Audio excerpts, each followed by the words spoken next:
Chapter 101. Rapid Flame Improvement. Xiang Beifei earnestly shared his understanding of the rapid flame technique with Liu Hong, who nodded thoughtfully. The improvement process might seem light and easy to talk about, but it wasn't so simple to master. Uncle Liu, let's continue. I came today for Liangzhou University's assessment, and I don't know what obstacles they will set up, so you need to use late-stage qi controlling strength. I need you to point out my weaknesses, Xiang Beifei said. In truth, he was half there to help Uncle Liu complete the system's mandatory task, and the other half to truly spar with Liu Hong. The assessment at Liangzhou University was in the coming days, and it was impossible for him to step into the later stages of qi controlling within this month. He had to know where he stood in comparison to a late-stage qi controlling expert. It's not so much about giving pointers, but about improving together. Liu Hong laughed loudly, and this time he wasn't careless, elevating his spiritual power to the late stage of qi controlling. However, the previous exchange had made Liu Hong cautious. He knew that even if he used late-stage qi controlling strength, he might not necessarily get the better of Beifei, because both of them used the rapid flame technique, and his rapid flame was inferior to Beifei's. He needed to learn from Beifei. Whoosh! Xiang Beifei's punches once again exploded with powerful force, striking at Liu Hong. Liu Hong also charged forward, clashing hard with Xiang Beifei again. Bang! Their punches collided, and this time they seemed evenly matched. Good lad! Liu Hong was genuinely surprised in his heart. He had already used late-stage qi controlling strength, yet he only managed to fight to a standstill with Xiang Beifei, who was in the mid-stage of qi controlling. But at this moment, Xiang Beifei didn't slow down, his left hand lashed out again towards Liu Hong's chest. Liu Hong blocked the fist with his own hand, and at the same time kicked upward. Beifei immediately smashed his fist down, deflecting Liu Hong's kick, and turned around with another punch. Bang! Bang! Bang! The two exchanged more than a dozen moves in an instant, each throwing punches quickly and powerfully. The rapid flame technique was naturally domineering, every punch bringing with it an enormous roar, like the sound of a sonic boom. Yet, the more Liu Hong fought, the more shocked he became because Beifei, with only mid-stage qi controlling power, not only showed no signs of weakening but also seemed to be gaining the upper hand. Bang! Xiang Beifei's punch landed squarely on Liu Hong's face. Liu Hong took a sharp breath, that punch was rather harsh. Sorry, facing late-stage qi controlling Uncle Liu, I have to give it my all, Xiang Beifei said earnestly. No need to apologize, just hit. You hitting me is the only way I can understand how you execute rapid flame. Liu Hong touched his face, quickly regaining his composure. Both were using the rapid flame technique, and only that. Therefore, it was normal for Liu Hong, despite being the stronger, to be punched several times by Xiang Beifei since his boxing technique wasn't as good as Xiang Beifei's. Liu Hong didn't take it to heart. If he wanted to defeat Beifei, Liu Hong would have to elevate his level even more. Given the situation, late-stage qi controlling wasn't enough. But Liu Hong had no intention of doing so, he wasn't there to win against Beifei. He was clear about what he needed. The two sparred in the training room for an entire day. Liu Hong needed to ponder over Xiang Beifei's rapid flame, and Xiang Beifei needed to discover his own shortcomings from Liu Hong. Therefore, neither held back, but it was evident that Liu Hong still suppressed Xiang Beifei with his experience. The reason was simple. Xiang Beifei's rapid flame was stronger than Liu Hong's at first, but when he shared his way of executing rapid flame with Liu Hong gradually grasped the technique and elevated his rapid flame to a higher level. In the following exchanges, he slowly began to hold his own. That was precisely why Liu Hong had been worried that Beifei wouldn't reciprocate. Everyone is selfish, after all. If one aspect of themselves is strengthened, that aspect becomes their advantage. If they disclose their advantage to an opponent, the advantage vanishes. So, Liu Hong had always wondered, if Beifei were to improve the rapid flame martial art, would he teach it back to him in return? This question had troubled him for a month until he found his answer today. Xiang Beifei chose to share the method of the martial art he had comprehended, which made Liu Hong extremely grateful. For Xiang Beifei, going from having the upper hand to gradually being at a disadvantage was all because he revealed the improved rapid flame technique, which may seem foolish. But he was well aware that he didn't actually lose anything. Discover hidden stories at mvlenovelbin.net. The rapid flame martial art was originally taught to him by Uncle Lu, part of the Lu Hong system's cultivation techniques. When Lu Hong passed it on to him, he did so without hesitation and quite readily. Currently, Uncle Lu is still suppressing his own cultivation level to spar with him. Under normal circumstances, Beifei is no match for the Meridian opening stage Uncle Lu, so losing to Uncle Lu wasn't a big deal at all. And he only ever lost to one person, Uncle Lu. As for others in the later stages of qi controlling, he might not necessarily lose with the help of rapid flame. Besides, Lu Hong becoming stronger would also benefit Beifei, since Lu Hong had never let him down. As the sun set, both men stopped, gasping for breath, and sat on the ground without moving. At that moment, the system interface for Lu Hong popped up with a line of text. You have received feedback from Xiang Beifei's improvement of rapid flame. The rapid flame martial art has been entered into the database. The power of rapid flame is enhanced by 20% over the original, and you have completed the feedback task. Task completed, the host may claim the reward, 1 advanced pill. Task completed. Lu Hong excitedly clicked to claim it, then looked at the advanced pill in his hand. There were 2 methods for him to enhance his cultivation, one was through his own training, and the other was with the help of the system. Because he had sustained injuries during his younger days while on duty which affected his fundamental strength, it was nearly impossible for him to advance through training alone, so he had to rely on the advanced pill provided by the system. He had been saving up investigation value for several years to purchase this advanced pill, but was still short by over 100,000. He had thought it would take another 7 to 8 years to gather that amount. But to his surprise, with Beifei's help, it only took 1 month. 1 month's worth of his effort was equivalent to nearly 10 years. With this advanced pill, he would soon become a mid-stage meridian opening cultivator, and his strength would rise to another level. Beifei, I owe you one, Lu Hong gratefully said to Xiang Beifei, you have no idea how much your teaching me the improved rapid flame has helped me today. It was also one of my system tasks. Lu Hong did not hide this fact, thinking Beifei was unaware of his system tasks, so he shared the information with him. I'm glad I could help Uncle Lu, Xiang Beifei said. You're about to participate in the Liangzhou University assessment, and I need to give you a hand.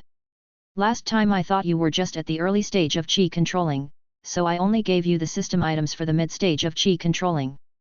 But since you have the strength of the mid-stage, I need to give you some later stage qi controlling system items to protect yourself. Lu Hong browsed through his system's shop, contemplating what could help Beifei. Since he didn't need to use investigation value to buy the advanced pill, the investigation value could be spent. Chapter 102. Greater Potential of Rapid Flame. Not all system items could be used to help others, after all, the system was specifically crafted for the host and not for someone else, so Lu Hong had to be selective. Uncle Lu, there's no need for now. If I need something, I'll come to you, Xiang Beifei said. He holds an amulet, a qi and blood pill, a qi-raising talisman, and a Hichu tortoise shell. These things were all related to the advanced stages of qi controlling. The next constellation ability still required 4 advanced stage qi controlling system items, which he had already accumulated. Now, he just needed to raise his cultivation to the advanced stages of qi controlling. No, I must insist. With your strength, those azure light armors, flame dragon escapes, and the like, are utterly useless to you, nothing but trash. Lu Hong was still contemplating what could provide the greatest help to Xiang Beifei. Those things are still very useful. I used your items to deal with Yu Lei that day, he replied. Last time Xiang Beifei lit up the constellation for the mid-phase of qi controlling with Lu Hong's system items, acquiring abruptly stop, and in some aspects, it indeed indirectly helped him to deal with Yu Lei. Really? Lu Hong was somewhat skeptical. I thought beating him was just a matter of one punch for you. I really don't need it, Uncle Lu. You also know I can handle ordinary advanced stage qi controlling now. I don't need those at the moment. If I need something else in the future, I will definitely come to you, Xiang Beifei assured. Xiang Beifei still decided to let Uncle Lu save his investigation value for emergencies. Seeing Xiang Beifei talk this way, Lu Hong pondered for a moment and seriously said, okay. Whatever you need, don't be polite with me. I have at least 150,000 system values prepared for you. Perhaps even more, as long as you need it, I can give you more. Lu Hong was a generous and genuine person, he remembered the favor very clearly, and it was far from comparable to a mere 150,000 system values. Meanwhile, Liu Hong's investigation system had suddenly issued a series of tasks. Analysis of rapid flame feedback from the database is complete. The system has detected that rapid flame may possess even greater potential. Due to the substantial increase in combat power that rapid flame has brought to the host, the system will increase the feedback reward. Should Xiang Beifei continue to improve and provide feedback, the host will receive even higher system rewards. For every 10% increase in rapid flame's power, plus 10,000 investigation value. If rapid flame's power is increased by 50%, the host will receive a rapid flame fire formation capable of trapping and killing enemies in the final phase of meridian opening. If rapid flame's power is increased by 100%, the host will receive an advanced pill for the final phase of meridian opening. Current power increase, 2/10. This task. Liu Hong, seeing the new task released by his own system, was so astonished he was at a loss for words. An increase of 20% in power had already brought him tremendous benefits, but he had never expected that after analyzing Xiang Beifei's feedback on the punches, his system identified that rapid flame held much greater potential. If he could increase it by 100%, he could step into the final phase of meridian opening with Xiang Beifei's help in one fell swoop. Liu Hong found his breathing becoming rapid. He had been stuck in the preliminary phase of meridian opening for more than a decade, and had only recently reached the middle phase. He thought that was his limit, but his system now provided an estimate of even greater potential. Then, if Xiang Beifei could become stronger, wouldn't he also be able to quickly advance to the final phase of meridian opening? What is it? Xiang Beifei asked. You'll never guess what happened to my system again, Liu Hong said with a wry smile. I don't know how to put it, but can you improve rapid flame any further? Xiang Beifei saw the new task released by Liu Hong's investigation system, and after pondering for a moment, he replied, with my current level of spiritual power, this is as powerful as rapid flame can get. Maybe if I reach a higher realm, I'll see if there is more room for improvement. Then, if my cultivation level advances further in the future, and I'm able to improve rapid flame, I'll inform Uncle Liu at the earliest, Xiang Beifei said. Ah, thank you. Liu Hong said gratefully.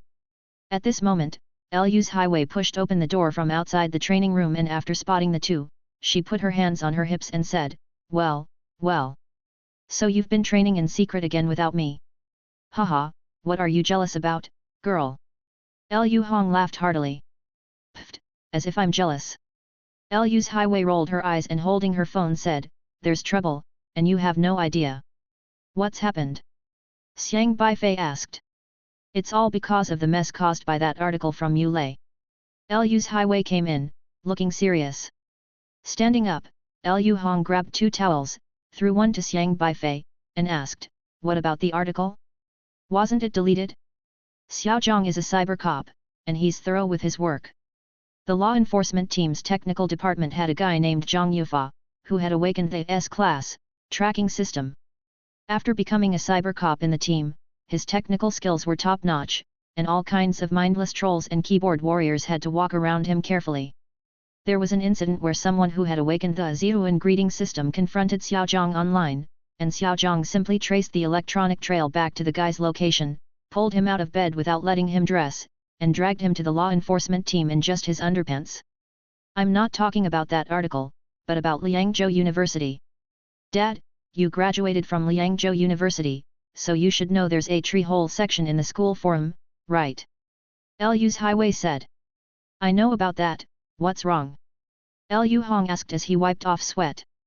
Now Beifei has become the subject of discussion in that tree hole section, and many of the comments are quite unfriendly, Liu's highway said. Tree hole. It's an anonymous forum on our Liangzhou University's school network. In that place, every Liangzhou University student can anonymously air their grievances about the various trivialities of school life. When the academic pressure gets too high, they can vent out there and say whatever they want to relieve their stress, Liu's highway explained. So, what's got to do with me? Xiang Beifei asked.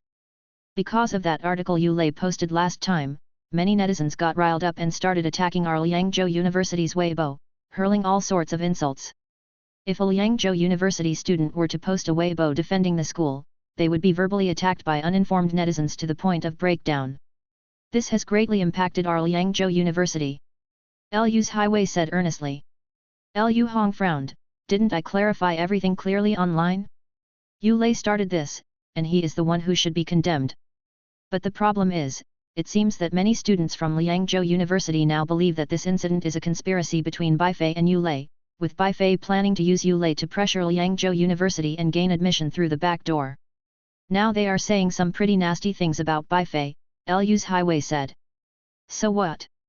Xiang Beifei didn't care. Liu Hong was browsing posts in the tree hole on his phone and suddenly spoke in a deep voice, the problem does seem quite serious. Liu's Highway thrust her phone into Xiang Beifei's hands and said, take a look for yourself. Chapter 103. Liangzhou University Tree Hole. The tree hole was filled with various discussions about Xiang Beifei, the top scorer with an N-level awakening. Many people were disdainful of Xiang Beifei. N-level trash can enter our Liangzhou University? So what if his scores were good? Does his system talent match our school? Exactly, letting this kind of person into our Liangzhou University is simply an insult to our Liangzhou University's reputation. Does he, an N-level, really think he can contribute to the Zhuzhou Union?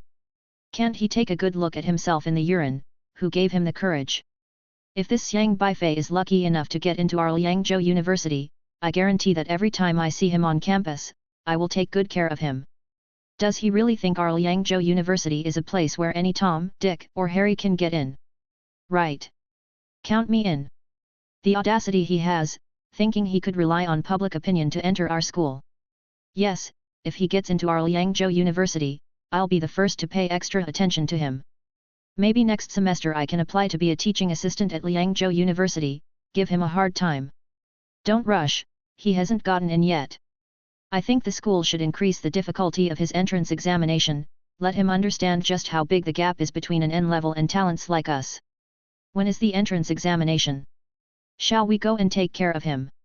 The tree hole of Liangzhou University was rife with discrimination against Xiang Beifei, the top original score. It seemed that many were inquiring about the time of the assessment, preparing to watch the event and planning to show Xiang Beifei who's boss. Forums like Tree Hole exist in many universities, where many students like to post anonymously, complaining about why the Mediterranean professor insists on reading PPTs from his desk, mocking the water meter in the dorm showers that seems to measure the flow of the Huangguoshu waterfall, wondering why the cafeteria ladies' shaky hands haven't gotten better yet. But these past 2 days, the tree hole of Liangzhou University was almost exclusively discussing Xiang Beifei, with countless people rejecting him, the top scorer of the original scores. Even though their own college entrance exam results weren't as high as Xiang Beifei's, every student at Liangzhou University is prouder of their superior talent than his. Things have gotten troublesome now. You haven't even started school yet, and you're already ostracized by the students of Liangzhou University like this, said Liu Hong, frowning deeply. Is that so? Having read these anonymous posts, Xiang Beifei casually handed the cell phone back to Liu's Highway. What's with that reaction? You may not realize the seriousness of the issue. Even if you get into Liangzhou University like this, you're sure to become a target, Liu's Highway said seriously. So what? Xiang Beifei placed the towel aside, unconcerned. I graduated from Liangzhou University myself, Liu Hong said, the waters are deep inside elite universities, and they are gathering places for geniuses. Top scorers from all over the country are there, and SR levels are common. These people are smart, but in some ways. Discover more stories at mvlenovelbin.net. He hesitated, some of the top talents strive for perfection. To become the best, they will stoop to any level. You could say they are exquisite egoists, with high IQs, worldly, savvy, good at using rules for their purposes, forming cliques, ostracizing others, all kinds of strange things can happen. Let them come. Xiang Beifei showed no concern and simply turned to walk toward the door. So-called elites, they only dare to say these things anonymously online, who knows what they're really like in person. Anyway, things had escalated to this point, there wasn't much he could say. If they didn't bother him, all would be well.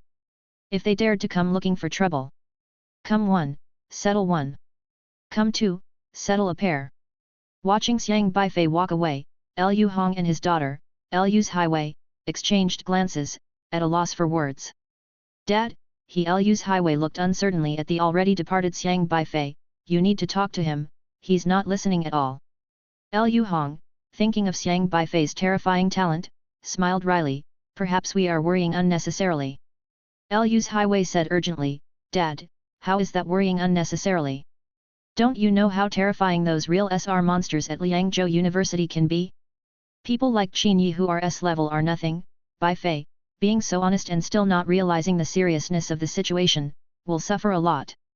No need to panic, those SR monsters at Liangzhou University may be terrifying, but... Lu Hong picked up his coat, a slight smile on his lips, they might encounter someone even more terrifying. What do you mean? The person who should be worried is not Beifei.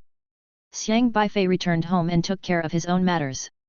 Today, during his spar with Lu Hong, he found many areas for improvement, he felt he could do even better.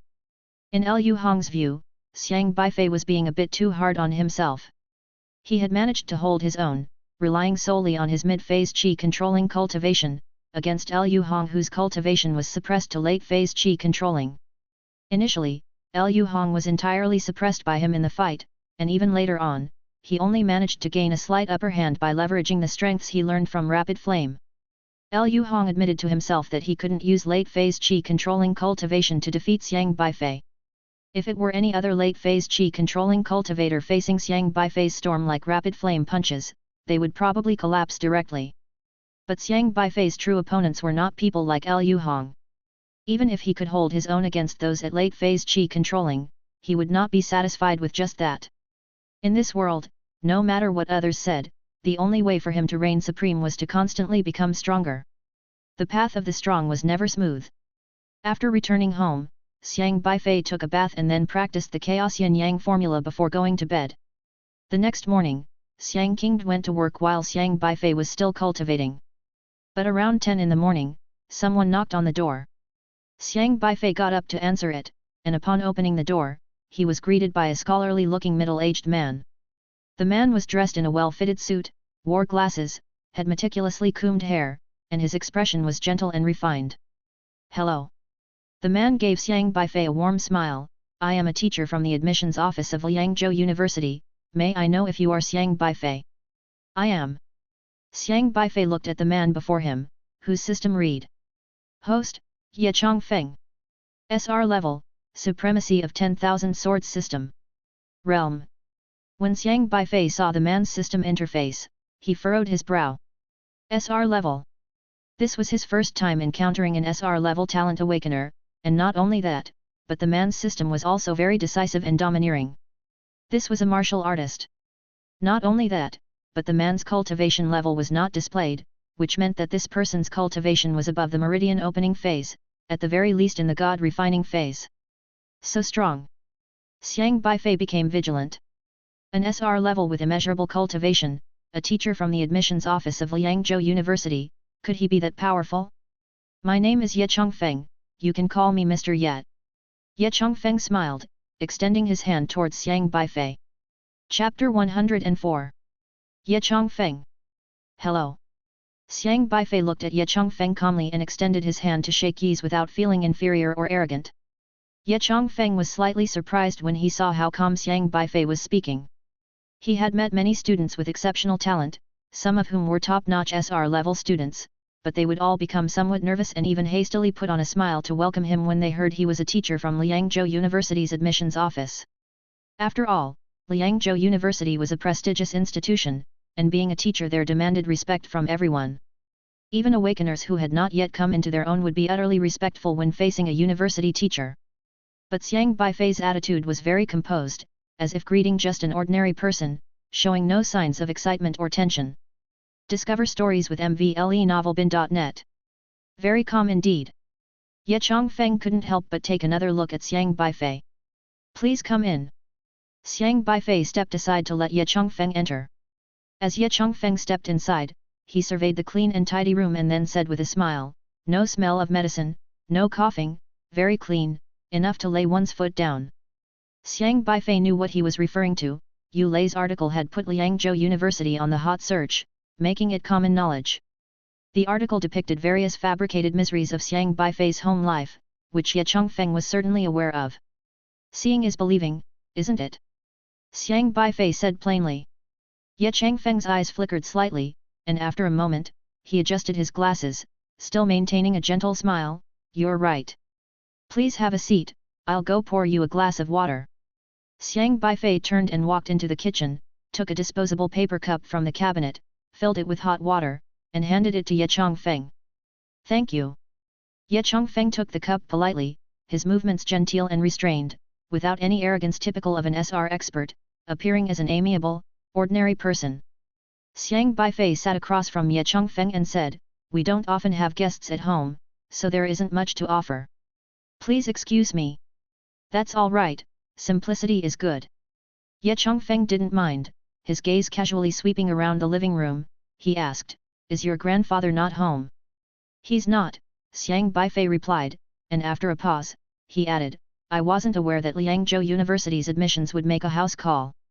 For an average S-level student, I indeed would not visit, but I do make personal visits to some special students, such as awakeners who are coveted by the other 8 elite universities or..." Ye Chongfeng paused here, sizing up Xiang Beifei again before continuing with a meaningful smile, "A top scorer in the college entrance exam, like you." "I am not the top scorer," Xiang Beifei responded. "In my eyes, first place in raw scores is the top scorer. I don't like the bonus points system." Ye Chongfeng took a sip of water, then placed his cup on the table and said, "The S-level system is already more powerful than others, adding points on top of it seems excessive. What do you think?"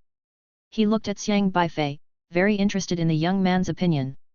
"What I think isn't important, the system won't change because of me," Xiang Beifei responded.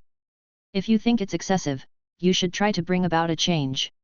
Ye Chongfeng was taken aback. Xiang Beifei spoke frankly, he was just a student for now, not powerful enough to break the rules set by others, lacking the ability to change them. However, as an SR-level professor at Liangzhou University, Ye Chongfeng had influence and authority. If anyone should attempt to change something, it ought to be someone influential like him. Ye Chongfeng laughed, "You're right, perhaps I should try to bring up my concerns with those people above." He paused before shaking his head, "But the chances are slim, they are quite stubborn." Xiang Beifei gazed at Ye Chongfeng, lost in thought.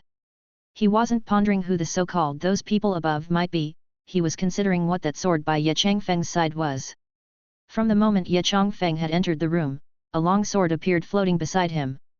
3 feet in length, the blade shimmered with a cold light, thick with a strong presence as if a majestic azure dragon coiled around it, the sword was extremely imposing. It clearly came from the system, and normally, it should be invisible to others, or perhaps Ye Chongfeng thought his sword was invisible to Xiang Beifei. But Xiang Beifei could see the sword, and not just that, the sword continuously emitted a strange fluctuation as if a pair of eerie eyes were shooting out from the dragon's shadow, falling upon him, as though trying to see right through him. Xiaohe was making faces on Xiang Beifei's shoulder, and if it weren't for his restraint, Xiaohe would probably have grabbed the sword to rough it up already. Seeing that Xiang Beifei hadn't spoken, Ye Chongfeng took it upon himself to speak again, "I came here today because you applied to Liangzhou University. Your scores are not a problem. But rules are rules, you need to go through our enrollment assessment. This is the notice for the assessment, with the time and location inside." He pulled a white envelope from his suit pocket and handed it to Xiang Beifei. Xiang Beifei looked at the envelope. It only had a few simple words on it, "Xiang Beifei, personal," then stamped with the postmark of Liangzhou University. "Thank you." Xiang Beifei took the letter and set it aside. "Aren't you going to open it?" Ye Chongfeng asked. "Do you want me to open it?" "That depends on you." "Then I'm not in a rush," Xiang Beifei replied. Ye Chongfeng looked at Xiang Beifei with increasing astonishment and asked, "I thought you'd want to know the exact time." "If it's not today, there's no rush," Xiang Beifei replied. Ye Chongfeng laughed, nodding slightly, "You really are extraordinary. I was thinking, the son of Xiang Tianxing wouldn't be simple, no matter what." Xiang Beifei furrowed his brows. "You're right, I knew your father, and when I found out you were Xiang Tianxing's son, I specifically took on this task to see what kind of person you really are," Ye Chongfeng said. Xiang Beifei nodded thoughtfully.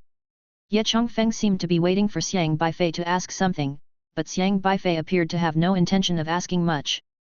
After a long pause, it was Ye Chongfeng who could not help himself and said, "Won't you ask me about your father's matters? Will you tell me what mission my father was on?" Ye Chongfeng smiled and then shook his head. "Then why should I ask?" Xiang Beifei said. Ye Chongfeng looked slightly taken aback and said, I thought you would always be a bit curious. I don't like to ask pointless questions, Xiang Beifei replied. Ye Changfeng's gaze on Xiang Beifei grew even more peculiar, he hadn't expected such an answer from him. This is interesting. He then said, what about the enrollment assessment? Don't you have anything you want to ask me? Xiang Beifei didn't speak, just looked at Ye Chongfeng strangely. Ye Chongfeng realized something, shook his head slightly, and smiled, in your eyes, that's also a pointless question, right? Chapter 105.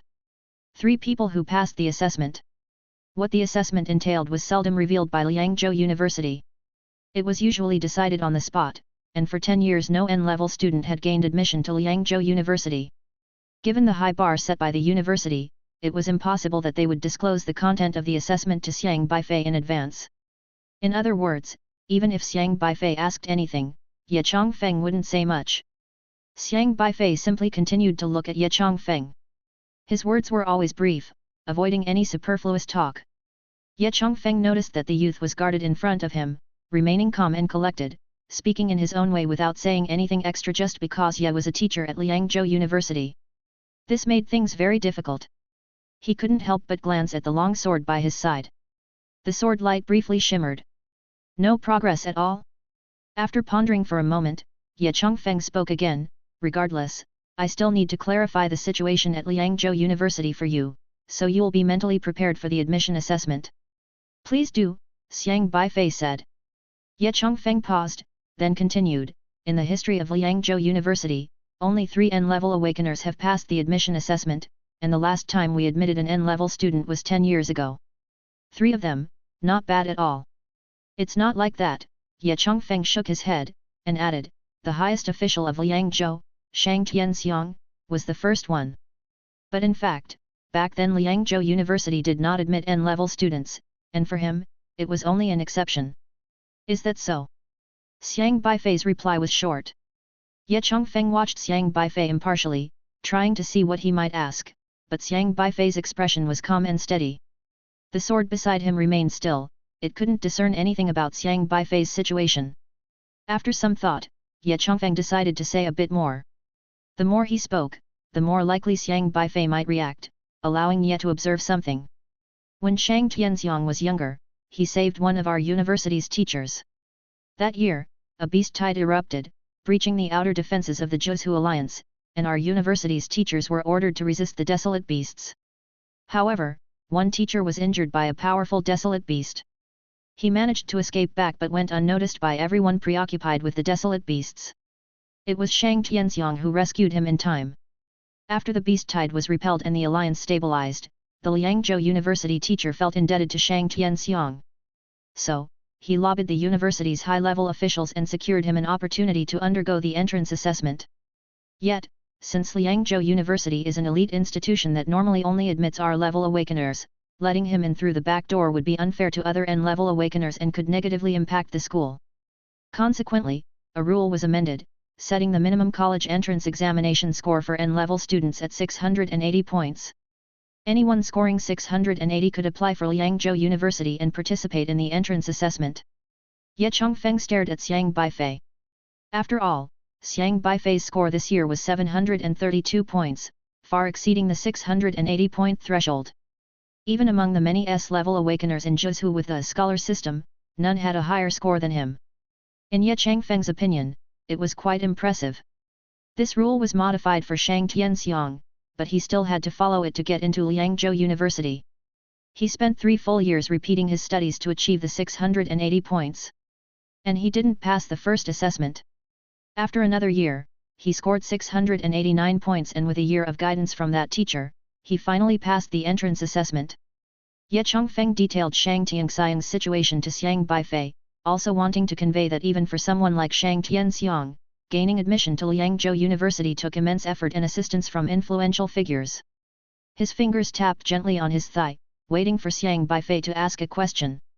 Xiang Beifei remained in a thoughtful pose, like an attentive listener, showing no stance. He really knows how to keep his cool. Ye Chongfeng thought to himself and continued speaking. After Shang Tianxiang, an N-level student, got into Liangzhou University, his success inspired many N-level awakeners. Many N-level students took him as a model, working hard to improve their academics. Quite a few scored the required 680 points, but without exception, they all failed the entrance assessment, just like Xiang Tianxiang in his first year. Later, after Xiang Tianxiang graduated, he stayed on as a university teacher. A few other N-level awakeners then sought to attend Liangzhou University, and Xiang Tianxiang was in charge of their entrance assessments. Meaning, the second and third N-level awakeners who entered Liangzhou University did so because Xiang Tianxiang turned a blind eye. However, both of these individuals were flashes in the pan. One of the N-level awakeners couldn't keep up with the pace of Liangzhou University's curriculum and dropped out after 2 years of study. This incident had some repercussions at the time and served as a warning to those N-level candidates who wished to try for Liangzhou University. Ye Chongfeng looked meaningfully at Xiang Beifei. "So, are you here to discourage me today?" Xiang Beifei asked. He finally reacted. "It wasn't easy to get you to talk more." Ye Chongfeng smiled and said, "Not at all, I know your father, and therefore, I have expectations for you as well. I just want to inform you that Xiang Tianxiang had the help of influential people, and the other 2 N-level awakeners had the assistance of Xiang Tianxiang. So in the school history of Liangzhou University, we've admitted 3 N-level awakeners. But 10 years ago, Xiang Tianxiang no longer served as a teacher at Liangzhou University and opted to work in the alliance instead. Since then, he hasn't been in charge of Liangzhou University's entrance assessments, and in the past 10 years, not a single N-level awakener has made it through." Xiang Beifei nodded thoughtfully. In the school history of Liangzhou University, the 3 N-level awakeners could more or less be said to have entered the university through the assistance of influential figures. At least Xiang Tianxiang had the capability, he took advantage of his opportunity and made tremendous achievements through his own efforts. But the next 2 N-level awakeners faced entrance assessments overseen by Xiang Tianxiang himself. Being N-level as well, Xiang Tianxiang certainly empathized with them and likely lowered the difficulty of the assessments. However, Xiang Beifei's current situation was that he not only lacked help, but the person responsible for his assessment was also an old adversary of his father. The entrance assessments for the other 3 N-level awakeners had reduced difficulty, but his was made more challenging. Ye Chongfeng waited for Xiang Beifei to inquire, even thinking to himself that Xiang Beifei might try to ingratiate himself. After all, he knew Xiang Tianxing, and any person with such a connection would likely seize the opportunity to say a few kind words, hoping that he too could become their benefactor. But Xiang Beifei didn't do so, rather, he continued watching Ye Chongfeng politely, neither fawning nor resisting. Chapter 106. Assessment Notification. The room fell silent for a long time, until finally, it was Ye Chongfeng who lost his patience. "Aren't you going to say something?" he asked.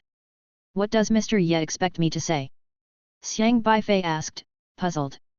Ye Chongfeng was momentarily at a loss for words.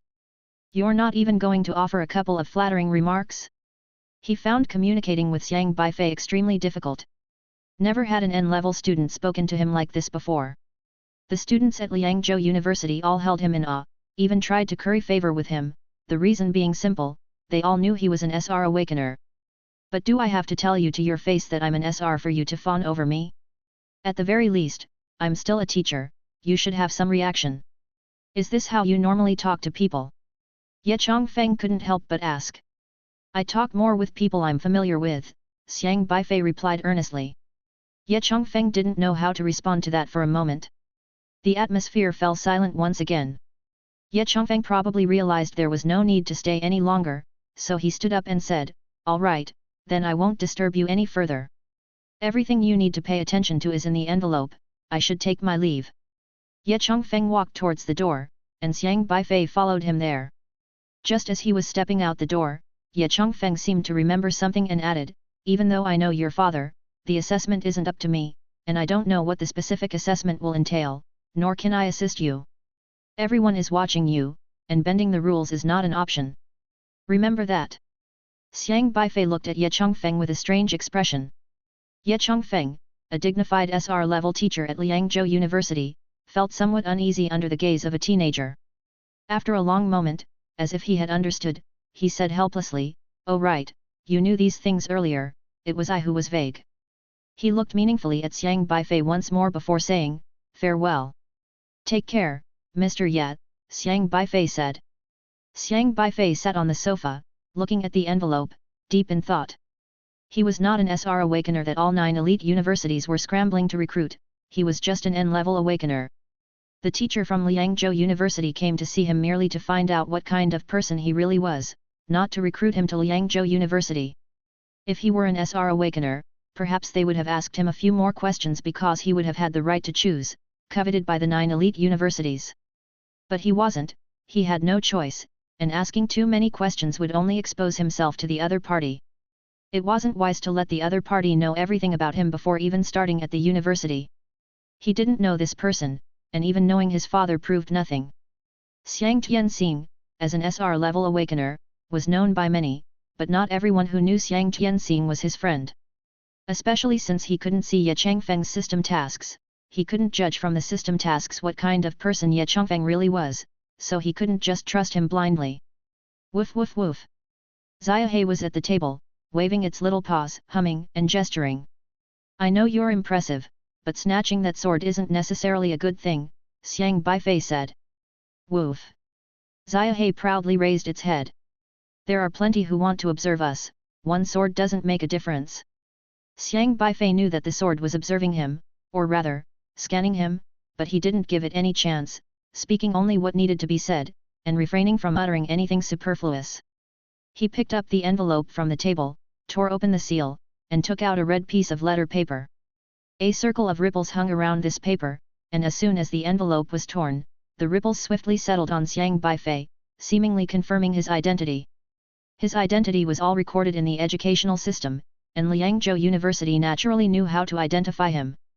After the confirmation of his identity, the restrictions on the letter paper disappeared, and then slowly, a line of words emerged on the paper.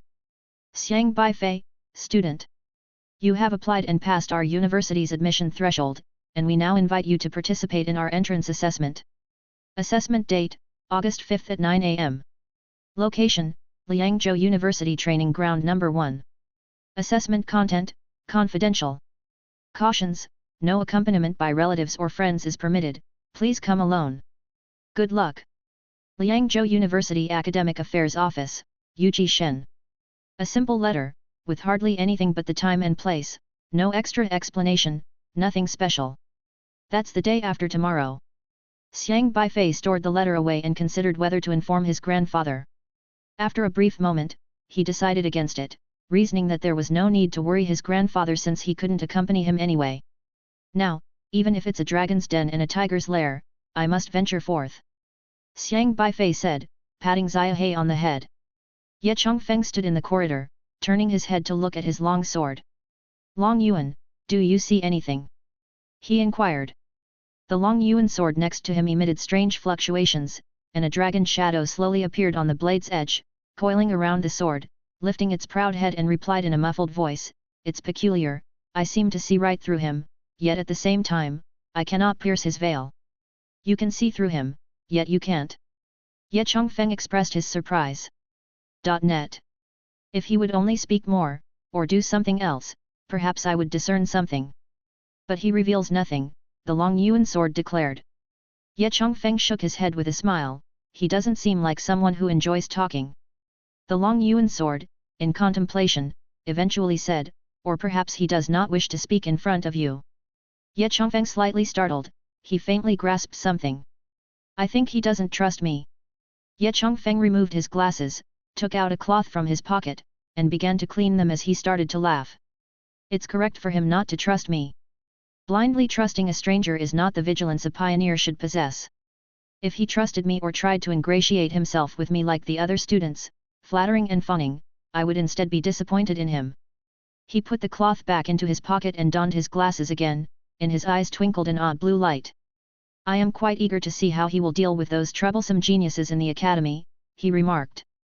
You seem convinced that he will pass the assessment? The Long Yuan sword asked. He is the son of Xiang Tianxing. But Yuji Shen is in charge of the assessments. You know how much he detested Xiang Tianxing in the past. Do you think he would let the son of Xiang Tianxing pass easily? Scoffed the Long Yuan sword. Ye Changfeng adjusted his clothes, seemingly undisturbed by Long Yuan's words. He will pass, he declared. You have that much confidence in him? I can tell. You just said you couldn't tell anything. It's precisely because I couldn't tell anything that I can tell.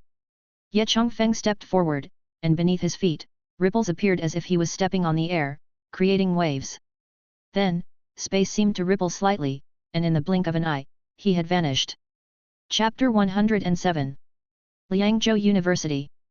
A piece of news suddenly spread silently within Liangzhou University. August 5, the day of the entrance examination for this year's top original score candidate, Xiang Beifei. The gossip tree at Liangzhou University exploded once more. He's coming, he's here. Let's form a group to show him who's boss. Who's joining? I happen to be free that day, count me in. Damn it, the school just started summer break, and I've gone home. I can't come back that day. Who can take over and show him who's boss for me? I'm actually on summer internship. I'll be there to show him what elite really means. Right, I can't wait to see how he makes a fool of himself. What an overconfident fool. Did you hear that this time Yuji the old demon is in charge of his entrance assessment? Ha ha ha. He's doomed. Yuji the old demon hates three types of people, those whose talents are better than his, those whose talents are the same as his, and those whose talents are worse than his. Anyone who meets Yuji the old demon is bound to get skinned, let alone a piece of N-level trash. You guys are being a bit too harsh. The guy just awakened his system 2 months ago and hasn't even reached the chi controlling stage. Why so vindictive? Not harsh at all. He should have known the consequences when he conspired with journalists to suppress us with public opinion. Because of the hype created by Yu Lei, Xiang Beifei had become notoriously well known in Liangzhou University, and many students couldn't wait to meet this top originally scored candidate. The posts in the gossip tree were hostile towards Xiang Beifei, even the occasional rational voices defending him were quickly drowned out by other mocking posts. August 5. Early in the morning, Xiang Beifei took a ride to Liangzhou University. He arrived at Liangzhou University by 7:30. I misjudged the time. He had never been to Liangzhou University before and was unsure about the travel time, so he left home just after 6. Liangzhou University was not particularly far from where he lived, about an hour's drive, possibly less if he drove himself, which was likely why Lu's highway would rush to the law enforcement team every day after school. But being early was better than being late. He stood at the school gate, looking at Liangzhou University in front of him. The grand and imposing school gate, made of marble, bore many special stone patterns that twinkled mysteriously under the sunlight. These stone patterns appeared to be the texture of waves at first glance. However, each wave was intricately ordered and reflected off each other, extending up to the grand Liangzhou University inscription. Is this a formation? Xiang Beifei stood at the gate, staring at the huge Liangzhou University sign, pondering. He could see the various system-made objects. System items were actually a form of spiritual power crystal, just manifested in different ways. That meant he could also see any form of energy condensed by spiritual power, including formation patterns and charm patterns. The stone patterns on this gate were protected by a special power, seemingly linked to every tree and every stone in the school, eventually converging on a statue not far away.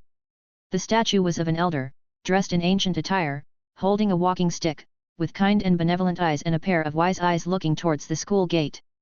As Xiang Beifei was examining the statue, he realized that it seemed to be examining him as well. The university is indeed not to be underestimated. Xiang Beifei knew who the statue represented. It was said to be the school's founder from 1,000 years ago, the Venerable Mu Tianhe. He shifted his gaze from the statue of the school's founder, but the feeling of being scrutinized by the statue did not go away. Where has Lu's highway gone? She promised to wait for me here. Xiang Beifei looked around, searching for Lu's highway's figure. When Lu's highway had her internship with the enforcement team, she would stay at home, but if there were academic classes, she would stay at the university. She had called him last night, saying she would wait for him at the school entrance in the morning and take him to training site 1. Xiang Beifei was not familiar with Liangzhou University and thought that this arrangement would save him from taking unnecessary detours, so he agreed. He made a call to Lu's highway, and the phone was quickly picked up. Ah, Beifei, this morning my mentor called me to handle some matters. I am now at the lab. Why don't you come here and then I can take you directly to training room 1, sparing me the extra trip to the school gate, said Lu's highway. Where are you? Das Hang building, 13th floor, walk inside for about 5 minutes. The building's name is displayed prominently on the outside, said Lu's highway. Xiang Beifei hung up the phone, walked through the school gate and looked around, then slightly furrowed his brow. 13 floors? He looked around, none of the buildings in the school were more than 6 stories high. Where could there be a 13-story building? Xiang Beifei soon remembered that the architecture at Liangzhou University was quite unique. In a world rife with desolate beasts, which sometimes attacked human settlements, buildings were built low to the ground, with additional structures underground. In such attacks, people could take refuge underground, and even if the upper levels were destroyed, the underground sections generally remained intact, facilitating rebuilding. The course Introduction to Defense of Zhuzhou had mentioned that in over 3,000 years, humanity had suffered several hundred beast tides, each posing an almost catastrophic threat. Desolate beasts from outside Zhuzhou could easily breach outer defenses and cause widespread destruction, hence many buildings were constructed underground. Places like Liangzhou University, being one of the 9 elite universities, naturally needed to protect all cultural heritage and legacies and be safeguarded against destruction during beast tides. But Xiang Beifei still could not pinpoint the Dashang building. Afraid to waste time by going wrong, he spotted a security booth not far away and walked towards it. It was just past 7 in the morning and summer break. There were some students who stayed on campus, but not many. Xiang Beifei entered the security booth where there was a lounge chair outside, and an old man dressed in a security uniform was sitting on it, leisurely cracking sunflower seeds.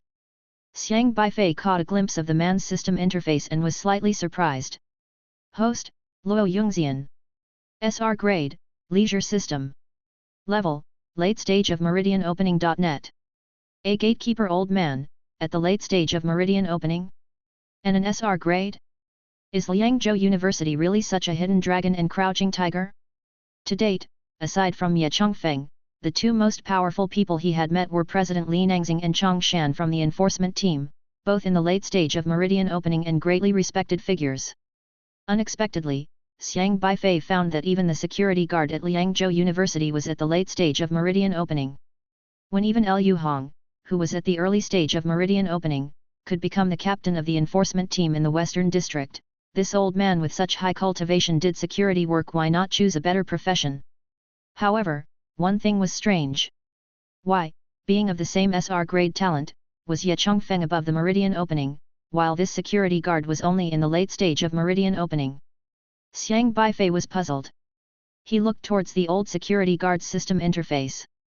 Leisure System Introduction. Do some leisurely activities every day to make yourself stronger. Chapter 108. The Leisurely Loyal Laotu. Daily Task 1.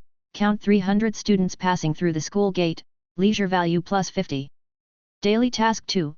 Eat 300 sunflower seeds, leisure value plus 50. .net. Daily Task 3. Nap for an hour, leisure value plus 50. Daily Task 4. Chat with someone for an hour, leisure value plus 50. Other optional tasks, Elective 1. Watch TV dramas for an hour, 2. Daydream for an hour, 3. Listen to opera for an hour, 4. Play games for an hour, 5. Listen to birds chirping for an hour, 6. Go for a walk for an hour, 7. Dance in the square for an hour, 8. Watch news for an hour. Please ensure that the host maintains a happy body and mind, acts leisurely, and lives a joyful life. Do not be impatient, and don't let yourself be too busy or too tired, as working yourself to exhaustion is not good for you. Remember, engaging in more leisurely activities will make you stronger. The string of optional leisure tasks left Xiang Beifei dumbfounded. Elective tasks meant these tasks could be done or not, depending on his mood.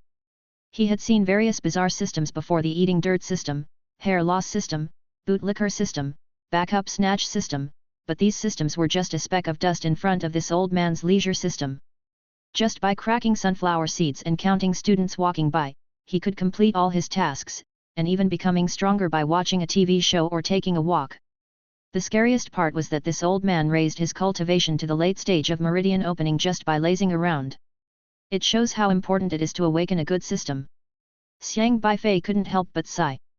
While others were tirelessly working on their system tasks, this old man just lay in a lounge chair, squinted his eyes, napped like a salted fish.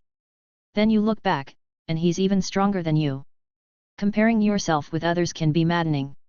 Honestly, Xiang Beifei really wanted this leisure system for himself. Who doesn't like to relax? He finally understood why this old man, despite his high cultivation, was content with just guarding the school gate. Why strive for more when you have such a system? Didn't you see what the system said? Engaging in more leisurely activities will make you stronger. 75. Elder Luo casually spit out a sunflower seed husk and counted Xiang Beifei as he approached. Hello, Xiang Beifei greeted politely. Freshman. Elder Luo cracked another sunflower seed as the system showed he had now eaten 95 seeds. Is it that obvious? Xiang Beifei asked. No upperclassman would greet me so politely. Elder Luo stretched his back, and Xiang Beifei noticed that Elder Luo had chosen the chat for an hour daily task, intending to casually include chatting with Xiang Beifei as part of this task. Xiang Beifei nodded. Yes, I wanted to ask how to get to the Dashang building. Elder Luo scrutinized Xiang Beifei and, stroking his chin, said, I seem to have an impression of you. Really? Xiang Beifei was puzzled. Oh right, you are the top scorer of the initial assessment. Elder Luo sat up from the lounge chair, his lean face lighting up with excitement. How could you tell? Your photograph is in the Liangzhou University Gossip Forum, it's there in your college entrance data. Elder Luo seemed invigorated, wiped his greasy hands on the lounge chair, then took out an old model large-screen cell phone, made a few swipes, and pulled up the photograph of Xiang Beifei applying for universities. Not just that, but also various photographs from Luhi High School activities. Graduation photos, athletic meets, student clubs, and other group photos. Some didn't even have Xiang Beifei as the main subject, he was just incidentally in the background, yet those backgrounds were meticulously cropped out. It was probably some of his classmates who posted it on social media. In this era, there's no such thing as online privacy. If you want to find something, it's easy to get your hands on it. Now the whole school knows you. You're a celebrity. Elder Luo said happily, like an old man who loves gossiping about others. Wrong, he was here to gossip about the top scorer exactly. Xiang Beifei saw that he had chosen the gather gossip daily task. Fine then. Xiang Beifei was mentally prepared for this, and he could accept that everyone knew him. Let's go, I'll take you to the assessment site.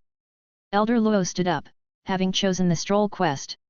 He enthusiastically led Xiang Beifei to their destination, managing to do the casual chat quest, the gather gossip quest, and the stroll quest all at once, a real bargain. Xiang Beifei didn't refuse. Although the man was doing it for the tasks, he was also helping him find his way. As long as he could see the other's system tasks, Xiang Beifei could roughly determine if the other had any malice. By the way, I need to stop by Dashang building first. I have a friend waiting for me there, Xiang Beifei added. Sure thing, sure thing. Elder Luo, while munching on sunflower seeds, looked at Xiang Beifei and offered him some seeds, asking, want some? No thanks. Do you realize the situation you're in now? Many students at Liangzhou University have a bone to pick with you. Know, they're openly hostile. You better be careful, everyone here is a genius, and no one yields to anyone. They will cause trouble for you. Elder Luo chuckled. Is that so? Xiang Beifei nodded. You don't seem to care much. Elder Luo watched Xiang Beifei with enthusiasm. What else? Do you have any good suggestions? Xiang Beifei asked. Beat them up. What kind of question is that? If they don't comply, just beat them into submission, haha. Elder Luo burst into laughter and said, the martial arts college and the liberal arts college at a prestigious university are different. People in the liberal arts college reason things out, valuing both EQ and IQ, and don't have much aggression. But with the geniuses from the martial arts college, the best method isn't to reason with them but to talk with your fists. In the liberal arts college, students usually don't get involved in fights. Their awakened systems are used to enhance their IQ and EQ, along with various professional skills. People with high EQ and IQ, understanding the ways of the world, even if they dislike someone, won't blatantly say it. However, students of the martial arts college focus on cultivation and combat, their awakened systems are for enhancing their fighting ability. Power is everything in their eyes. Academic performance isn't that important to them. At admission, they have lower score requirements than the liberal arts college. 500 points for an S grade is enough. In short, they are brutes, bruteness solves everything. Xiang Beifei asked doubtfully, aren't you a security guard? Why are you encouraging students to fight? I enjoy a good brawl, watching geniuses fight is the most interesting. As long as they don't kill anyone, small fights are allowed in the martial arts college. Elder Luo said cheerfully, tossing his sunflower seed shells into a trash can as they passed by, then asked, but I'm curious, are you confident you can take them? Those guys are at the qi controlling stage. Have you reached the qi controlling stage yet? Xiang Beifei just smiled and didn't say much. But Elder Luo kept on imparting his insights non-stop, even if you've been admitted to Liangzhou University, you won't be left in peace. People will keep troubling you. The best way to shut them up is to show them how hard your fists are. He rambled all the way from the school gate to Dashang building. Xiang Beifei let him ramble on without interrupting, and although the old man was verbose, much of what he said made sense. Xiang Beifei made a phone call to Lu's highway, who replied, "Be right there." The elevator doors opened, but it wasn't Lu's highway. Instead, two guys appeared, seemingly talking about something. "Hurry up, we need to go to training area 1 and show that freshmen what we're made of. It's all the instructor's fault for making us do experiments early in the morning, we should still make it, right? It's only 8 now, if we're lucky." The speaking guy casually looked up and glanced at Xiang Beifei. He initially looked away, but after walking a few steps, something occurred to him. He picked up his phone to check something, then stopped, turned around, and stared at Xiang Beifei. "Wait a minute, you're that Xiang Beifei?" The guy suddenly furrowed his brows. Chapter 109. Don't show your moves when fighting. Oh, trouble has arrived. Elder Luo stepped aside, full of excitement, activating his Thrive in Chaos mission and feeling extremely thrilled. One of the students in a shirt approached Xiang Beifei and after confirming his identity, a certain look appeared in his eyes. "You are the N-grade freshman who wants to get into our school through public opinion pressure." Xiang Beifei calmly looked at the male student. "Host, Wang Ziyi. Rank R, plunder from martial world system. Realm, mid-stage of qi controlling." The plunder from martial world system probably meant hopping into various martial arts dramas or novels to play out scenarios, completing certain tasks in each story and receiving rewards if the conditions were met. Xiang Beifei noticed his most recently completed mission. You killed Xiaofeng and became the leader of the Beggars sect, plundering Xiaofeng's 18 palms of descending dragon. Every time Wang Ziyi entered a story, he had to kill a character from the plot and then plunder their martial arts. The characters he killed at first were not too strong, such as the Southern Sea Crocodile God and Ye Erniang. The mission required him to duel the targets face to face and to kill them using brute force, so he couldn't resort to other strategies and wasn't even allowed to use basic spiritual power. Once he entered a story, he was no longer at the mid-stage of qi controlling but a fighter normally practicing inner strength. To pass through the stories, one must rely on genuine martial arts, then convert the plundered skills to the system world, and combine them with spiritual power to exert greater power in the system world. In order to obtain the 18 palms of descending dragon, he had to kill 42 characters and demigods and semi-devils, plundering their martial arts, before he could barely kill Xiaofeng by leveraging the martial prowess of many others. It took him a year to complete this task. The 18 palms of descending dragon had become his most relied upon ability. When he executed the 18 palms of descending dragon combined with his own spiritual power, the power was extremely formidable, there were scarcely any opponents at the mid-stage of qi controlling. Wang Ziyi's next mission in the system seemed to be to go through swordsman to kill Ling Huchang. His task list also included killing Yu Buchan and Invincible East. As to what he would plunder would depend on his fate. Xiang Beifei had a clear understanding of the opponent's plundered abilities. Wang Ziyi had just obtained the 18 palms of descending dragon and was considered one of the best among those ranked R. He was becoming increasingly proficient in this palm technique and sought someone to test it on. His gaze settled on Xiang Beifei. "Why aren't you speaking?" He looked at Xiang Beifei, stretching his hand to rub his fists. After a while, he smiled again. "I get it, you're scared coming to a place where the elites gather." The students of martial arts college really were blunt, straightforward, and typically spoke without thinking. Xiang Beifei could accept this situation. "Haha, this place is full of qi-controlling elites. It's normal for an N-grade awakener like you to be scared. Relying on public opinion online is one thing, but here at the martial arts college, we rely on our fists. Did you think there would be netizens here to speak up for you?" Another male student said. "Host, Song Yuan. Rank R, Divine Sniper System. Realm, mid-stage of qi controlling." This individual had awakened a sniper system, which provided various types of firearms in its interface. To purchase many powerful sniper rifles, he needed to spend system points, which he had to earn by sniping targets, including but not limited to flies, mosquitoes, and so on. The system would create various training simulations for him and even let him go into the wilderness outside of the domain to sniper desolate beasts, or immerse himself in a game, joining in a battle royale. Currently, his most relied upon sniper rifle was a Barrett. Song Yuan's system was not suitable for combat but was better suited for sniping from cover. His close quarters combat skills were not that formidable, but the lethality of his sniper rifle was also linked to his cultivation. Wang Ziyi and Song Yuan both possessed R-grade systems, and in a place like Liangzhou University, where elites converged, strictly speaking, their system talents were at the bottom of the heap. It was difficult for them to have an opportunity to shine in front of those with S-grade and SR-grade systems. Now that an N-grade awakener had arrived, whose talent was even worse than theirs, their own sense of superiority with R-grade systems was immediately evident. Inside the tree hollow, the two of them were among the ones who shouted the loudest. Xiang Beifei did not speak and shifted his gaze away from them, still waiting for Lu's highway. Seeing themselves being ignored by Xiang Beifei, Wang Ziyi and Song Yuan narrowed their eyes. Not speaking doesn't mean everything will be fine. Net. Wang Ziyi stared at Xiang Beifei. Let me tell you, Liangzhou University isn't the place for any trash that comes along. If you knew what was good for you, you'd turn around and go back where you came from, otherwise, you're going to have a hard time at this elite university. The martial arts college of this elite university isn't all about high scores in cultural subjects. Everyone here is an elite. Think about it, what grade do you think you are?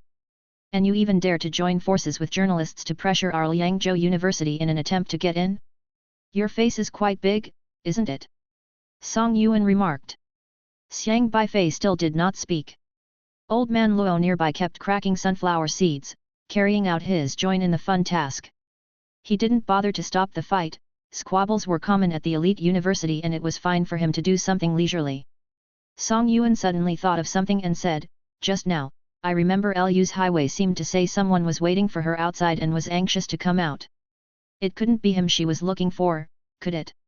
Wang Ziyi feigned a look of realization before saying, I was wondering why such an N-grade awakener dared to come to Liangzhou University. Turned out he found an S-grade girl to lean on, hiding behind a woman and becoming a kept man. Do you expect to hide behind a girl for all your years at university? Should she protect you at all times? This is interesting. An N-grade trash overestimating his ability at the elite university, muddling through 3 years on the coattails of a woman, how very interesting. Song Yuan sneered.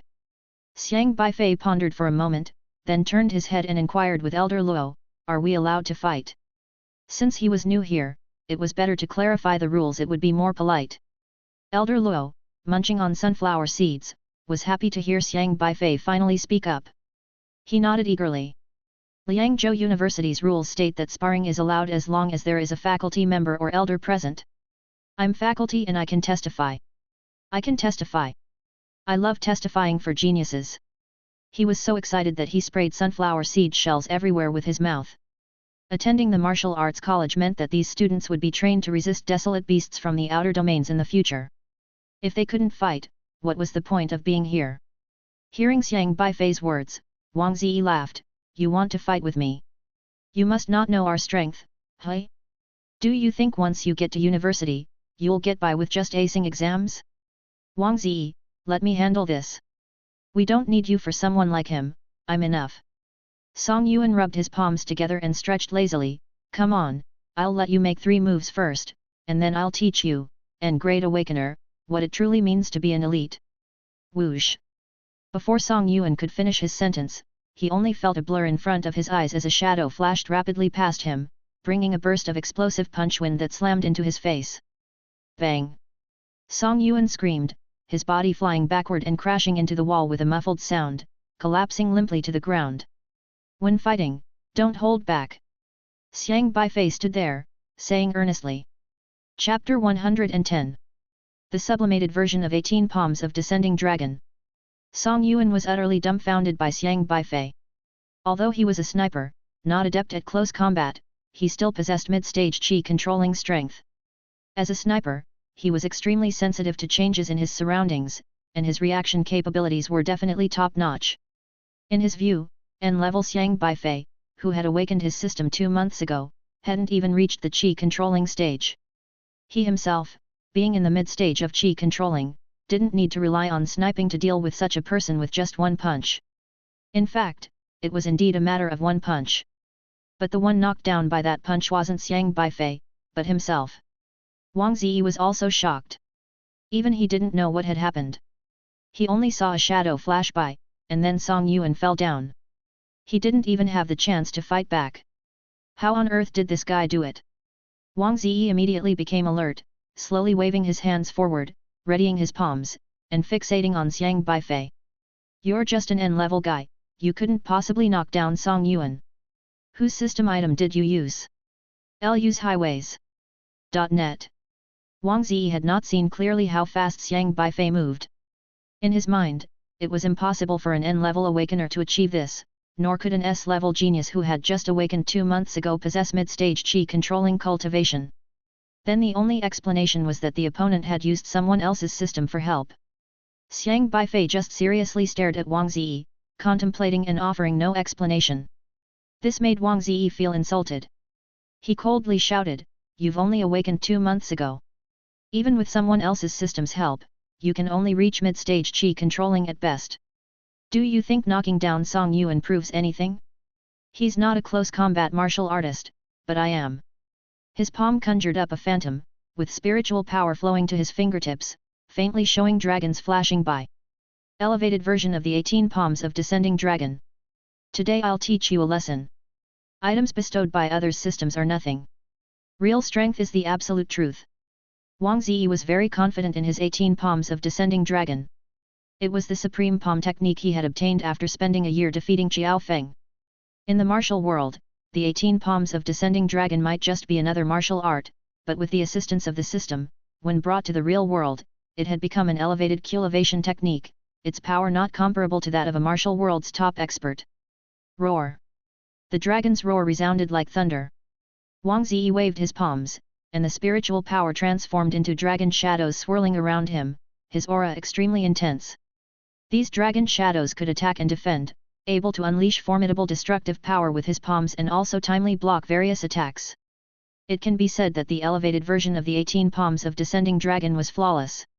So far, he had never been at a disadvantage against anyone in the mid-stage of qi controlling. Xiang Beifei wasn't even a practitioner. The power of the system item he borrowed was limited and was nothing before his own 18 palms of descending dragon. Even with someone else's system item's help, he couldn't possibly be his match. The dragon shadow of Wang Ziyi's 18 palms of descending dragon grew increasingly powerful. Then, his body vibrated, transforming into a golden phantom, creating a cracking sound as it rushed towards Xiang Beifei. Boom! Wang Ziyi's dragon shadow palm created a thunderous roar stirring the air, forming an intense and violent aura. This palm, mixed with the fierce dragon's roar, was imposing like thunder, shaking the very air and seeming to devour and destroy everything in sight, reducing it to ashes. His palm technique was true to its name. One palm affected the whole body, and with each strike, he could change it into 18 styles. Delivering one palm strike was like delivering 18, each containing flexible transformations and roaring dragon shadows. Within the 18 changing palm winds, only one was real. The rest were feints, but he could instantly transfer the real palm to any of the feints. So each palm was a feint, yet each was also real. Real and unreal, true and false indistinguishable. The dragon shadow palm winds turned into myriad forms, all within a single thought from him. This was the elevated version of the 18 palms of descending dragon, terrifyingly powerful. Xiang Beifei lifted his eyelids, watching the overwhelming 18 palms of descending dragon. Then he threw a punch. Bang! A muffled thud. Ah! Wang Ziyi screamed in agony, his body flew backward like a battered sandbag, crashing into a pillar behind him, and fell to the ground like a puddle of mud. His nose was bloody, the blood spraying on his clothes, creating a shockingly gruesome sight. All flash and no substance. Xiang Beifei muttered. You. Wang Ziyi looked at Xiang Beifei in disbelief. He had actually lost. How was this possible? Wang Ziyi was stunned, completely unable to accept the fact. If it had been Song Yuan who was knocked down by a punch from Xiang Beifei, it would have been understandable, since Song Yuan was a sniper, not a close combat expert. But he, Wang Ziyi, was a proper martial artist. He had a powerful system enhancing him, had plundered the supreme cultivation technique, and after receiving the boost from the 18 palms of descending dragon, he should have been spirited and prominent. But he had lost. After spending an entire year to kill Qiao Feng and plunder his 18 palms of descending dragon, when he performed it, his momentum was like a raging torrent, unstoppable, invincible, and extremely domineering. But he still lost. He could perform the 18 palms of descending dragon so brilliantly, seamlessly blending illusion and reality, true and false, each strike made his opponents dread, almost no one in the same realm could decipher it, the palms were terrifying and domineering, able to crush rocks into powder with a single hit. But he still lost. He lost to an N-level awakener. The opponent had merely thrown a punch. His intricate and unfathomable palming technique was, in the eyes of his opponent, merely dismissed as all flash and no substance. Wang Ziyi looked at Xiang Beifei with a mix of shock and anger, he couldn't stand it. But Xiang Beifei's punch had left him so disoriented that he couldn't even muster the language for a moment, not even able to make a sound, like he had become mute, just trembling lips staring at Xiang Beifei. Xiang Beifei's punch had left him without even the strength to speak. Elder Luo also stood frozen in place, staring blankly at Xiang Beifei, even forgetting to crack his sunflower seeds. Wang Ziyi might think that Xiang Beifei had won by borrowing someone else's cultivation technique, but as an SR-level late-stage meridian opening cultivator, his insight was sharp and clear. Xiang Beifei was not relying on someone else's system, but on his own overwhelming boxing technique. A punch down, and Wang Ziyi flew. There was no room for negotiation. Elder was right. Xiang Beifei turned politely to Elder Luo and said, What did I say? Elder Luo, who hadn't snapped out of it yet, asked blankly. The best way to shut them up is with a fist. Xiang Beifei looked at Wang Ziyi and said, see, now he can't talk at all. Chapter 111. The Mysterious Leisure System. Elder Luo was stunned for quite a while, but finally came back to his senses, and blinked his eyes before bursting into loud laughter, ha ha ha. I knew it. I just knew it. How could you possibly be that weak? Come on, I must share some sunflower seeds with you. Let's crack sunflower seeds together. Let's do it. Excited, Elder Luo took out a handful of shiny black sunflower seeds from his pocket and stuffed them into Xiang Beifei's hand without any explanation. Hey! The moment he touched the seeds, Xiang Beifei noticed that these weren't ordinary sunflower seeds, but a peculiar system item. He looked questioningly at Xia He, who shook his head, indicating there was nothing abnormal about the seeds. On the contrary, they were quite special, they could replenish energy, stimulate the mind, and seemed to even restore some lost spiritual power, making them a recovery item. Thank you, Senior. Xiang Beifei didn't refuse, accepting the sunflower seeds and earnestly started cracking them. Crunchy and fragrant, the seeds transformed into streams of spiritual power and merged into his body. Why call me a senior? I'm just an idle doorman, not impressive at all. Elder Luo waved his hand dismissively. Anyone with more life experience than me is a senior, Xiang Beifei said casually, cracking the seeds. An idle person, yet capable of reaching such a late stage in meridian opening, he wasn't about to take him lightly. Both being staff at Liangzhou University, Xiang Beifei couldn't see Ye Changfeng's system missions, so he didn't trust Ye Changfeng. However, he could see Elder Luo's leisure system and thus could gauge what kind of person he was. Elder Luo was briefly taken aback and then burst into laughter like an old rascal, ha ha ha. Kid, I like your frankness. Let's go, since we're free right now, let's go find someone to fight. Xiang Beifei. How idle are you? To actually enjoy watching others fight? I have to wait for someone, Xiang Beifei said. But speaking of which, he was still very curious about Elder Luo's SR-level leisure system. This person owned an SR-level system, his cultivation was only as good as the S-level Li Nangxing and Chongshan, which baffled him. He was examining the leisure system description. Elder Luo's daily system missions were filled with all sorts of excruciatingly boring things. Even tasks like watching ants move house or chickens pecking at grains could earn him system values. At this moment, his leisure value totaled 56,233,689. 56 million. Xiang Beifei remembered that S-level principal Li Nangxing only needed 16 million to buy his god-refining pills. Although the systems were different and the methods of calculating system values were different, logically, an SR-level system should cultivate faster and even require fewer system values. He checked the others' system market.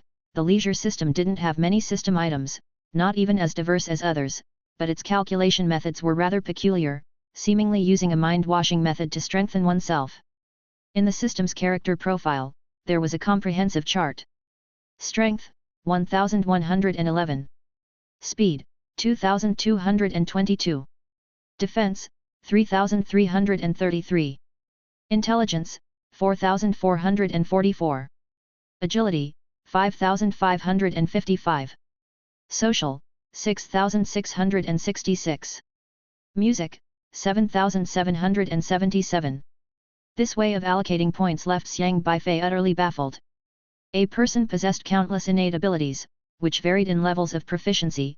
This was evident from Qin Yi's S-rank talent aggregation system he encountered last time.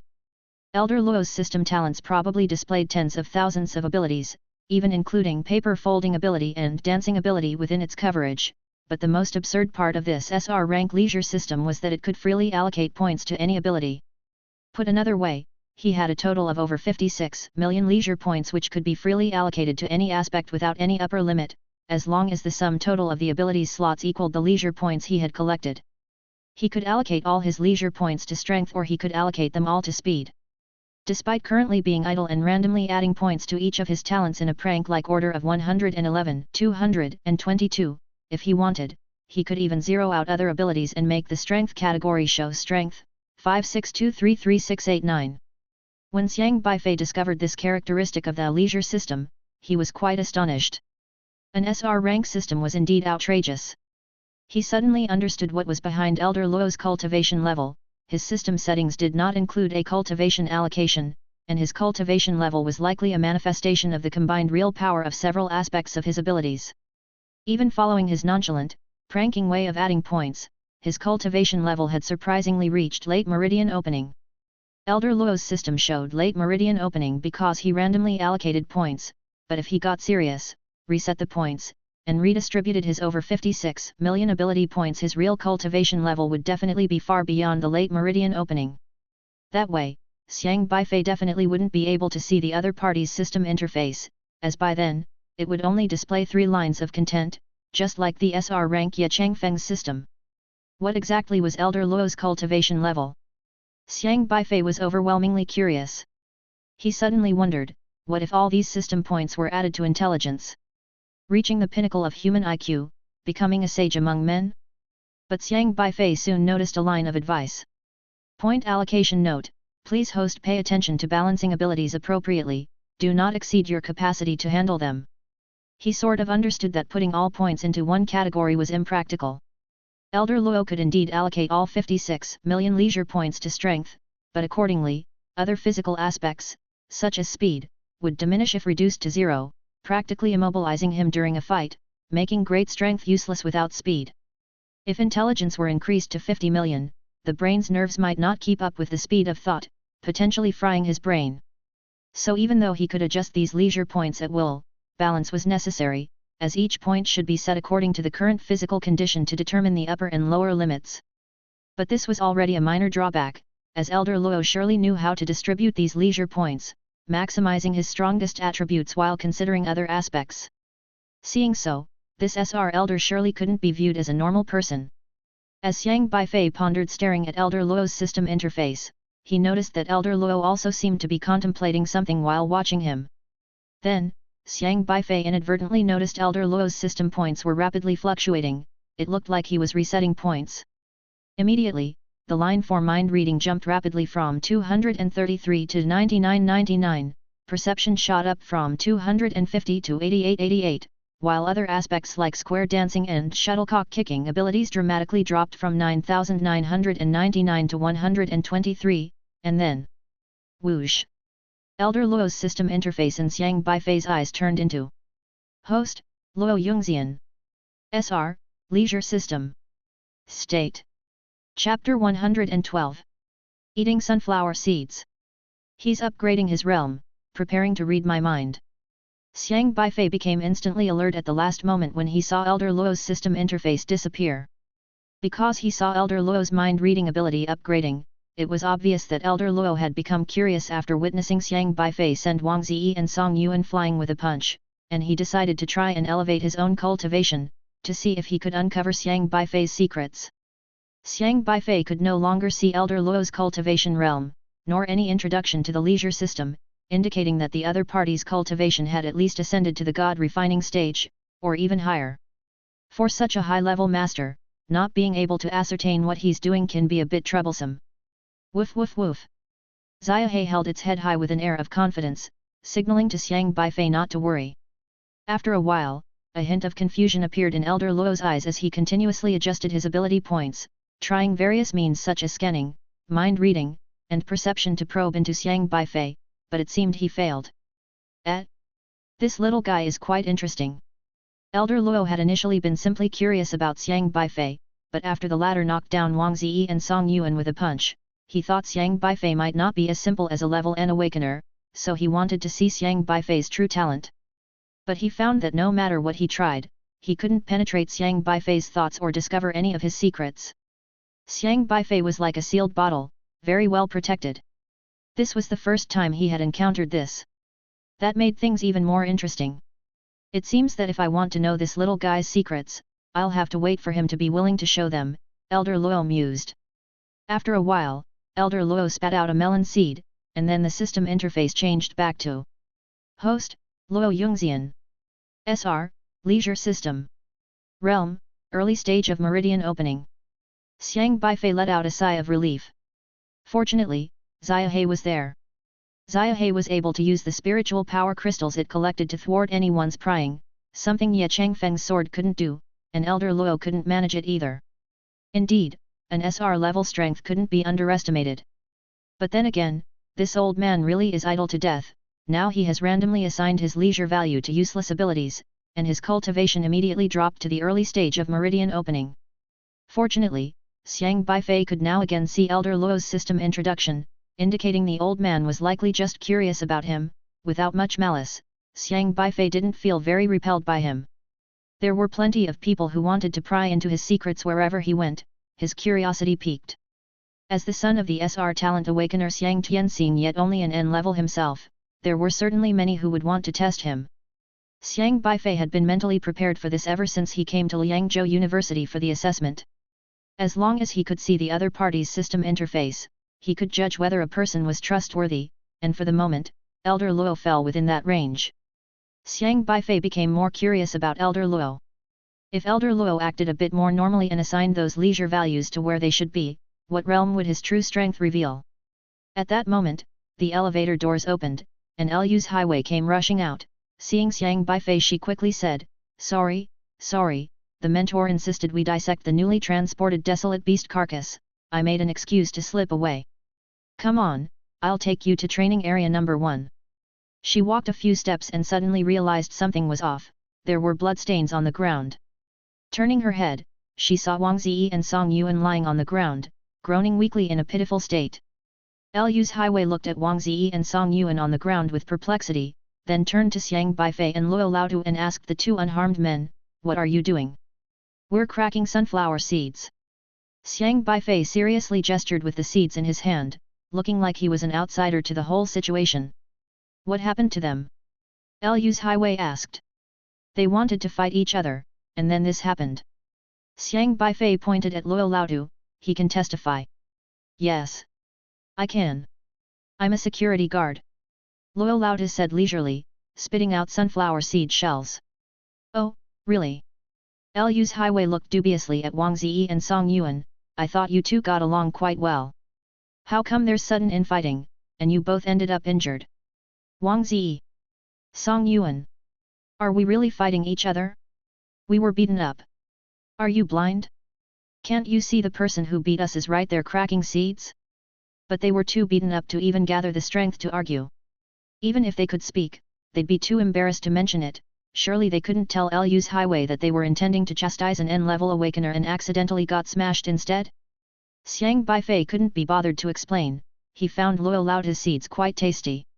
Luo Laotu was even less inclined to explain, as watching others fight was his favorite pastime. It was not only a pleasure for the mind and body but also made him stronger. You should hurry to the medical office. Lu's Highway glanced at Wang Ziyi and Song Yuan, saw that they were still conscious, and had no time to deal with them. Fighting and sparring in the campus were too common. This was martial arts college, after all. If you couldn't spar, how could you improve? And how would you fight against desolate beasts later on? However, the school rules stated that settling personal disputes should be done in the presence of faculty to avoid fatalities. Luo Laotu was a security guard, an official member of the faculty at that. Come on, I need to take you there, we can't be late. Elder Yuqi, who's responsible for the assessment, has quite a temper, we better take it easy. Without another thought, Lu's Highway quickly headed outside. Xiang Beifei followed behind, cracking seeds. Luo Laotu picked up his walkie-talkie, and called out, "Hello, hello, hello, is anyone in the medical office? Who needs to finish a healing task? Send someone to Dashang building quickly, there are 2 people here who need help." Medical students, although they belonged to the literary dao, typically had their studies situated within martial arts college. For these students of medicine who pursue the literary dao, their systems are related to healing and treating illnesses, many of them had to rely on treating others to complete their system tasks.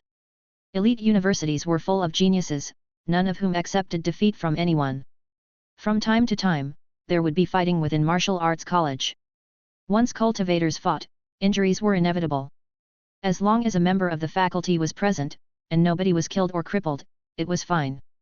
Therefore, medical students, who should have been with the literary dao, were stationed in martial arts college. Besides attending classes, their usual routine was waiting to treat those who got injured in fights to complete their system tasks. After informing the medical office, Luo Laotu casually strode after Xiang Beifei. He didn't need to bother with Wang Ziyi and Song Yuan, the medical office would send medical students quickly to rescue people. He still had his own leisure tasks to attend to today. Chapter 113. Only open to elites.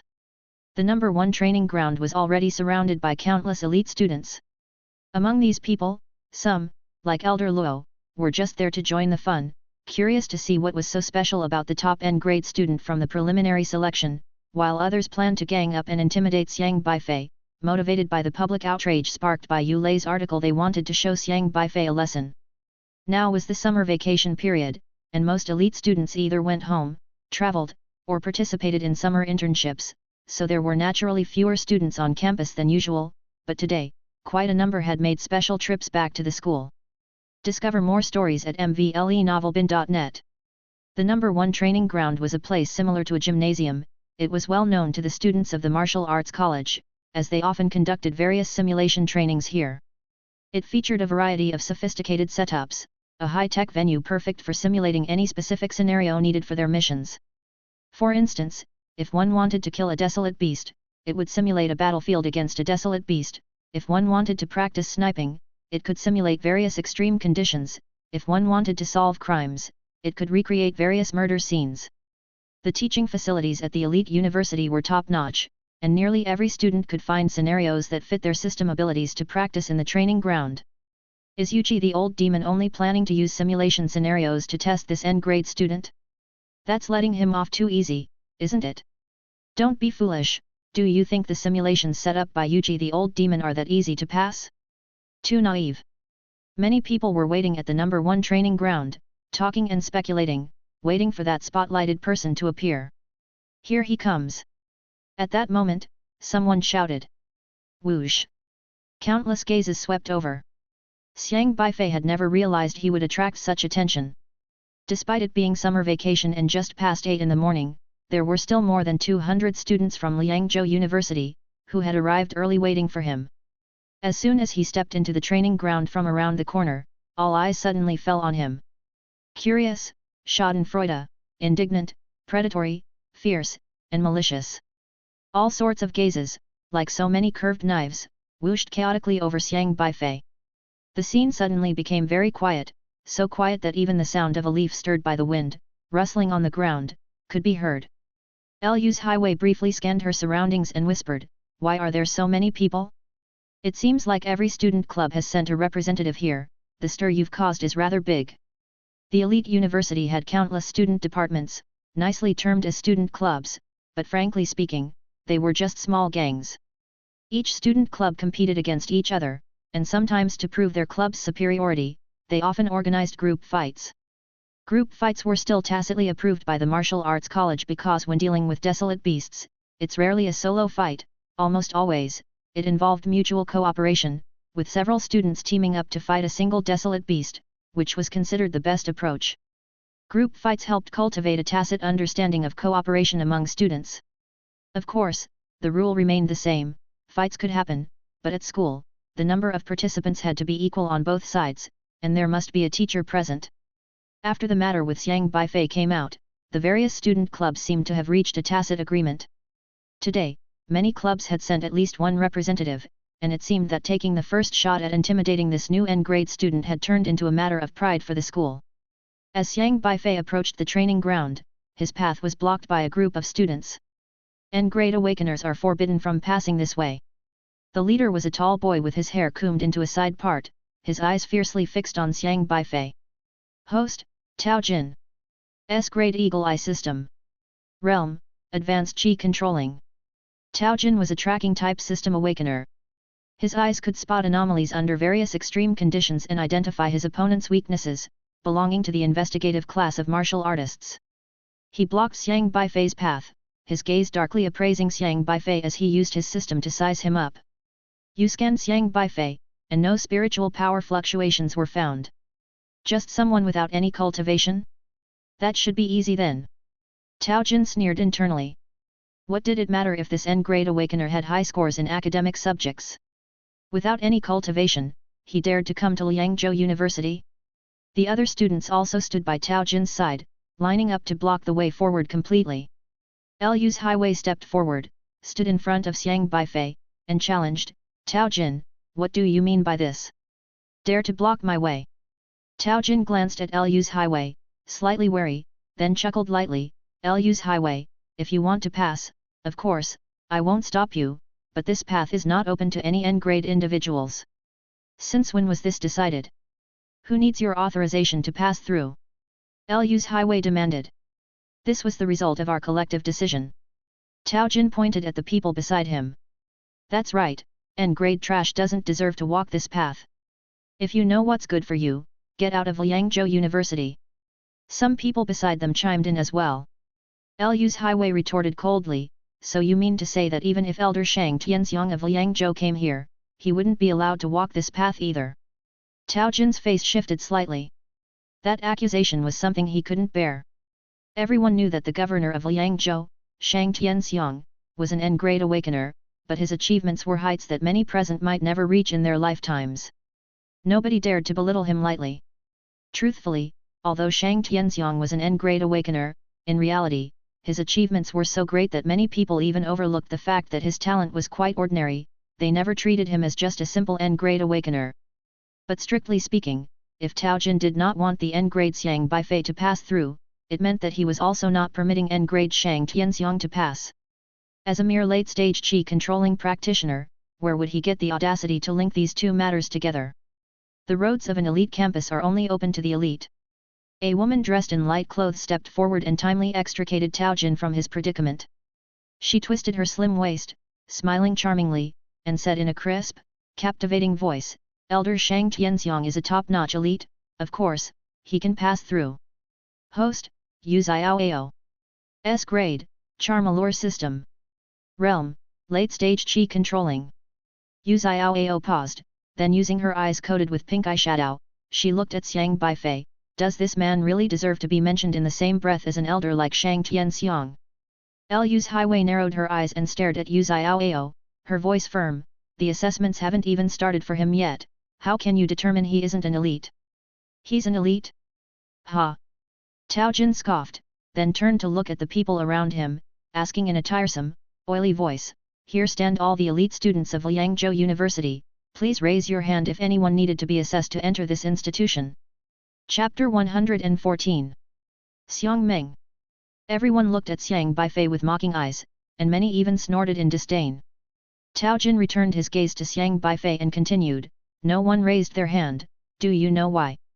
He said condescendingly, dragging out his words, because true elites do not need to rely on the entrance assessment of Liangzhou University to get in. After he finished speaking, many people laughed. At Liangzhou University, the lowest system talent is R grade. R grade students are as common as blades of grass, and S grade students are everywhere. Yet, currently, there isn't a single student who needed to rely on the entrance assessment to get in. The laughter was ear-piercing. They were all mocking Xiang Beifei's overestimation of himself. Xiang Beifei just stood there calmly, scanning the system interfaces of the students present and assessing their cultivation levels. Explore more stories with mvlenovelbin.net. It seemed that the talented students in the Meridian opening stage hadn't come. Those present were mostly in the Qi controlling stage, and most of them had only started attending the university a year earlier than Xiang Beifei. But thinking about it, even for S grades, it is quite difficult to advance to the Meridian opening stage, not to mention for R grades.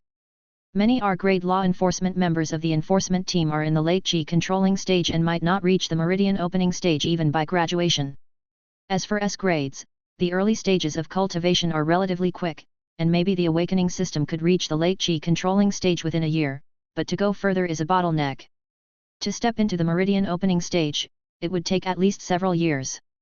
2 to 3 years would be considered quick, and 4 to 5 years would be quite normal. And once reaching the Meridian opening stage, the subsequent advancement becomes even more challenging.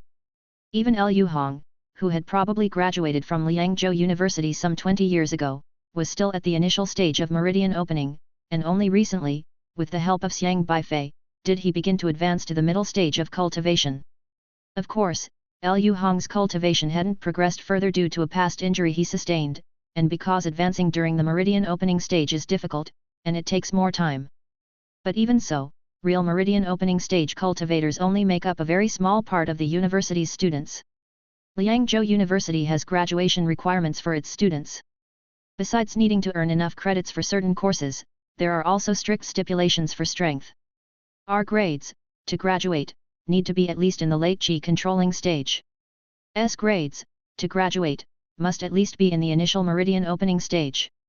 Those genius students who have already reached the Meridian opening stage have either left the school or might have stayed to continue further study. Elite students who stay to delve deeper are busy with their own courses and wouldn't waste time coming to such a place to trouble an N-grade student. Since there were no students in the Meridian opening stage present, that would make things easier. Seeing Tao Jin and the others still aggressively blocking the way, Liu's highway warned, "If you block him, when Mr. Yuji arrives later, you are going to suffer the consequences." Tao Jin and Yu Xiaoao both frowned upon hearing Liu's highway's words. They knew too well how terrifying Yuji Shen was, called Old Devil by the students because he trained them ruthlessly. Nobody wanted to provoke the bad luck of offending Yuji Shen, especially since today's entrance assessment for Xiang Beifei was under his charge.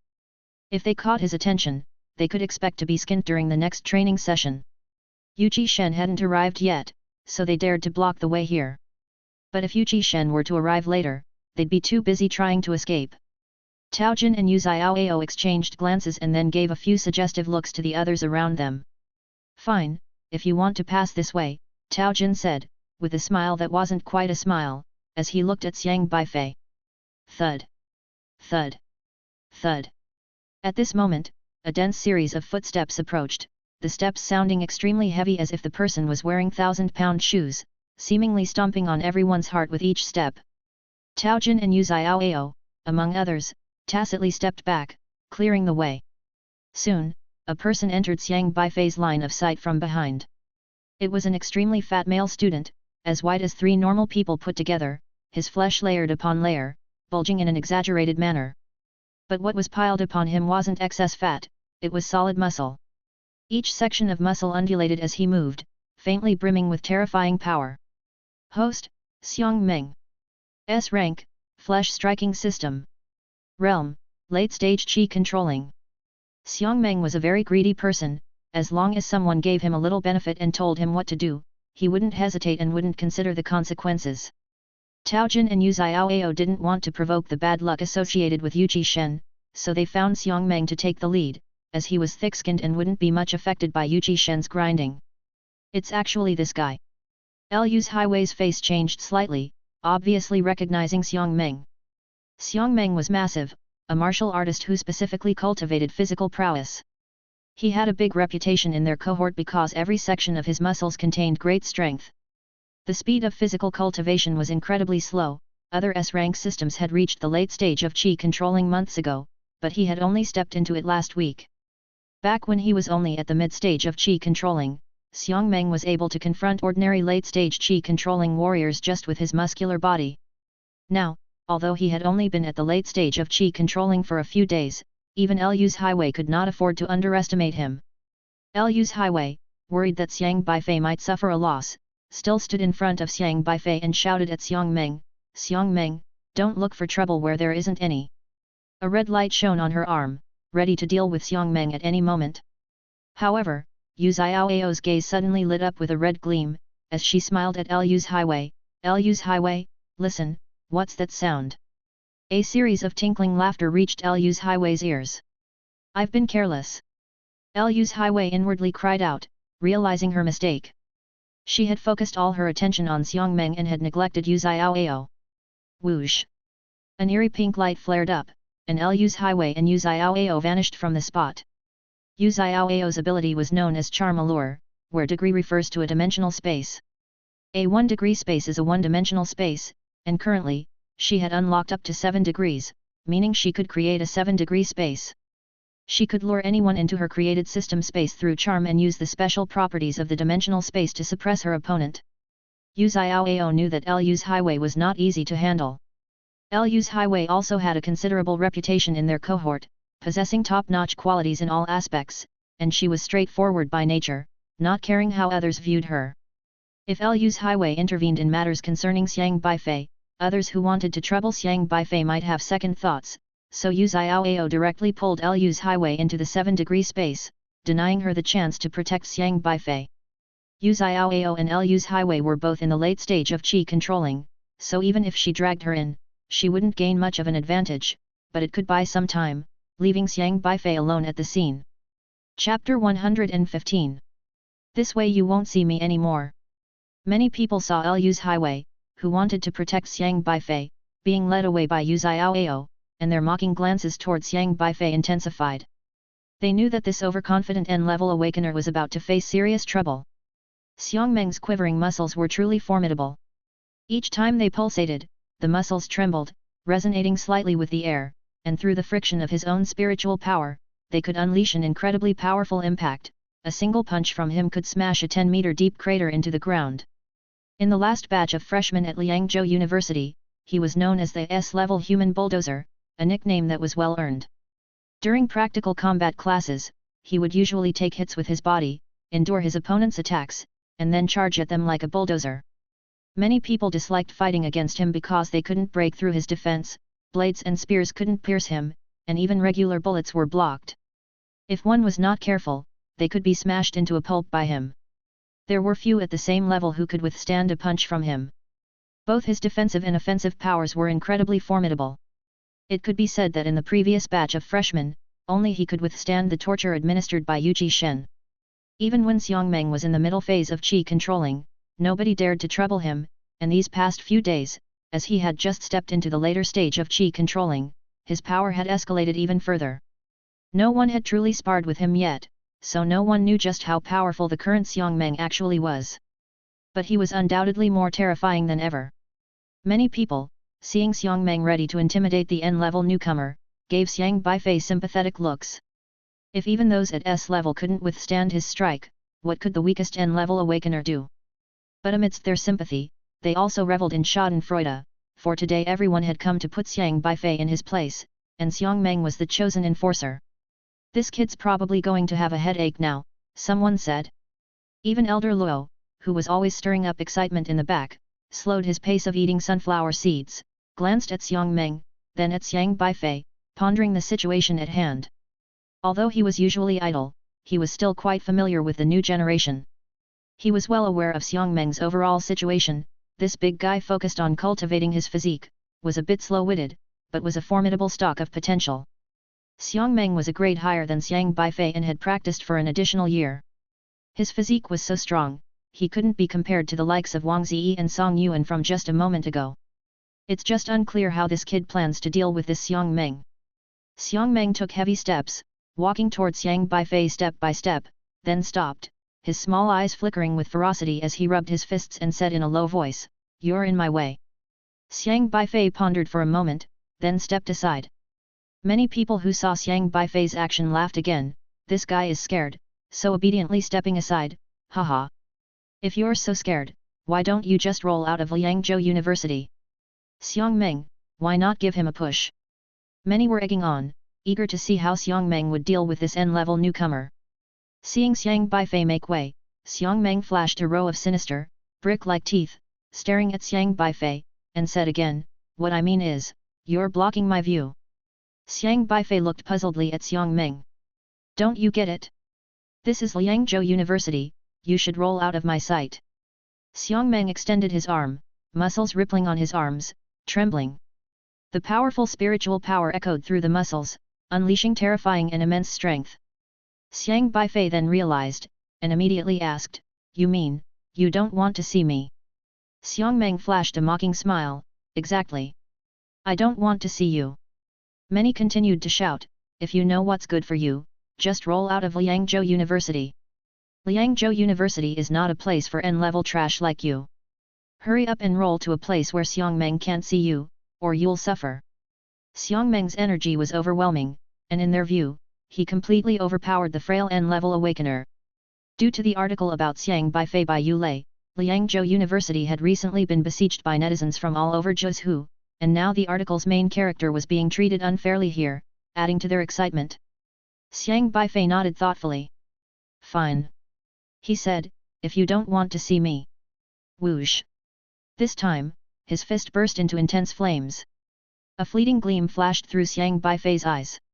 He couldn't be bothered with idle talk and struck out swiftly, hitting the limits of speed. Whiz! It was still a plain and simple punch. This kid actually dares to throw a punch at Xiang Meng.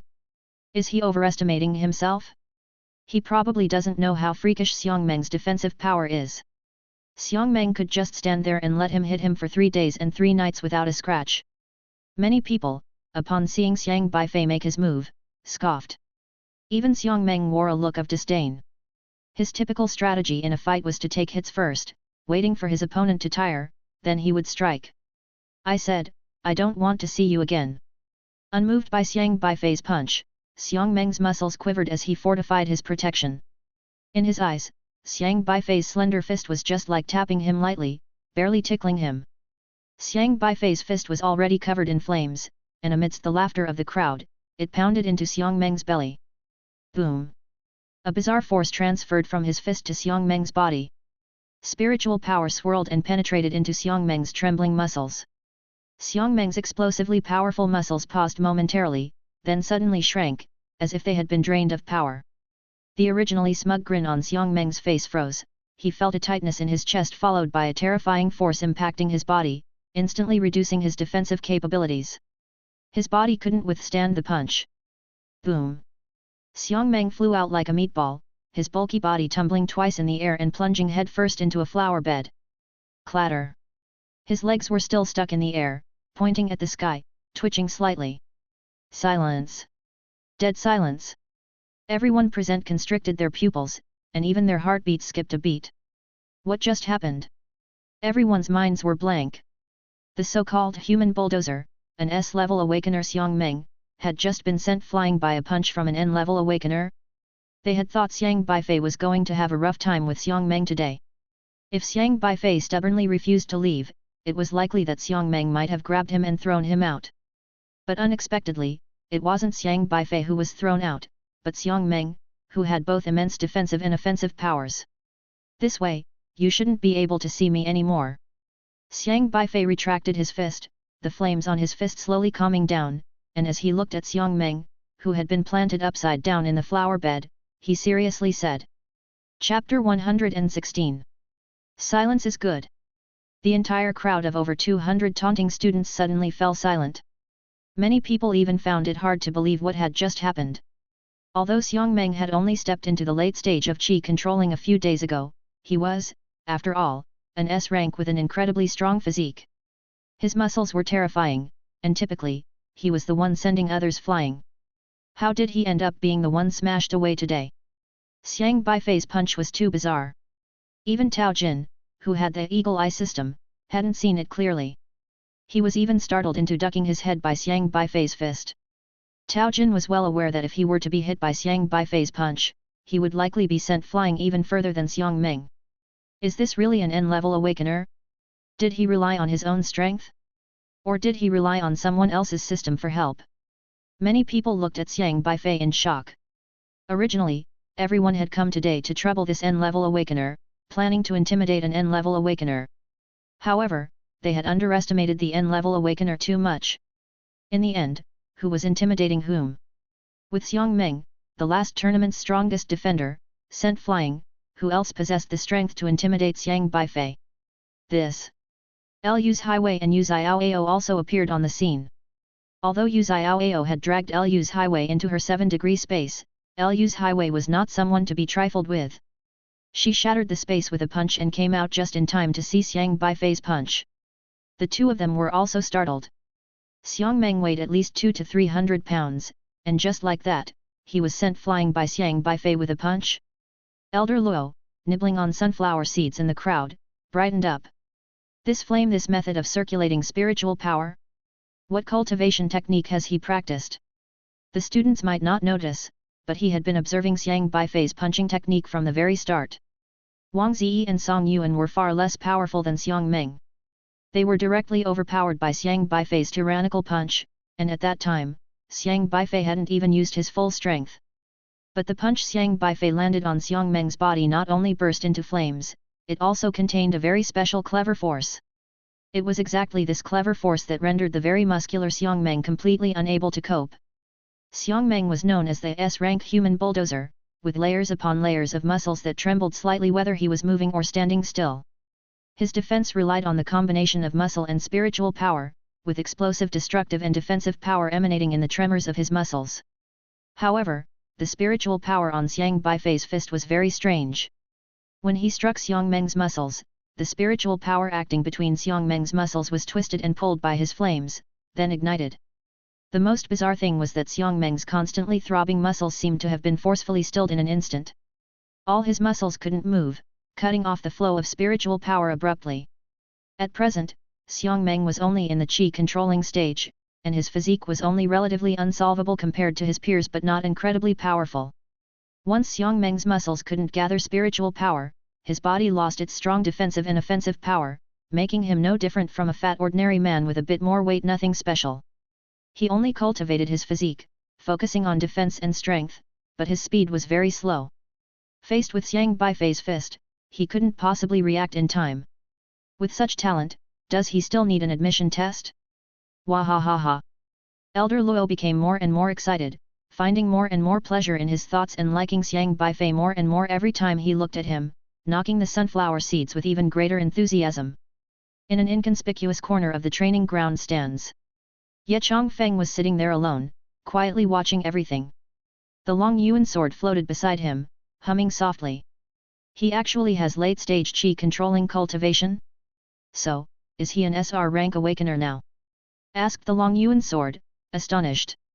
The spiritual power contained in that fist technique was not from the late stage of qi controlling, but the middle stage of qi controlling, Ye Chongfeng said with a slight smile, before adding, however, I think his talent is definitely not as simple as an N grade. Middle stage of qi controlling?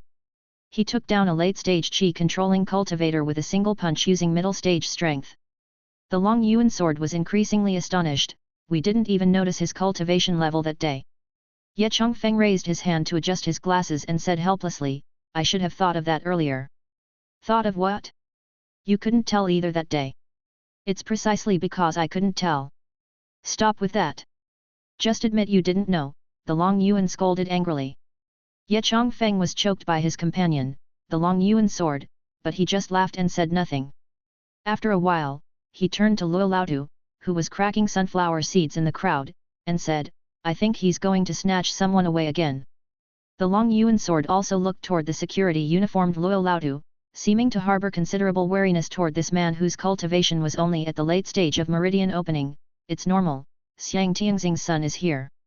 He wouldn't let him go no matter what. Maybe you could compete with him for it. I don't dare provoke him. Ye Chongfeng smiled. He was clearly above the meridian opening stage in cultivation, but he did not dare to provoke the old man who was only at the meridian opening stage.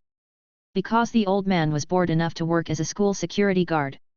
That old man would do anything out of boredom, and when he got bored, he was extremely terrifying. Xiang Beifei remained calm and unflustered despite all the watching eyes. Luo Laotu was right. In the elite university, as long as you have a powerful fist, others will shut up. Liangzhou University reportedly has over 30,000 students on campus, and only around 200 showed up. The truly bright and elite students were always busy and preferred to spend their time on cultivation rather than troubling him. There wasn't even a single student at the meridian opening stage present. Only those without strength, unable to compare with the capable ones, would go about clamoring on forums, and particularly seek to assert their presence on someone they perceive as lower ranked than themselves, an N-grade awakener. Xiang Beifei knew clearly that this group of people could not represent the students of the elite university and couldn't be expected to protect the future of the human race. Now, it was good, a single punch made them quiet down. Xiang Meng's defensive power might be formidable, causing headaches for many, but in Xiang Beifei's eyes, the flaws were too obvious. The muscles required rapid trembling to muster defensive power, so all he needed was an abruptly stop to cease his muscle movement and then one punch to resolve it. Brutally simple. Xiang Beifei walked casually forward, pausing beside Tao Jin. He stopped and looked at him. "You don't want to see me either, do you?" Xiang Beifei asked earnestly. "I." Tao Jin was startled by Xiang Beifei's gaze, taking 2 steps back in shock. Then he snapped back to his senses, realizing he had been frightened off by an N-grade awakener, his face flushed with embarrassment. It was a huge disgrace for him. But was it really a disgrace? Tao Jin wasn't sure, because if he hadn't stepped back willingly, perhaps he'd soon be flying backward unwillingly. Chapter 117. Yu Ji Shen. Tao Jin still didn't believe that an N-rank awakener could have repelled Xiang Meng, and he still thought that Xiang Beifei defeated Xiang Meng by relying on system artifacts given to him by others. The issue was that this was a world where everyone could cheat with systems. As long as someone was willing to help you, as long as you had the cultivation level to wield someone else's power, it was okay to use any person's system artifacts. If you were the one who deployed the power of the system artifact, no one would accuse you of an undeserved victory. In this world, using cheats was only reasonable. Especially here at the martial arts college, a place where fighting was permitted. To cultivate martial artists for Juz who would combat desolate beasts, nobody cared whose system artifact you used. They only cared whether you could kill the desolate beast or survive a siege by desolate beasts. But then again, thinking about it, something seemed off. Because to use someone else's system artifact, there were limitations on one's cultivation level. It wasn't that anyone could just hand you something, and you would become as strong as them. Deploying system artifacts required one's own spiritual power as a medium, thus spiritual power limited the power of the system artifacts. If Xiang Beifei didn't have the necessary cultivation level, how could he have utilized someone else's system artifacts and possibly blasted the late-stage Qi controlling Xiang Meng with a single punch? Could it be that this N-rank awakener also possessed a late-stage Qi controlling cultivation level? Impossible. His awakening system was only 2 months old, right? Tao Jin couldn't figure it out, but he also dared not contradict Xiang Beifei any longer. Instead he was left red-faced by Xiang Beifei's questioning. At that moment, a stir suddenly emerged from the crowd. Quite lively, hey! A lazy, dull voice rose around Xiang Beifei. It was a middle-aged man. With a hawk-like nose, triangular eyes, thin lips, high cheekbones, his features were extremely discordant. It was as though at birth, he randomly chose the most mismatched nose and eyes to stick on his face, then mixed them carelessly before letting him be born an exceedingly bizarre face. He had shoulder-length, messy, wavy hair, looking as if it hadn't been washed in centuries. The appearance of this man seemed to drop the surrounding temperature by several degrees. Xiang Beifei turned his head, looking at the man before him. Host, Yu Ji Shen. SR level, Purgatory System. Realm. Yu Ji Shen. Known to the students of Liangzhou University as Elder Yu Ji Old Devil, the professor who signed the assessment notice, and famously terrifying martial artist who was once the arch-rival of Xiang Tianxing during their student days. Xiang Beifei looked at the other's system, thinking deeply. SR level, he wasn't surprised. To be honest, up to now, he had already encountered 3 SR awakeners. Apart from Elder Luo idly messing with talents, he couldn't see the system tasks or introductions of Ye Chongfeng and Yu Shen. But the word purgatory was definitely not a fun system. Yu Shen stared coldly at Xiang Beifei and spoke, "You have quite the nerve, fighting is prohibited on campus, and yet before even enrolling, you want to break the rules." Many people, upon seeing Yu Shen reprimand Xiang Beifei, snapped out of their previous shock. Yu Shen's tone was unfriendly. This tone, anyone familiar with the old devil knew all too well.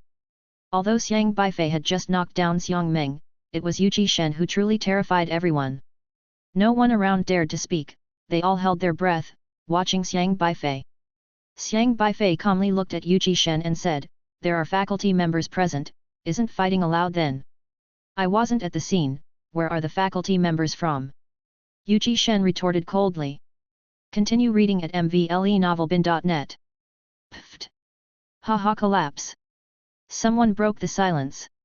The sound was very abrupt, as if spitting something out, accompanied by the sound of chewing.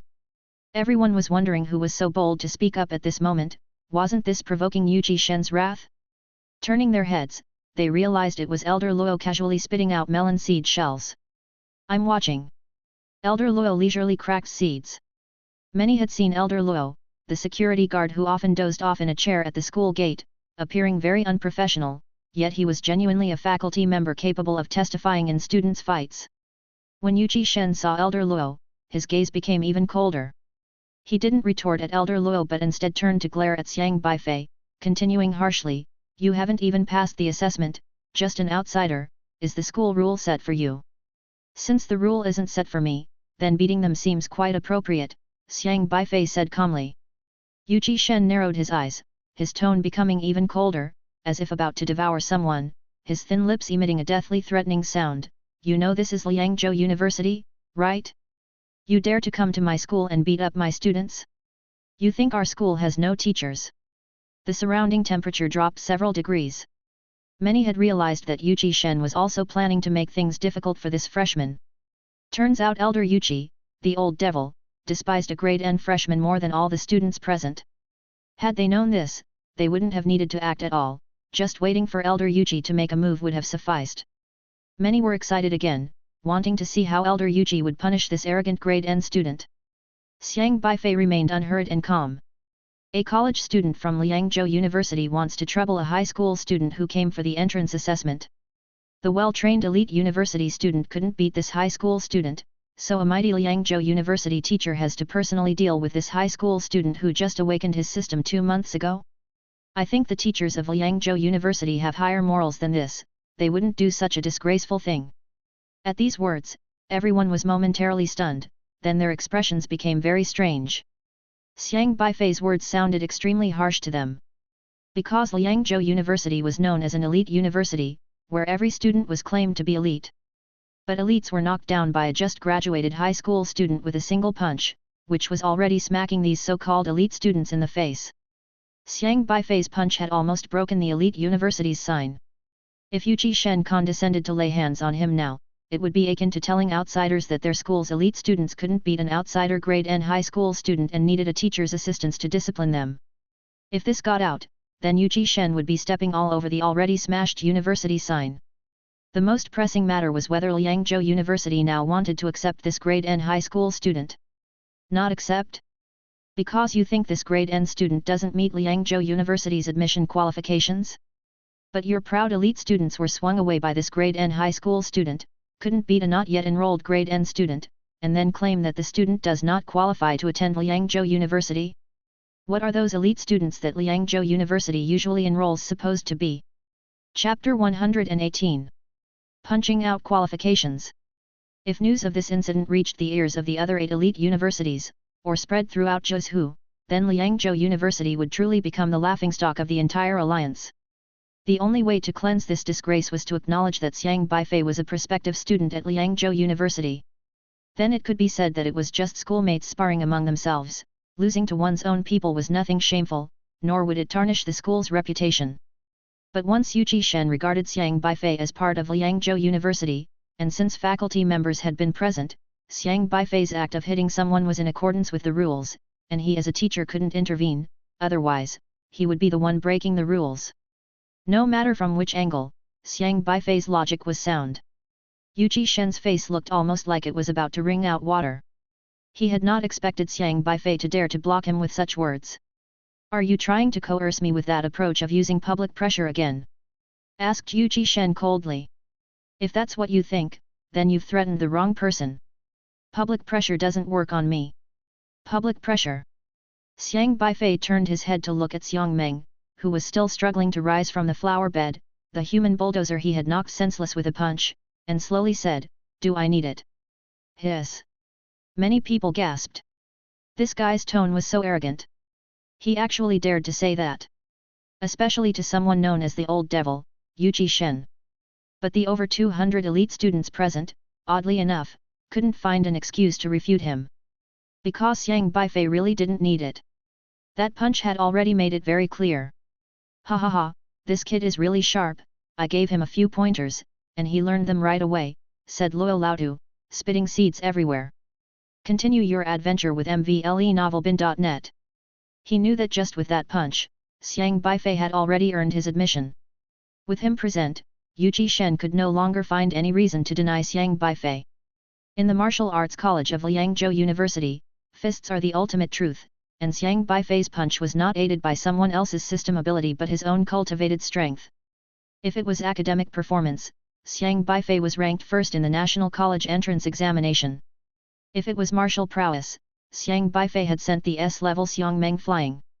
Last time, maybe everyone thought Xiang Beifei was relying on public pressure, but this time, Xiang Beifei was relying on his fists.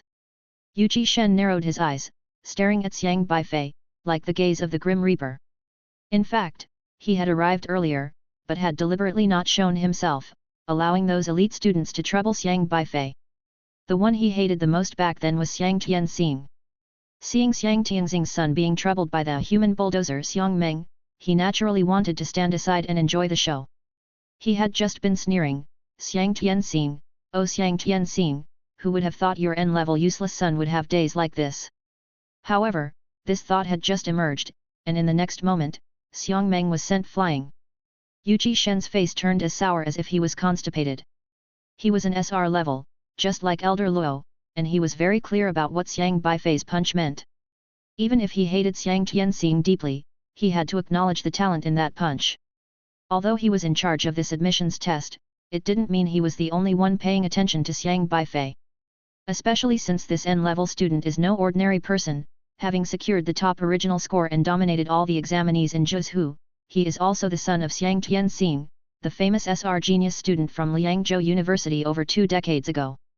During today's enrollment assessments, numerous teachers and senior leaders of the school were secretly observing everything. The number of teachers he could perceive, including Ye Chongfeng, was about 7, as for those he couldn't perceive, who knew how many there were? Not to mention, that old man who appeared the most lively and carefree as he nonchalantly cracked sunflower seeds was too much for him to handle. Students might not know who this boring old man was, but Yu Shen was well aware of his status within the school. Although Yu Shen was in charge of handling the enrollment assessment matters, the decision on whether Xiang Beifei was qualified for admission was not up to him, but those people, including this sunflower seed cracking old man. From what he could see, Xiang Beifei had indeed punched his way to qualifying for admission as a Liangzhou University student. However, Yu Shen sneered shortly afterwards. "Admission then, admit. I even look forward to you enrolling, attending my class later, and then we can have a good talk about life." But today's enrollment assessment still had to proceed as usual, following all procedures, and eventually, he would certainly need to teach you a lesson. Yu Shen glanced at his system interface, pondered for a moment, and the corner of his mouth showed a sinister curl. "Since there was a staff ID just now, I won't pursue it. Then next, whether you can pass the enrollment assessment is up to your luck," Yu Shen said to Xiang Beifei with a smirk. Assessment. Many students perked up. The assessments set by Old Devil Yu were absolutely serious business. Usually, if they accidentally got scheduled for a martial arts simulation training class with Old Devil Yu, they would be harshly schooled. The simulations he set up were abnormally difficult, and passing them without being stripped down a layer was nearly impossible.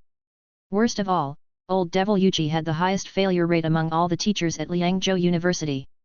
The students who had failed under him could nearly form a line around Liangzhou University. Given that Xiang Beifei had been utterly uncompromising in his words to Yu Shen just before, wouldn't Yu Shen want to knock him down a few pegs? Xiang Beifei watched Yu Shen's smile, his expression remained undisturbed. Principal Li Nangxing had long told him that Yu Shen was his father's arch-nemesis, so it was perfectly normal for him to be harassed. Because of Xiang Tianxing, Xiang Beifei was bound to receive extra attention from this man. This meant that whether he spoke politely to Yu Shen or directly confronted him, it would make no difference. Since that was the case, he had nothing to retreat from, he faced it calmly, ready to retort whenever necessary, and couldn't afford to tarnish his father's reputation. All he wondered was the method this man would use to assess him today. Purgatory system, what exactly is it? Xiang Beifei pondered slightly.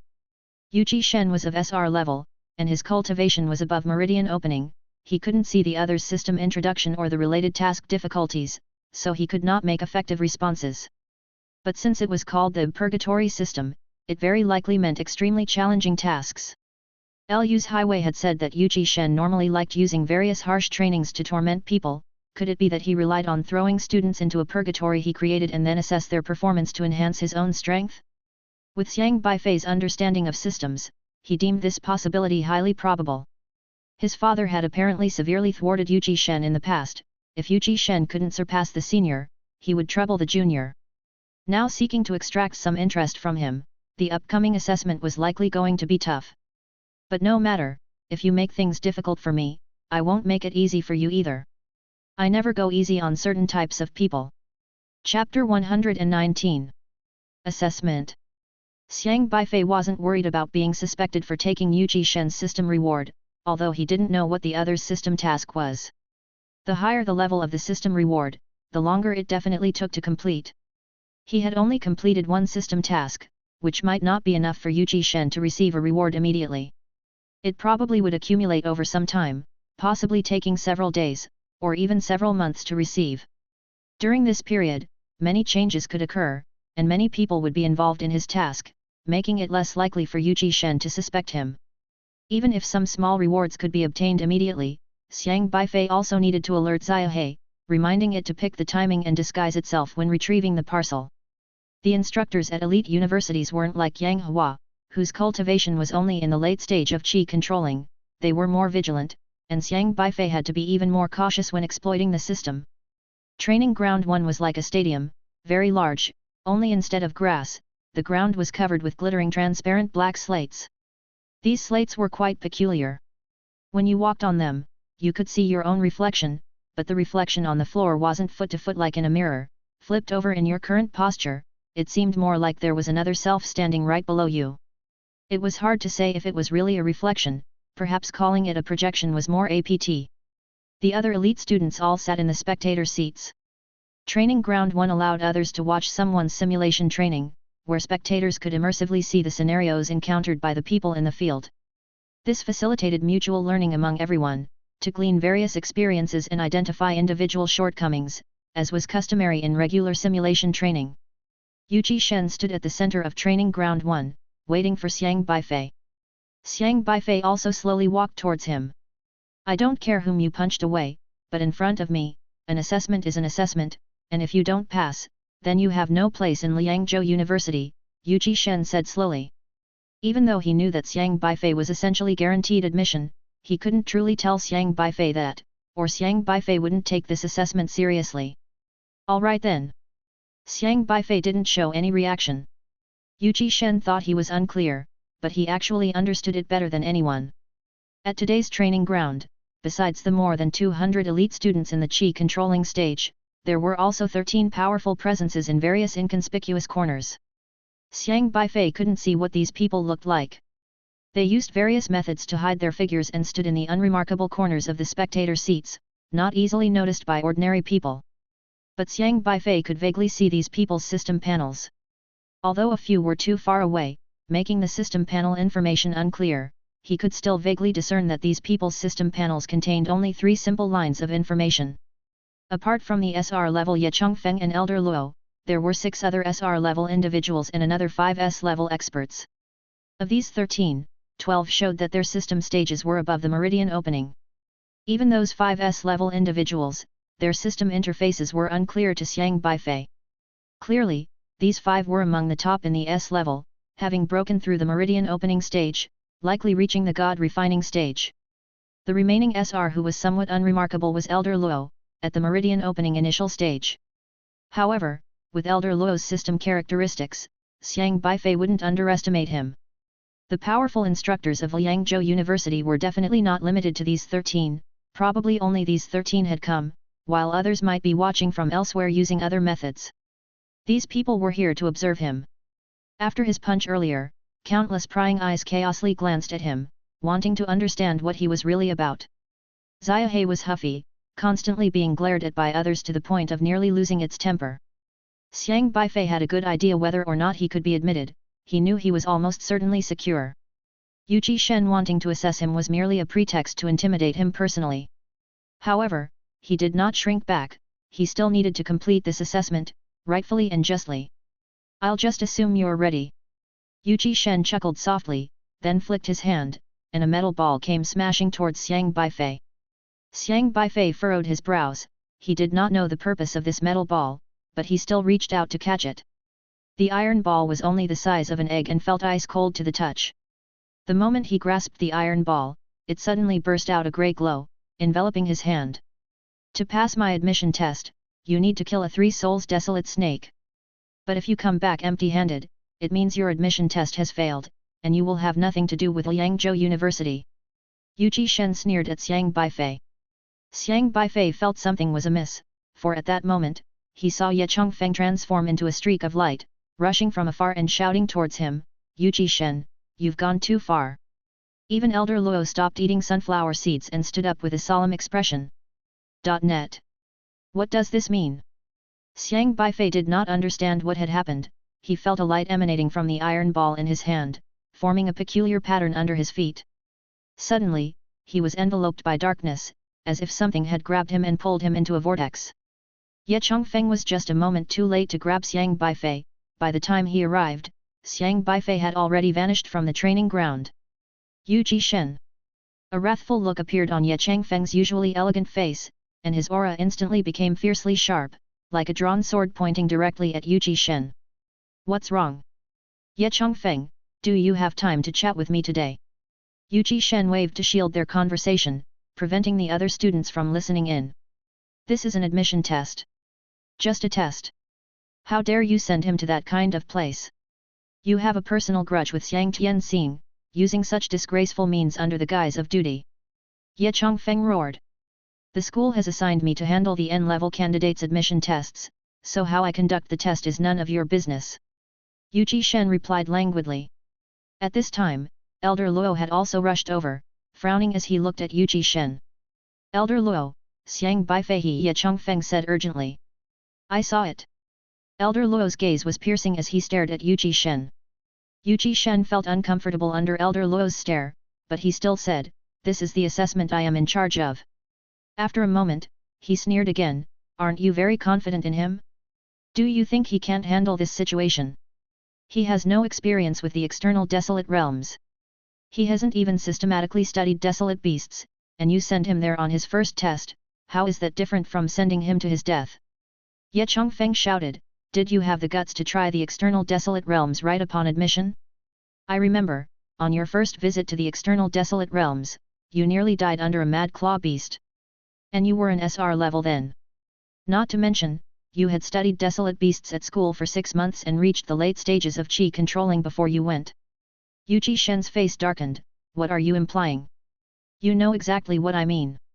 You couldn't even pass an assessment after half a year of studying, how dare you expect a high school student who hasn't received formal training to undertake such a task? Ye Chongfeng's tone became increasingly aggressive. Chapter 120.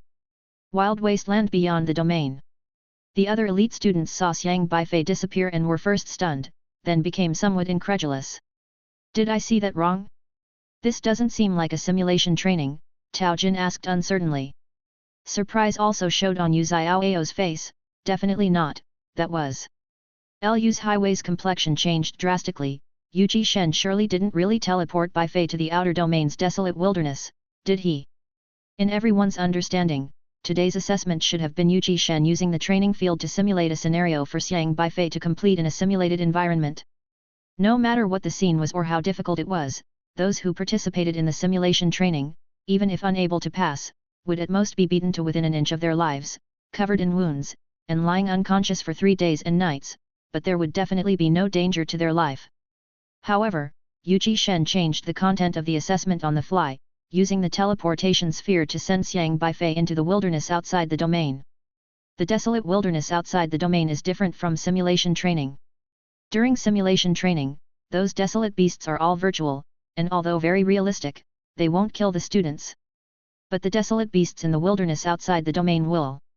Normally, elite students at Liangzhou University need to study the relevant desolate beast knowledge courses first, learning about the various danger levels in the wilderness outside the domain, coping with various wilderness scenarios in the simulated training grounds, and only when they have earned enough credits and passed various simulation trainings with satisfactory scores, and their cultivation has reached the late stage of qi controlling, are students permitted to go to the real wilderness outside the domain for practical training. This practical training also needs to be led by the school's teachers to minimize the danger. Even for their batch of first-year students like Lu's Highway, who had studied for a year at the school, the number of those who truly passed and were qualified to go to the wilderness outside the domain for practical training was fewer than 20. Because most of the freshmen had almost all failed the simulated training in the wilderness outside the domain, being killed by the desolate beasts in the simulated scenarios without any power to fight back, so they were not qualified to have practical training in the wilderness outside the domain. And Xiang Beifei had just awakened his system less than 2 months ago. What he studied in high school was the most basic Zhuzhu cultural courses, and some knowledge about the wilderness outside the domain was only roughly introduced in textbooks, far from the actual cruel and dangerous conditions of the real wilderness outside the domain. High school students couldn't even recognize many basic desolate beasts, not knowing that desolate beasts need to be classified, what the different weaknesses of each type are, how to kill them. High school students have not learned these things. These are all content to be studied at university. And yet, today, Yu Shen didn't discuss with anyone and directly teleport Xiang Beifei to the real wilderness outside the domain. Net. In everyone's eyes, this was no different than throwing an infant directly into a group of lions.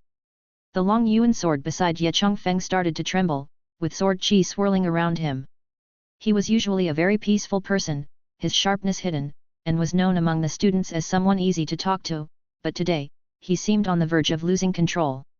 Clearly, what Yu Shen did had touched Ye Changfeng's bottom line. Yu Shen responded coldly, if he feels he can't stay, he can simply crush the iron ball to come back. You didn't explain this to him in detail. You didn't even tell him how to come back. Ye Chongfeng said angrily. Would Xiang Tianxing's son be that stupid? Yu Shen sneered. Ye Chongfeng stared at Yu Shen intently. Elder Luo, who had been silent, asked, where? Cultivated domain, South Mountain 2nd District, Yu Shen responded coldly. Are there any more teleportation spheres? Ye Chongfeng demanded. No, I made only one. Yu Shen knew that Ye Chongfeng would interfere, so he did not give Ye Chongfeng a chance to help Xiang Beifei. You're going too far. Beneath Ye Chongfeng's feet, a ripple had already appeared, and he turned to leave towards the cultivated domain. Yu Shen snorted coldly, maybe he couldn't last 10 minutes before he ran back here. You might not even get there in time. If I were you, I might just sit down and watch how he performs out there. Yu Shen tapped his foot on the ground twice. The ground of the training field already showed Xiang Beifei's figure. With that iron ball, Yu Shen could project everything Xiang Beifei did in the alien wilderness onto the training ground, so that everyone could observe. Ye Chongfeng looked at Xiang Beifei below, his face changing from clear to cloudy, and said, you better tell me you have a contingency plan. Guo Han and Sun Rui will protect him in secret. That's the mission I gave them on the fly. They've been training there during the summer break. Yu Shen dropped this piece of information, took a step, and the next moment he had already settled himself in the seats for spectators, then chuckled coldly again. He left 2 people to protect Beifei, but the orders he gave them were not to intervene until the last moment. How many minutes can you last, Beifei? 5 or 10. Yu Shen didn't like how bright Xiang Tianxing's sun shined, much like Xiang Tianxing himself when he first started school, always outshining him, which filled him with loathing. In Beifei's punch, he saw the shadow of Tianxing, and that irritated him. He needed to teach Beifei a good lesson and curb the young man's sharpness. Xiang Beifei did not have any survival experience in the alien wilderness. He would definitely panic, unlike the arrogance he displayed when he punched Xiang Meng away. Soon, everyone would see this youngster trembling with fear. No one could complete a mission in the alien wilderness on their first try. Yu Shen wanted to take great pleasure in watching Xiang Beifei scared witless by a desolate beast. He knew that Xiang Beifei would surely give him that satisfaction. Elder Luo, aren't you going to say anything? Ye Chongfeng turned his head to ask. Luo Laotu looked down at the ground, lost in thought for a long while. It's a low-risk area. With Sun Rui and the others there, as long as he doesn't leave the effective range of the teleportation array, he will be fine. I just asked him to eat some sunflower seeds. Elder Luo left the training grounds, went back to the spectator seats, found a comfortable position, and looked at Xiang Beifei in the field. Ye Chongfeng was slightly startled, then pondered for a moment before disappearing from the training grounds. When Xiang Beifei was caught by the iron ball, he realized this was no simulation training. He landed in a forest. The air was bone-chillingly cold, carrying a thick moisture. A faint mist hung all around, limiting visibility to roughly 10 meters. He stood next to a swamp, where the black marsh bubbled, thick vines stretched across it, and several sinister skulls hung from the vines, looking like desolate beasts strangled to death. He looked up at the sky. The sky was overcast, with the sun that was missing a piece. Is this actually the alien wilderness? Xiang Beifei was quite surprised. This Yu Shen, has he really sent me to the alien wilderness? High school textbooks only introduced a rough idea of the alien wilderness. If the weather was good there, one could see the sun but only with a piece missing, as if it had been bitten by a celestial dog. No one knew why the sun in the alien wilderness was like that, but it was the most obvious sign of the alien wilderness. Chapter 121. The Swamp. This was his first time venturing into the wilderness beyond the domain. Outside the human territories of the Zhuzhu Alliance, the wilderness stretched, dotted with various powerful desolate beasts. The knowledge Xiang Beifei had gained in high school about this wilderness was very general, just a rough outline, because some people's awakened systems were based on the literary Dao. They only acted in all aspects of life and rarely dealt with the wilderness, so to accommodate the majority, high school instruction wasn't in depth. For high school students, having a concept was considered sufficient. But those who pursued the path of martial cultivation had to truly learn about the wilderness in university and treat it with the utmost priority. Xiang Beifei thought that he would need some simulated training in university before actually going to the wilderness, but to his surprise, Yu Shen, that shameless fellow, had sent him directly to the wilderness without any preparation. Is your hatred for my father really that intense? He had only met Yu Shen for the first time, hardly exchanging a few words before he was thrown here. Yu Shen was so eager to get revenge that he couldn't wait. Xiang Beifei looked down and saw his wrist, where the iron ball that had been crushed a moment ago had turned into a strange liquid that wrapped around his wrist, solidifying into a metal ring. Above him, a small iron ball was flying around him, seemingly assessing him. He knew that everyone must be watching his every move through this flying ball, wanting to see how he would perform in the wilderness. Yu Shen was undoubtedly one of them. He reconsidered his current situation carefully. Within this strange environment, he had to think about all possible occurrences and how to ensure his own safety. Yu Shen hadn't told him how to return, only mentioning that he needed to kill a 3 souls desolate snake, and that coming back empty-handed would mean failure, implying that even if he couldn't kill the 3 souls desolate snake, he should still return. Was there a time limit, like he would be automatically sent back to Liangzhou University after a certain period?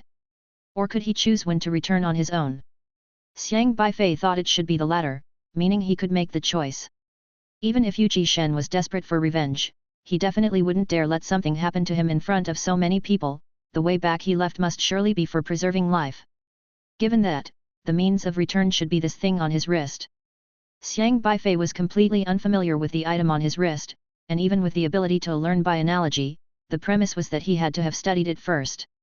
He hadn't attended a single university course yet, and this thing looked like a tool from the wilderness, a newly developed product. He was clueless about how to use it. Net. What was more important was what did the 3 souls desolate snake look like? In the wilderness beyond the domain, there were countless strong and terrifying desolate beasts, too many to count. High school textbooks only listed a fraction of desolate beasts with images, but those were just a drop in the ocean compared to all types of desolate beasts. For the past 2 months, he had been focused on cultivating and dealing with the university entrance exam, neglecting to learn about desolate beasts. The Three Souls Desolate Snake was just an academic name, but what it looked like, Xiang Beifei had no idea. This is insane. I'm given a task, but not told how to return, nor what my target looks like, its habits, or where to find it. Xiang Beifei couldn't help but grumble. Lu's highway once said that newcomers must solidify their foundational knowledge before venturing into the wilderness, and if one were to hunt a certain desolate beast, they must fully understand it before acting. But when Xiang Beifei arrived here for the assessment, he never anticipated that Yu Shen would actually send him to the wilderness, and he certainly hadn't coincidentally studied the Three Souls Desolate Snake. Yu Shen didn't offer him an explanation and just forcibly proceeded with the plan. This opening was like a headless, disoriented pattern. Actually, Yu Shen had originally intended to make Xiang Beifei give up, knowing how difficult it was, because even when he himself was an SR-level genius, during his first mission in the external wilderness, he had spent 6 months learning, gaining a complete understanding of the target, before teaming up with others to go there. But even so, he had nearly lost his life. The real external wilderness was different from simulated training in school. The situation in the wilderness could change in the blink of an eye, and you couldn't expect to encounter only the desolate beast you wanted to kill in that area. There could also be other desolate beasts passing by, facing attacks from different beasts simultaneously. Yu Shen couldn't even manage that himself. He had sent Xiang Beifei here solely to watch his former rival's son embarrass himself in front of everyone, and then tell everyone that Xiang Tianxing's son was no big deal. Xiang Beifei could probably guess Yu Shen's purpose, but he couldn't just go back directly. He took another look around. It was eerily quiet, with a rotten smell wafting through the air, extremely pungent. The sound of the swamp bubbling was particularly jarring, leaves rustling as if something was crawling. Xiahei, do you know what a Three Souls Desolate Snake looks like? Xiang Beifei asked. Xiahei shook its head. It was only the system's nemesis but not a desolate beast's nemesis. It hadn't prepared for desolate beast studies before coming here. This was troublesome. Crack. As Xiang Beifei pondered, suddenly a sound of a snapping twig came from the woods. He became alert immediately, leaping beside the tree trunk, concealing his figure behind it. Hiss! Hiss! It sounded like something was swallowing. Could this sound be the Three Souls Desolate Snake? Thinking of Yu Shen sending him to catch a Three Souls Desolate Snake, perhaps he was directly transported to its lair. Maybe this swamp was hiding the Three Souls Desolate Snake. That would make things easier, no need to go through a lot of trouble to find it.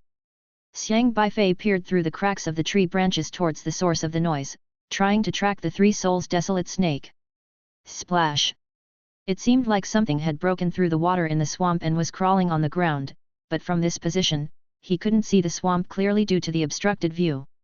He carefully moved his body, stepping over the damp moss underfoot, while applying his spiritual power to the soles of his feet, firmly gripping the ground to avoid accidentally stepping on stones or brittle branches, making noise that would alarm the other party that would really be mindless.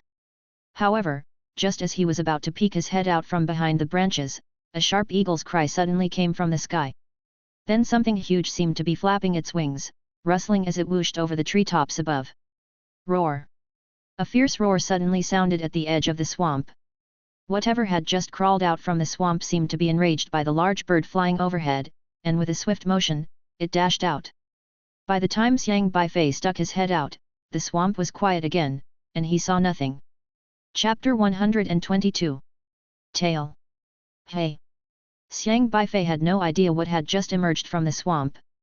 It seemed like a large bird had flown by in the sky, angering something in the marshland.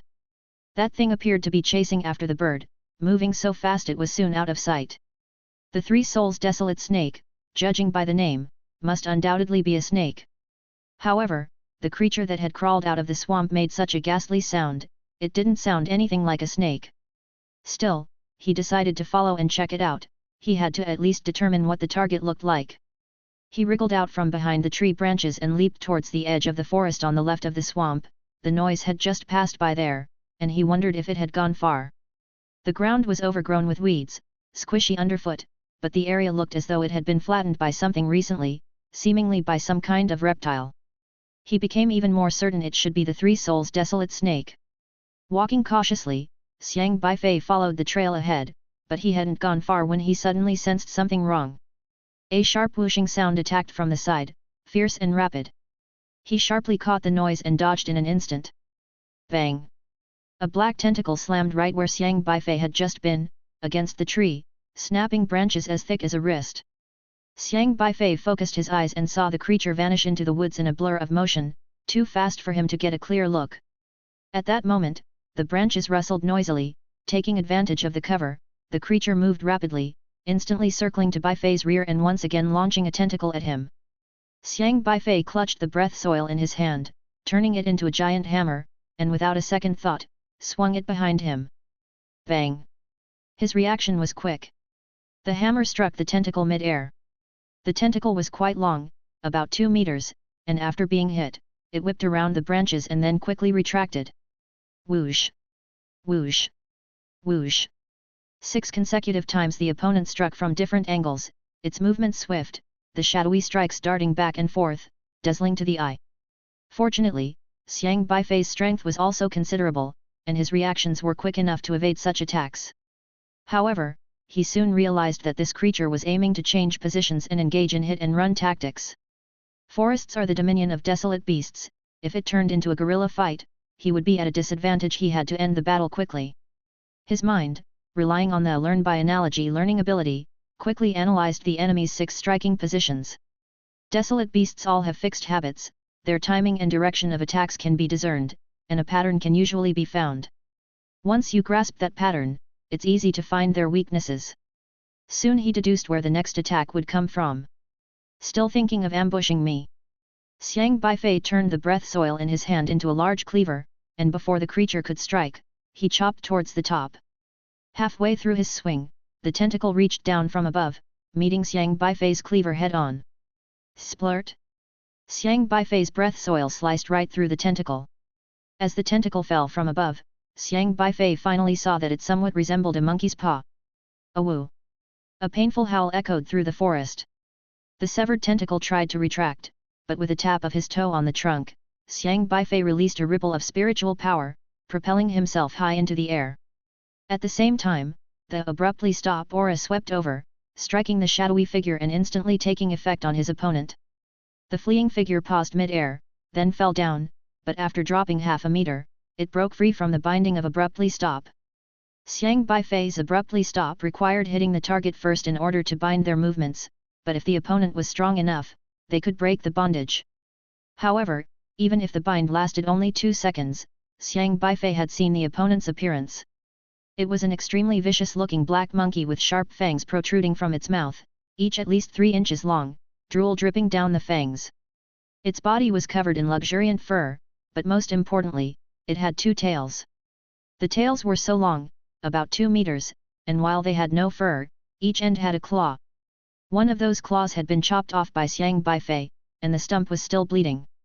This black monkey had a total of 6 claws, including the 2 on its tails, which were particularly nimble. But now, one of them had been severed by Xiang Beifei, and the creature looked exceedingly furious as it leaped onto a tree branch, roaring at Beifei. Based on Xiang Beifei's estimation, this twin-tailed beast-hand monkey had a strength roughly at the mid-stage of qi controlling. It was very fast and somewhat difficult to handle. However, fortunately, he had cut off one of its tentacles and had figured out its attack pattern, so he should be able to deal with it. But this was clearly not the 3 souls desolate snake, so likely not his target. Don't provoke me, or you're going to regret it. Xiang Beifei didn't want to waste energy on this strange black monkey, but the monkey's shape flickered and vanished again amongst the trees, apparently trying to attack him again using the cover of leaves. Rustle! Rustle! Rustle! The branches around him trembled rapidly, as the black monkey shifted its position just as quickly. It moved so fast that shadows appeared on branches in every direction, as if many were encircling Beifei. Told you not to provoke me. A gleam of light flashed in Xiang Beifei's eyes. As the black monkey dashed from behind him, he threw a punch towards a tree branch ahead. Boom! Stay connected through mvlenovelbin.net. His fist accurately struck the black monkey's forehead, eliciting a miserable shriek from the animal as it fell to the forest floor, struggling a few times, clearly not going to survive. Dealing with one peculiar black monkey was simple enough. He was about to deliver a finishing blow when suddenly, Countless roaring sounds emerged from the woods, followed by 1, 2, 3. More and more black monkeys were racing towards them from the distance, and in the blink of an eye, 7 or 8 were charging his way. Stirred up a hornet's nest. Xiang Beifei didn't hesitate to turn and run, without a moment's doubt. He could handle a twin-tailed tendril monkey at the mid-stage of chi controlling by himself, and even 8 or 9 of them by his reckoning it would be touch and go. But once their numbers exceeded 10, he definitely couldn't beat them since they would take cover among the branches, flickering around, dealing low blows now and then. Each black monkey had 2 absurdly long bizarre tails with claws on them. If 10 attacked at once, that would mean 20 clawed tails. In the forest, he couldn't possibly fend off 20 tails with his bare hands. He must lure them into an open area. Without the camouflage of the branches, the monkey's agility was sure to fall a notch, giving Xiang Beifei a chance to fight this horde of monkeys. Chapter 123. The Cave. The elite students spectating at Liangzhou University Training Ground No. 1 couldn't help but exclaim in shock when they saw Xiang Beifei suddenly being attacked by so many black monkeys. Ye Changfeng's expression changed slightly. A troop of mid-stage chi-controlling claw-tailed monkeys. Yu Shen, what are you up to? Ye Changfeng stared at Yu Shen, seated not far from him, and shouted. Claw-tailed monkeys of this strength, even in groups, would be nothing but a one-sword kill in his eyes, but the problem was that Xiang Beifei was only a mid-stage chi-controlling practitioner. The fact that he had managed to kill a claw-tailed monkey so quickly earlier had already surprised him. However, claw-tailed monkeys are social animals. If one is killed, the others become enraged and seek revenge on the target. Yu Shen's face also darkened slightly. He had chosen the training ground carefully. The swamp was the lair of the Three Souls Desolate Snake.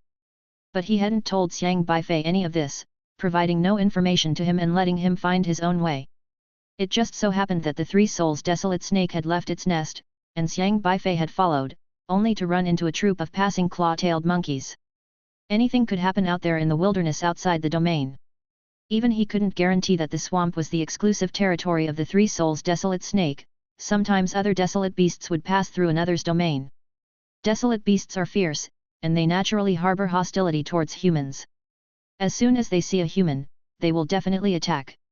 If he can't hold on, he'll naturally come back, Yu Shen said coldly.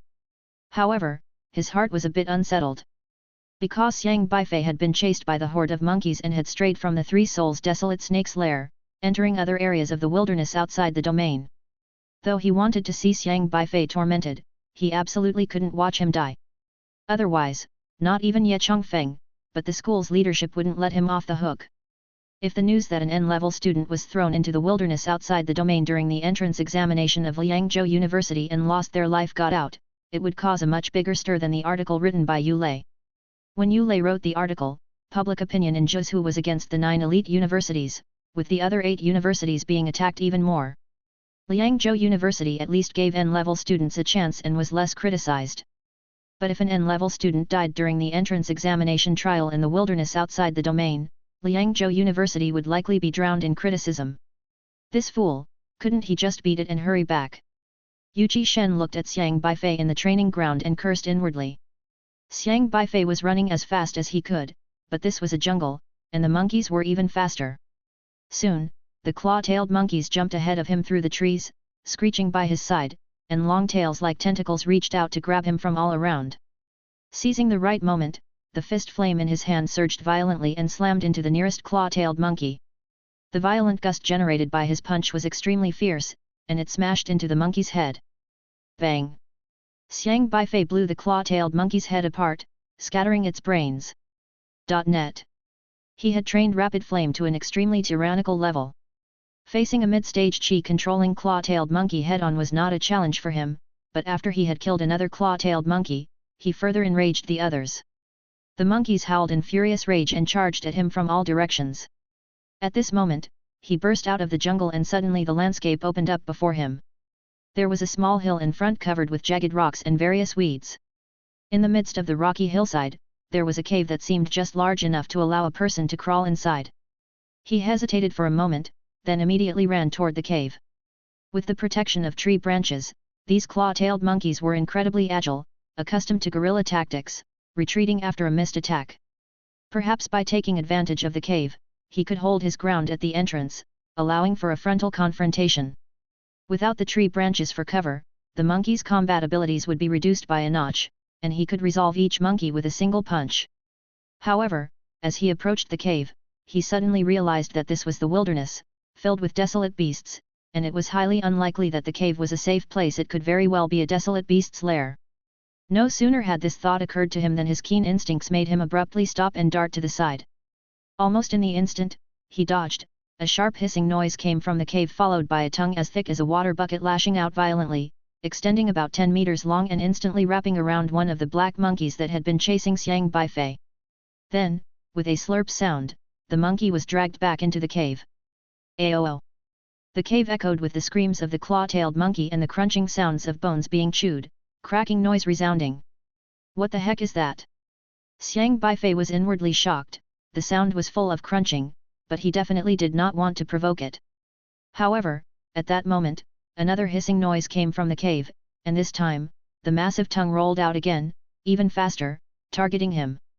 This time, Xiang Beifei couldn't dodge quickly enough, and he was immediately caught by the sticky tongue, which sent him flying back toward the cave. Darkness enveloped him in an instant. The wind howled around him, accompanied by a strong scent of blood and the stench of decay, exceptionally pungent.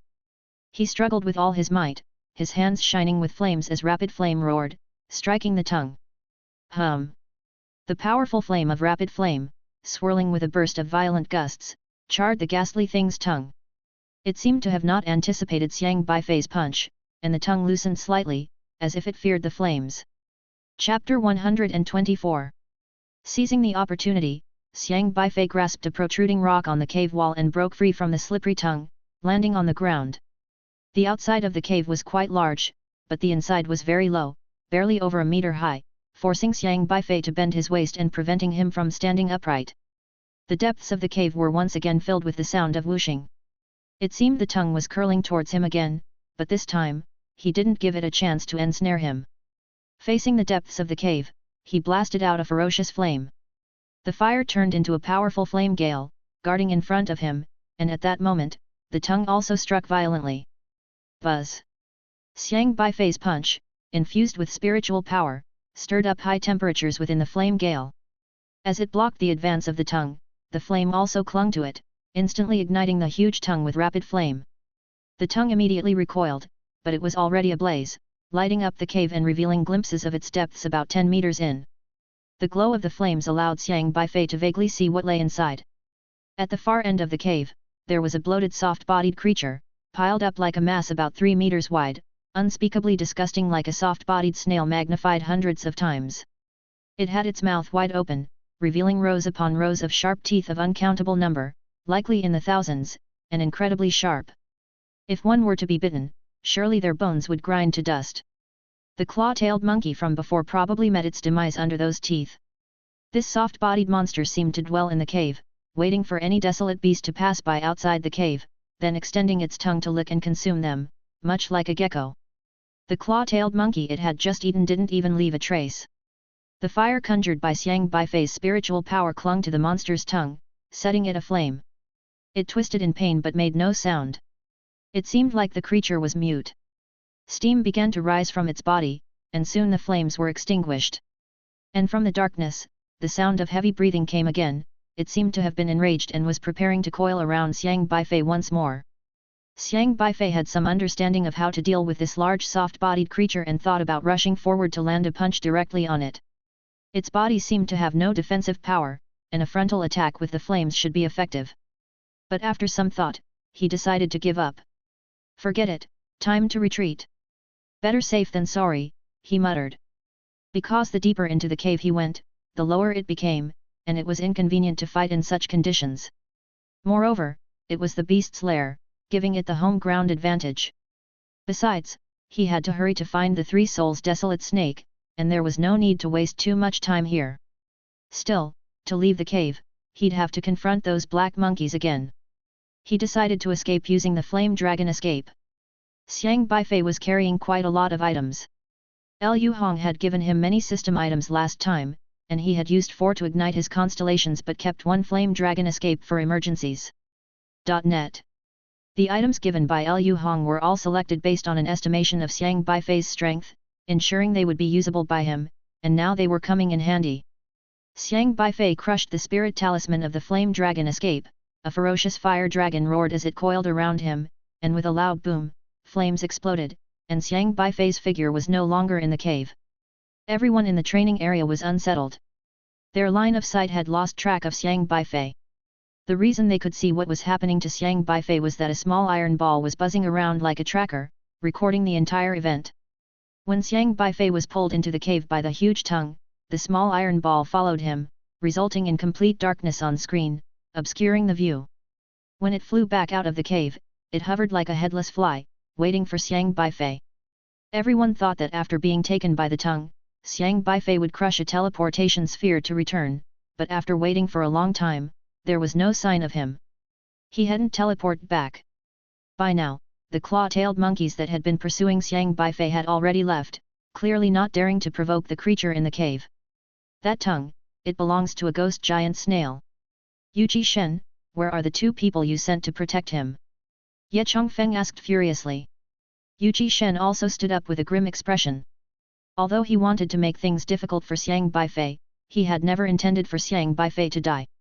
At this moment, on the large screen at the training ground, two boys dressed in camouflaged green outfits appeared. They were Guo Han and Sun Rui, sent by Yuji Shen. They only showed up now and appeared at the entrance of the ghost giant snail's den.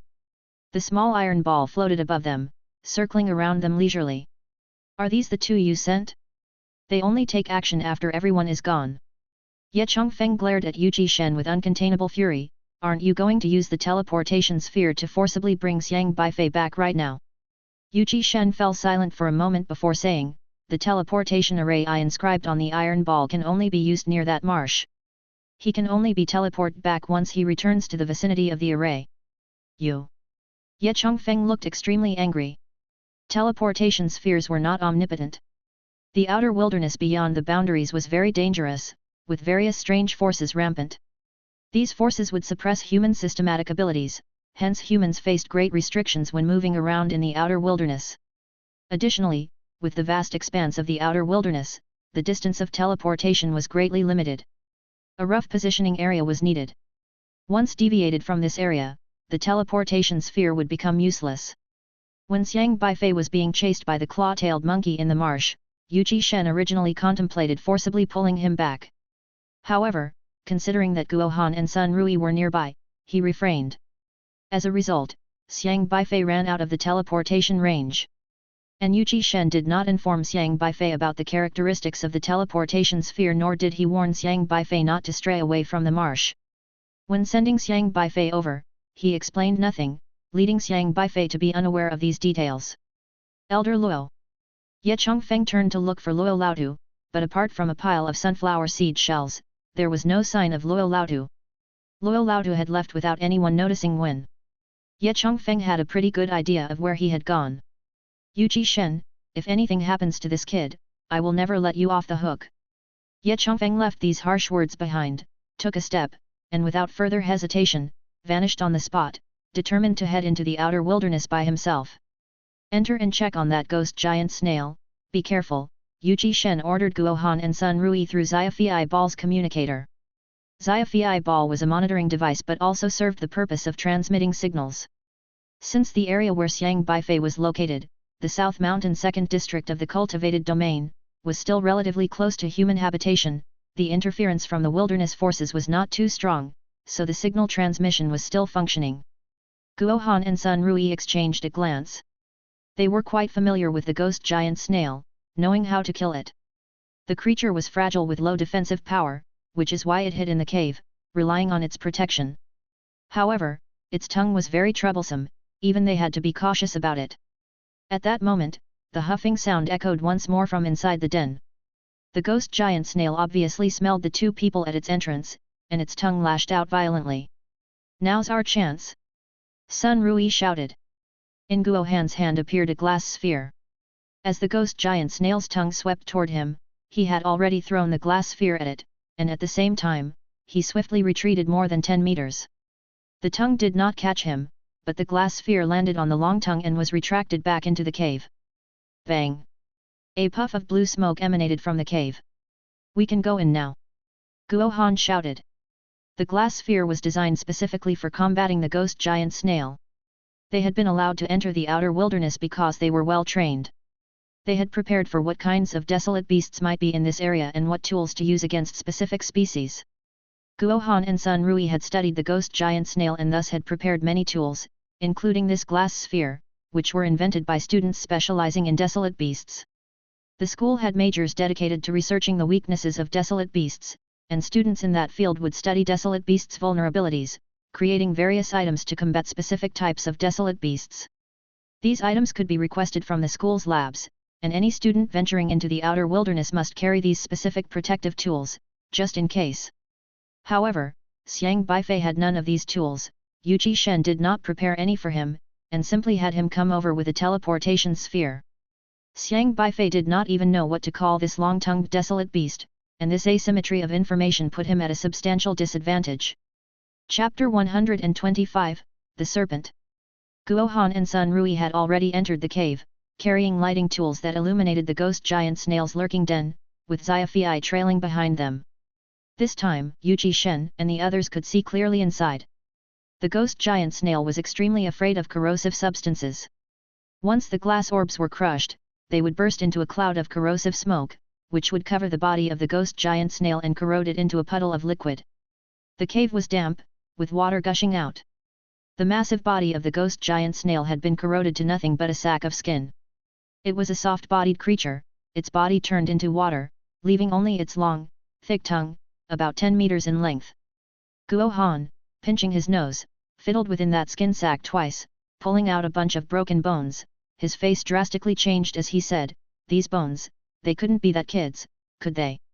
Sun Rui also squatted down, looking at the pile of broken bones. The ghost giant snail had incredibly strong digestive abilities. Anything it consumed would be digested almost in the blink of an eye, except the bones, which would take a bit longer to digest. These bones look a lot like human bones. This is bad. Sun Rui's brows were deeply furrowed. Those are not his bones, they're from a claw-tailed monkey. Are you complete idiots? He surely found a chance to escape. Go around and look for him, quick! Yu Shen shouted. Not everyone was permitted to venture into the wilderness beyond the domain. Beyond human territories, there was a layer of defense intended to ward off desolate beast invasions, and aside from specific individuals, ordinary people were not allowed to leave the Zhu territory. If students from the elite schools wanted to go into the wilderness, they too had to be transported to the boundary before entering the wilderness, or like Yu Shen, set up a specific portal point. All 9 universities were located at the very outer edge of human territories, closest to the wilderness to facilitate training students in the wilderness. Son of a bitch, if my pre-designated student goes missing, I'll tear you to pieces. Elder Luo cursed as he ran towards his established portal point. Originally, when Xiang Beifei was transported there, he thought there wouldn't be any major issues since, with the transport orb, Xiang Beifei could return even if he encountered danger. However, once Xiang Beifei deviated from the range of the portal point, he became anxious, ignoring any impulse to blame Yu Shen, and immediately rushed into the external wilderness. .net. Just like Yu Shen, he normally set up several portal points in the low-risk areas around the external wilderness. Though his portal points were far from Yu Shen's location, the wilderness outside the domain was vast. Even a relatively safer area like the cultivated domain was immensely vast. He found the nearest portal point, but getting there still took an hour. Elder Luo, what should we do? Ye Chongfeng also had his own set of portal points for training students, not far from Elder Luo's, so when he hurried over, he sensed Elder Luo's furious presence and quickly followed. What else can we do? Go find him and bring him back. He's just a novice, knows nothing. He didn't even bring any tools to deal with desolate beasts, and now he's strayed from the portal point. Son of a bitch! Son of a bitch! Son of a bitch! When we get back, I'm definitely going to hang that Yuchi son of a bitch up and beat him. Elder Luo cursed angrily, yet his speed did not decrease. The wilderness outside the domain was fraught with danger, potentially encountering various dangerous desolate beasts at any moment. If tangled up and unable to teleport back, Xiang Beifei, lacking the experience of Guo Han and Sun Rui, was in great danger. Elder Luo had already placed all his leisure points into his speed, rapidly leaving Ye Chongfeng far behind. Ye Chongfeng moved by sword flight, although not as fast as Elder Luo, he was still incredibly quick, leaving only a shadow in the air. Xiang Beifei sat behind a rock, lost in thought. He had already checked the area, even the ants the size of fists crawling under his feet were stomped to death by him. The flame dragon escape had brought him out, but he was unclear on the direction he was taken to, as it was random, potentially in any direction, although according to the distance of the escape, it should be about 200 meters away from that cave. However, to be safe, he ran further away, just in case he was caught up by that group of monkeys again. He tapped the iron ring on his wrist, which seemed unresponsive. Yuji Shen hadn't provided him with any information about this assessment or how to return, but he noticed something unusual about the iron ring. At the swampy area, the ring clearly flickered with fluctuations, but once he left the swamp, the ring's aura quieted down, becoming still. This likely meant that the wrist iron ring needed to be in the swampy area to function, and then it could take him back. Forget it, first return to the swampy area to look for the Three Souls Desolate Snake. Xiang Beifei decided to head back to the swampy area he had just left to see if the iron ring showed any sign of activity again.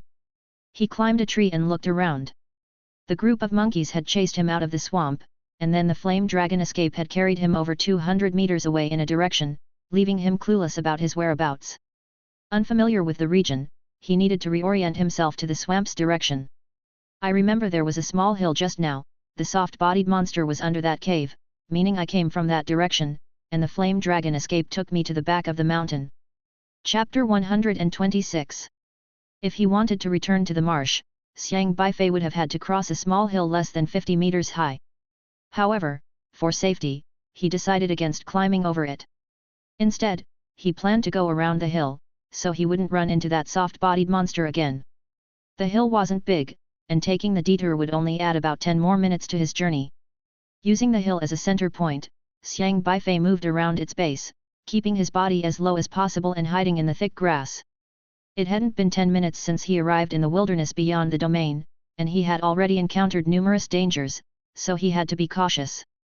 The topography of the wilderness beyond the domain was extremely poor, littered with chaotic rocks. Because no one lived nearby, there weren't any proper paths. The grass grew wildly, as tall or short as it liked, with some even taller than Xiang Beifei himself. He trekked through the tall grass, pushing aside the prickly stems. But at that moment, a hissing sound suddenly came from the brush, followed by a sharp snake tail sweeping towards him. Whoosh! Xiang Beifei leaped backward 2 steps and dodged the unexpected snake tail. He grasped the breath soil again, reshaping it into a machete which felt more manageable in this environment. This place was truly dangerous, with a desolate beast lurking every few steps. If he wasn't careful, he might lose his life without even knowing how. Hiss! A massive snake head emerged from the grass, its body as thick as a bucket and approximately 10 meters long. Its body was pitch black and densely covered in scales that shimmered with an iron-black luster, making them look extremely tough. What caught Xiang Beifei's attention the most were the 3 long horns on its head. 3 horns. Could this be the Three Souls Desolate Snake? Xiang Beifei turned and asked Xiahei. Woof, woof, woof. Xiahei also seemed puzzled as he scrutinized the giant snake, unsure of what it was. Neither of them knew what the Three Souls Desolate Snake looked like. The previous snake had run off from the marshland, so they still weren't clear about their target. But this snake had 3 large horns, fitting the character 3. Since it was already targeting him, running would only lead to being chased, so he decided to deal with it first. Xiang Beifei focused on the triangular-headed snake, feeling a great deal of pressure from it. Its aura was approximately at the late stage of qi controlling, but as long as it wasn't playing dirty tricks like that giant mucus monster, he should be able to handle it. Whoosh! His fists surged with powerful flames, and in a flash, he charged at the giant snake. The triangular snake, seeing Xiang Beifei charging towards it, twisted its body in anger. Its blue snake eyes emitted a lightning bolt, shooting directly at Xiang Beifei. Xiang Beifei was swift but hadn't expected the snake's eyes to emit lightning. The lightning, accompanied by a bursting sound, nearly struck him, but fortunately, he reacted quickly and dodged sideways. The lightning struck the grass instead, cutting through it like a lawnmower and sending up puffs of black smoke. Such powerful lightning! Xiang Beifei steadied himself, dodging another blue lightning bolt. He swiftly moved closer and leaped behind the snake, swinging his breath soil machete down at its vital 7 inches. Clang!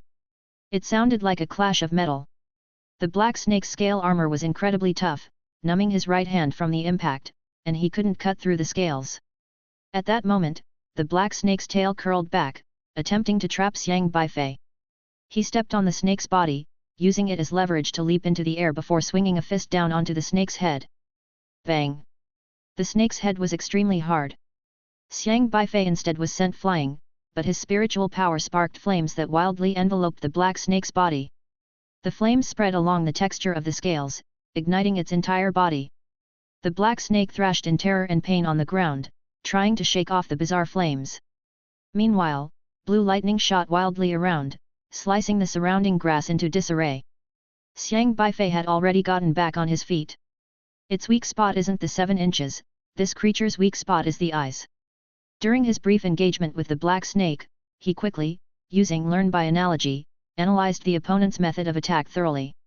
Although the black snake seemed to fear the flames, the fire didn't inflict a fatal wound.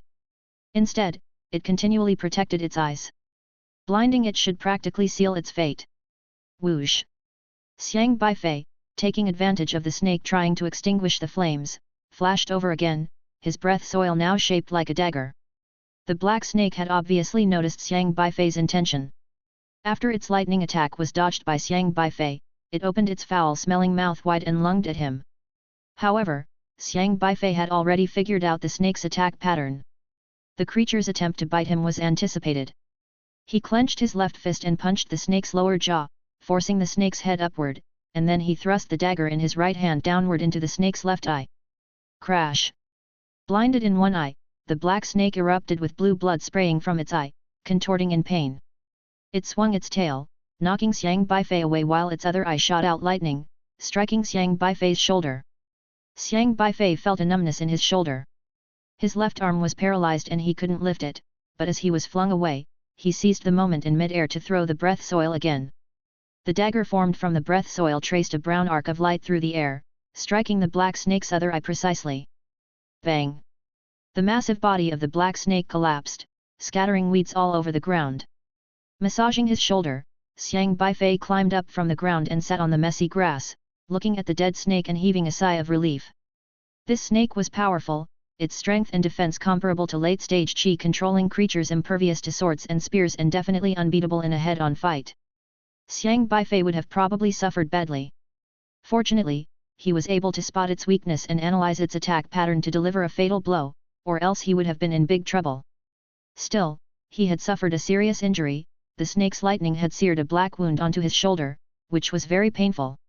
He massaged it, circulating his spiritual power to drive away the numbness. Woof, woof, woof. Xiaohe bounded out excitedly, landing on the snake's body and fumbling around. Then, with a swipe of its paw, it slit the snake's skin open effortlessly. Xiang Beifei watched Xiaohe in surprise. I had no idea your claws were so sharp. He had been fighting the snake for a while and hadn't managed to cut through the snake's skin, but Xiaohe did it with a single swipe of its paw. Woof, woof, woof. Xiaohe rummaged through the snake's body and pulled out a fist-sized blue crystal stone. A spiritual power crystal. Xiang Beifei was taken aback.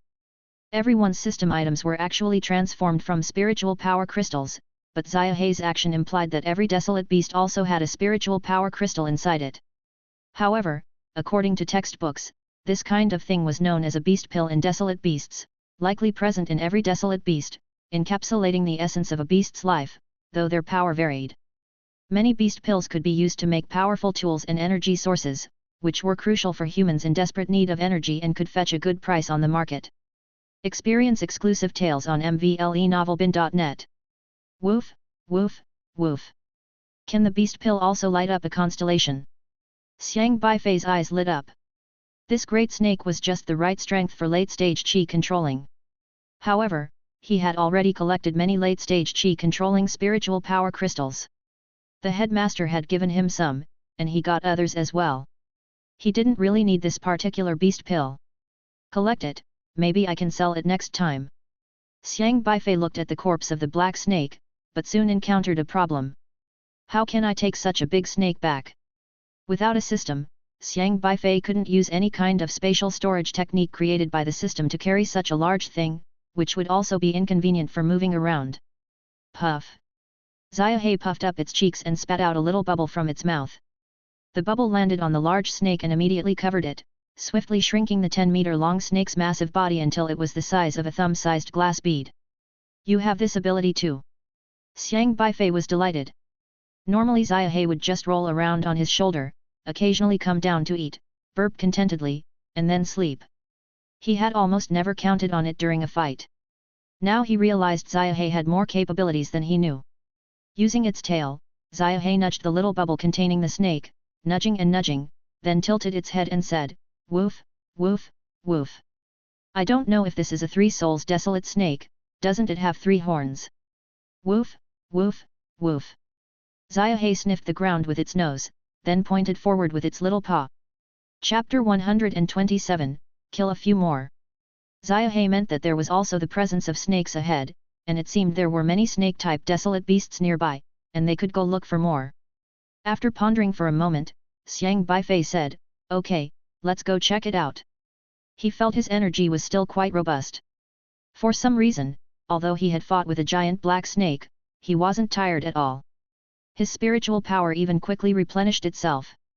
Turning to look at his shoulder, where he had been burned in the exchange with the black snake, he noticed that a surge of spiritual power not his own had emerged and rapidly healed his wound.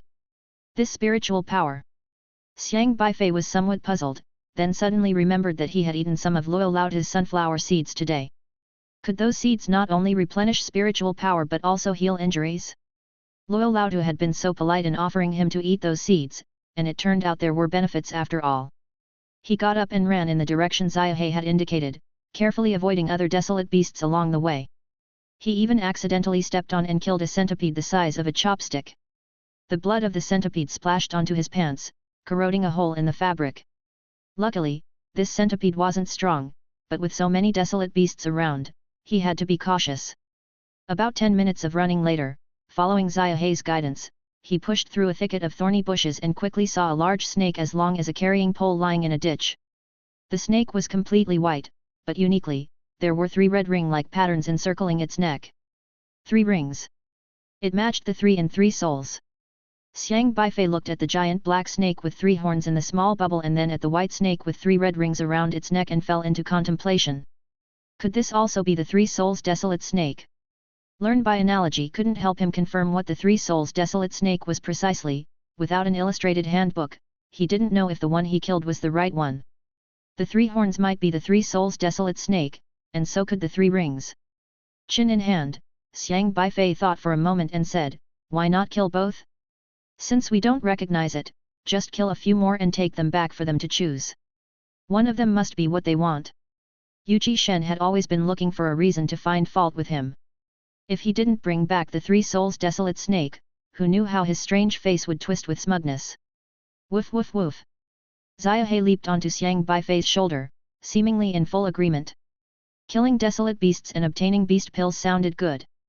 Hiss, hiss, hiss. The 3 souls desolate snake had been napping in the water after just swallowing a ferocious man-eating mud loach and was digesting it when it suddenly raised its head to see a massive fist, ablaze with flames, smashing down towards it. The elite students at the training ground were all looking around. Today was supposed to be about observing the performance of the N-level newcomers during their entrance examination, but the training ground's big screen was instead showing Guo Han and Sun Rui. It was hard to say whether it was these two being assessed at the moment or if it was the N-level newcomer. Guo Han and Sun Rui had no idea which direction Xiang Beifei had gone off to since everyone had a system, and anything could happen. But considering that Xiang Beifei was only an N-level awakener, even with some system trick, he probably couldn't have gone too far. However, the wilderness beyond the domain was vast, and Xiang Beifei could have gone in any direction. Searching so aimlessly was undoubtedly like finding a needle in a haystack. But with the little iron ball following them, they were both very aware that this amounted to a live broadcast of the searching for Xiang Beifei operation, watched by many teachers and classmates.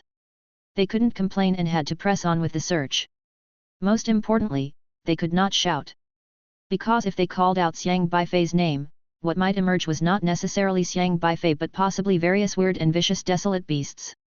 How are we supposed to find that freshman? Guo Han quietly asked. .net. Sun Rui glanced up at the iron ball above and whispered, "We have to find him, whether or not we can. We failed to protect the new egg earlier, and we're definitely going to get scolded by Elder Yuchi. If we don't find him, do you dare to go back? It was he who said not to intervene until the last moment. Guo Han kicked a stone on the ground in frustration and muttered. After a moment, he added, the wilderness outside the domain is so dangerous, and this area is particularly infested with snake-type desolate beasts. These desolate snakes are terrors even to ghosts and have eaten who knows how many people. Having left our protection, the newbie might have already become snake food by now. Stop complaining, even if he's been eaten, we still have to find his bones or hair, or even a piece of his clothing would suffice to report back. Although the two were quietly complaining, neither dared to speak too loudly. They climbed the small hill where the ghost giant snail had lurked, looked around, and then walked down. But at that moment, there was a sudden outbreak of angry roars around them, and from the nearby woods, countless tentacles surged out. Damn it, it's that group of claw-tailed monkeys from before. Guo Han's complexion changed slightly, and he exclaimed in a low voice. Eager to move because of the ghost giant snail's presence, the monkey group had lingered nearby. But when they quickly realized the snail had been eliminated, and Guo Han and Sun Rui reappeared here, they set their sights on the two men. Don't panic, the venom from the iron flying hawk will make them lose their fighting strength. Sun Rui was relatively calm, they were well prepared after all, with all sorts of high-tech gear for dealing with desolate beasts in their backpacks. This was a low-risk area of the wilderness beyond the domain, and those high-tech devices were very effective. Chapter 128. Although Guo Han liked to complain, he was also competent. A shadow of black flicker passed before him, and a gorgeous crossbow was ready in his hands. Host, Guo Han. S grade, Divine Crossbow System. Realm, Late Chi Mastery. The Divine Crossbow System that Guo Han had awakened possessed an extremely high accuracy rate. He was qualified to come to the desolate wilderness beyond the domain because his archery was unbeatable. He once faced the frontal barrage of 20 machine guns simultaneously with just a bow and arrow in simulated training. His crossbow arrows would split, a single shot splitting into countless smaller arrows. These arrows could automatically seek out targets, intercepting every bullet sprayed from the 20 machine guns. Not only that, his arrows could also unleash various strong elemental powers. Water arrows, fire arrows, and lightning arrows were nothing difficult. As long as his cultivation was high enough, the power of these arrows was extremely terrifying. At that moment, the claw-tailed monkeys angrily charged at them, their long tails swaying with sharp claws, seemingly eager to capture and devour the two men. Guo Han had already drawn his bow and loaded an arrow before shouting to Sun Rui, "Come on!" Whoosh! Sun Rui, standing by, threw a red glass ball at the approaching group of claw-tailed monkeys. Simultaneously, Guo Han fired his arrow. The crossbow arrow transformed into a streak of grey light, whistling through the air and instantly striking the glass ball. The glass ball exploded instantly, erupting a cloud of red mist, and then countless splitting arrows shot out from the mist. These arrows, imbued with the venom of the iron flying hawk, surged toward the group of monkeys. Whoosh! Whoosh! Whoosh! The originally ferocious group of monkeys became dazed and slow when they smelled the venom of the iron flying hawk. Guo Han's arrows zipped through the air, unerringly striking the suddenly clumsy claw-tailed monkeys. Bang! Bang! Bang! Numerous cries of pain from the monkeys filled the air as Guo Han's arrows, which had great penetrating power, targeted critical areas like the eyes and hearts. The monkeys' reactions were only a beat slow, yet they were quickly ensnared by the arrows. In the blink of an eye, the group of claw-tailed monkeys was entirely annihilated by his divine crossbow. Claw-tailed monkeys were extremely agile, much more so than machine gun bullets under normal circumstances. Even Guo Han's archery might not have hit them all. However, the venom of the iron flying hawk slowed them down, making it easy. Nice archery, praised Sun Rui. With the venom of the iron flying hawk, it's simple. Yuchi the old demon didn't provide that newbie with the venom. I'm starting to worry about him now, said Guo Han as he put away his bow, resting it on his back. As an elite from Liangzhou University and a high scorer in simulated training classes, coupled with his knowledge of the weaknesses of claw-tailed monkeys and having tools specifically designed to counteract them, exterminating these monkeys was more than sufficient. However, Beifei had not been so lucky just now, he had been embarrassingly chased by the monkey group and had eventually lost them.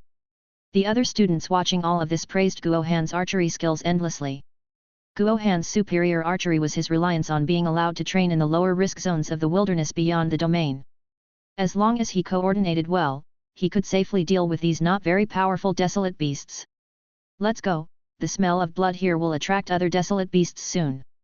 After exterminating the group of claw-tailed monkeys, the pair didn't linger and continued forward. However, they hadn't walked far when Sun Rui suddenly stopped, crouched down, and looked at the overgrown grass, saying, "Wait, it seems like a fight took place here recently." The tall grass in the area, which was several meters high, was now chaotically slashed, and there were faint traces of lightning strikes.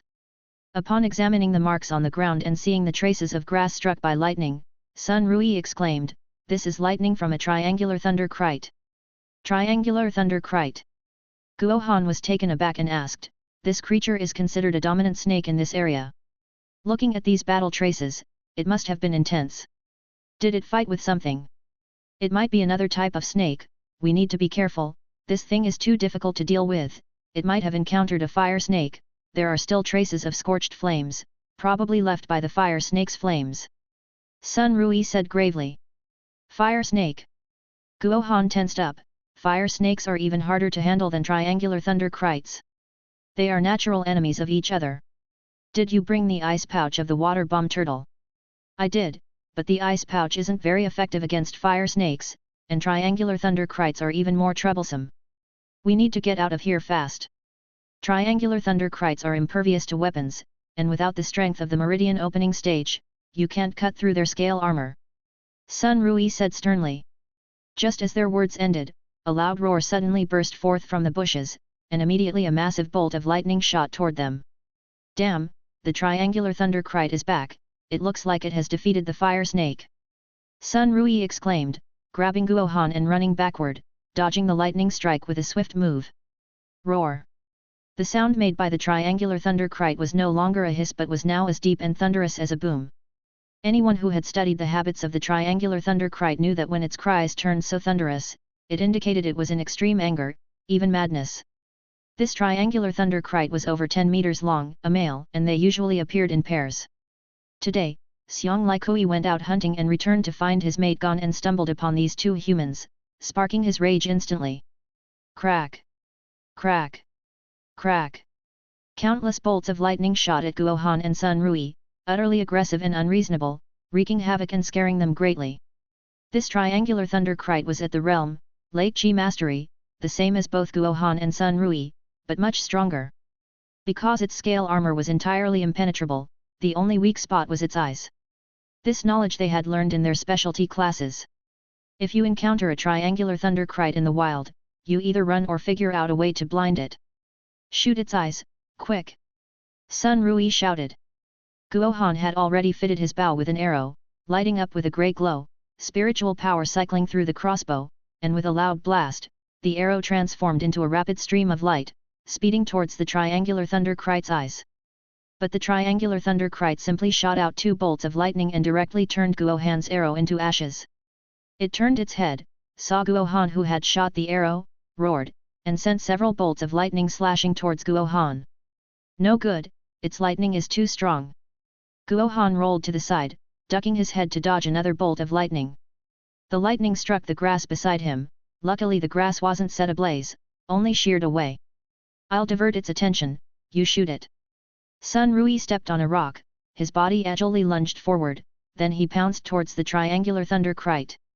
The triangular thunder kite, seeing Sun Rui lunging at it, roared fiercely, sweeping its tail at him, but Sun Rui twisted his body, dodged swiftly, and laid a hand on the triangular thunder kite's tail.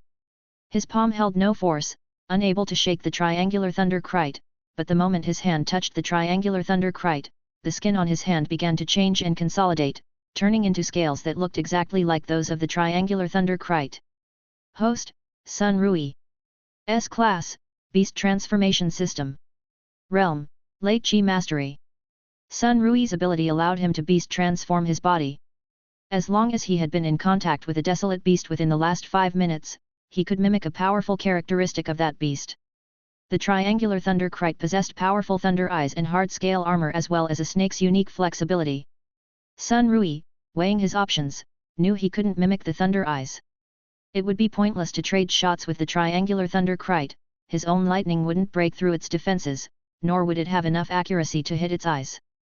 Hence, he could only mimic the triangular thunder krite's hard scale armor. Now Sun Rui's entire body was enveloped in black scale armor, resembling a snakeskin man. Facing the triangular thunder krite, he fearlessly lunged at it, ready to engage the triangular thunder krite in combat and create a chance for Guo Han to shoot the triangular thunder krite. Chapter 129, The Invincible Triangular Thunder Krite. The triangular thunder krite saw Sun Rui approach it voluntarily, its eyes turning incredibly cold. It unleashed powerful lightning again, striking Sun Rui. Sun Rui did not dodge, his scale armor was the same as the opponent's, offering equal defense. The lightning that struck him was instantly repelled. Quick, now is the chance. Sun Rui deftly maneuvered around the triangular thunder krite. Being a strength-type cultivator, he could withstand the desolate beast to the end as long as his defense was strong enough. Sun Rui entangled himself with the triangular thunder krite. His attacks were already powerful, but regrettably, the triangular thunder krite's defense was even more monstrous.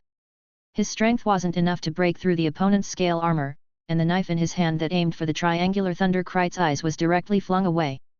Taking advantage of Sun Rui engaging the triangular thunder krite, Guo Han aimed his arrows again at the beast's eyes.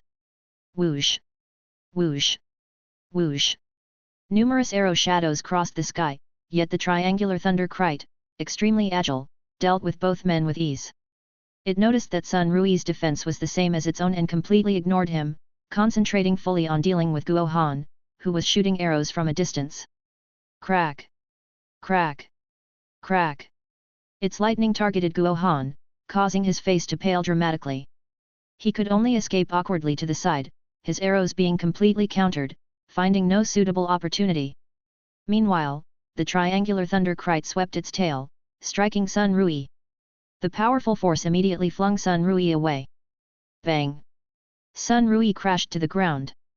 Although he had the defensive capabilities of a triangular thunder krite, his strength was not nearly enough to counteract the beast. The tail whip hit his chest, and though it did not break his skin, it stifled his breath. At that moment, the tail of the triangular thunder krite wrapped around Sun Rui, firmly grasping him, and then pressed his body backwards. Snakes love to coil around their prey and then crush their bones, causing them to suffocate to death. Sun Rui's face turned drastically pale.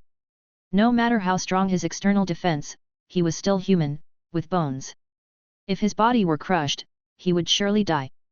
In a desperate moment, he quickly gave up mimicking the defense of the triangular thunder krite and instead mimicked its flexibility, narrowly and dangerously freeing himself from the body of the triangular thunder krite. But it struck him again. This time he couldn't transform his defense in time, and endured a blow directly, screaming miserably as he spat out a mouthful of blood, his left hand twisted at an odd angle, clearly broken. We're done for. Guo Han hurried over, grabbed Sun Rui, and then turned and fled into the distance. The elite students watching were all incredibly frightened by this. This was not a simulation, but the actual desolate wilderness where death was a possibility. The situation had gone beyond their expectations. The strength of the triangular thunder krite was monstrously abnormal. None of the elite students present dared say they had the ability to face the triangular thunder krite alone. Most of them had been killed in simulation classes, let alone gaining an advantage in this kind of real combat. Guo Han and Sun Rui, who had practiced during the simulations, were already among the top students of this group and had extensive combat experience in the desolate wilderness. Among the students present, practically no one was stronger than them. The awakening systems of the two were relatively formidable, but unexpectedly, they were left with no chance to retaliate when facing the triangular thunder krite. Merely meeting the beast had left Sun Rui severely disabled. While Guo Han's skills were more suited to long-range attacks, his close combat ability was very poor. Now that Sun Rui was disabled, their situation was dire. This is bad. They're so unlucky to encounter such a creature as the triangular thunder krite. Yet, last time during a simulation class, it was mentioned that the triangular thunder krite in the South Mountain 2nd District of the cultivated domain is almost invincible among desolate beasts. The worst part is there's only one triangular thunder krite here. They usually appear in pairs, the other must have gone hunting and didn't come, or both of them would have been dead. Now that Sun Rui is disabled, is there any difference from them being dead? Many students were sweating for the two men. Today was supposed to be the entrance assessment for N-level freshmen, but unexpectedly, a freshman named Xiang Beifei got lost in the desolate wilderness, life or death unknown. Then, the two men sent to protect Xiang Beifei encountered the ferocious triangular thunder kite during their search, and one of them was severely injured. Currently, the triangular thunder kite had locked onto the scent of Guo Han and Sun Rui, relentlessly pursuing them. The speed of the triangular thunder kite was also very fast, not weaker than Guo Han's, and their death seemed almost certain. Your next read awaits at mvnovelbin.net. Everyone turned their gazes toward Yuji Shen. The direction of the situation had deviated significantly from its initial intention, and it was Yuji Shen who, in an attempt to complicate Xiang Beifei's entrance assessment, had caused this situation. Yuji Shen's face appeared very somber. Even now he could not remain calm. Guo Han and Sun Rui were selected students from his infernal training, rarely meeting the qualifications, and he had not expected them to be crippled by the triangular thunder kite. If something had happened to them on another desolate wilderness mission, it could only be attributed to their lack of skills, but this time it was his assigned protection mission, specifically set to trouble Xiang Beifei with an abnormal assessment. If these three were to die in the desolate wilderness, he would definitely be held accountable by his superiors. Chapter 130. Boom! A massive skeletal snake crashed to the ground. 1, 2, 3, 4, 5. There are 5 large vertebral bones, doesn't look like it's the Three Souls desolate snake. Xiang Beifei counted the vertebrae of the skeletal snake, a look of regret in his eyes. Xiaohe, with its ability to distinguish snake auras, had led him to many snake-type desolate beasts in this area, and he had pummeled many snakes with his fists. Xiang Beifei was killing snakes based on the number 3, taking down all sorts of snakes with 3. Besides the black snake with 3 corners that could release lightning and the white snake with 3 red rings he had encountered at the beginning, he also found ones with 3 legs, 3 heads, 3 eyes, 3 forked tongues, 3 tails, 3 fangs, and even one with 3 eggs. In any case, since he could not determine which one was the Three Souls desolate snake, he collected them all, just in case one of them met the criteria. It must be said that the variety of desolate beasts in the wilderness beyond the domain is truly vast, with snakes alone numbering in the hundreds of different kinds, especially in this region, which seems to have the most snakes-winged ones, ones covered in fur, ones with 5 feet. He couldn't be bothered to deal with some that didn't meet the 3 requirement. Your next chapter is on mvnovelbin.net. These snakes varied in strength, the weak ones he dispatched with a single punch, but the strong snakes required Xiang Beifei to spar with them a bit. The species of desolate beasts were quite complex, and each snake's weak point was not exactly the same. Some were the eyes, some were the belly, some were the forked tongue, but fortunately, Learn by Analogy possessed a great analytical and learning ability. After a few exchanges, he would usually figure out the weak point of the snake before him and know how to counter it. This area was considered a low-risk zone, with basically all the desolate beasts being in the chi controlling stage. As long as it wasn't a snake with the strength of the meridian opening realm, with the help of breath soil and abruptly stop, targeting their weak points made them fairly easy for Xiang Beifei to deal with. The 10-meter-long skeletal snake before him was also a type of snake desolate beast, but its name was unknown. When Xiang Beifei encountered it, it was all bones, yet its bones were emitting strong flames, aggressive and intimidating. This bone snake had a formidable scorching ability, and its weakness needed to be countered with some special water. But Xiang Beifei, who had learned rapid flame, knew all about the types and operation of flames. Thus, for this fiery bone snake, defeating it was just too easy. With one punch, the wind from his fist suppressed the snake's flames. Without its flames, the snake's strength dropped significantly, and then puncturing its beast pill located in its lower jaw settled the matter. Lacking skin for protection, its flames had been its strongest defense. But once Xiang Beifei disrupted the flames, its beast pill was left as easy prey. Xiang Beifei initially saw 3 large vertebral bones amidst the flames and thought it matched the 3 in 3 Souls desolate snake, so he attacked it. Unfortunately, upon closer inspection after defeating it, he found 2 more large vertebral bones, making a total of 5. It didn't seem to be the 3 Souls desolate snake. Xiaohe, how many have we collected? Xiang Beifei inquired. Woof, woof, woof. Xiaohe was comfortably lying on Xiang Beifei's shoulder, squinting its eyes with numerous little bubbles floating around. It was leisurely batting these little bubbles around with its tail, like bouncing a ball. Inside each bubble was a snake that had been slaughtered. Roughly counted, there were nearly 30 little bubbles. I wonder if the 3 Souls desolate snake is among these. Xiang Beifei and Xiaohe were not very sure. He had just hurried back to the swamp, but still had not seen the three souls desolate snake, so he left the swamp again. After wandering around the swamp, they had almost caught all the snakes with three characteristics in this area. As they made their way, they seized any snake-type desolate beast that felt like the three souls desolate snake. With the experience of catching snakes, he became more and more adept at it. After half a day fighting with various snakes, Xiang Beifei was still bursting with vigor. Speaking of which, Luo allowed his sunflower seeds were really good. He needed to thank him properly next time, otherwise, he might not have had the energy to kill so many snakes. Xiahei collected the skeletal snake too. Xiang Beifei figured he should go back to the swamp to take a look. He had made a big loop looking for snakes and was now coming full circle, close to the swamp, probably a 5-minute walk away.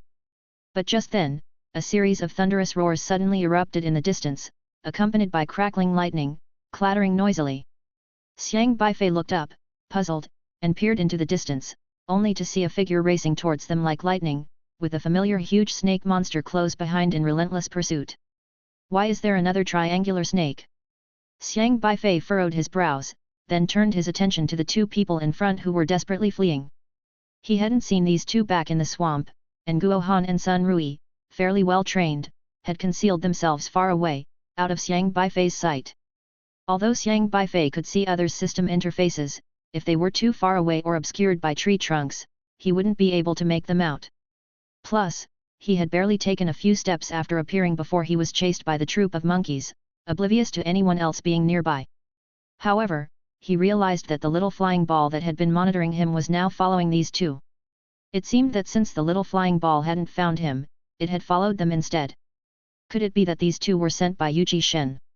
Xiang Beifei speculated about the identities of the two in front of him. Guo Han was close to despair. In his efforts to escape, he had exhausted every possible method, using up all the tools he had brought for evasion, but he just couldn't shake the triangular thunder kite off his trail.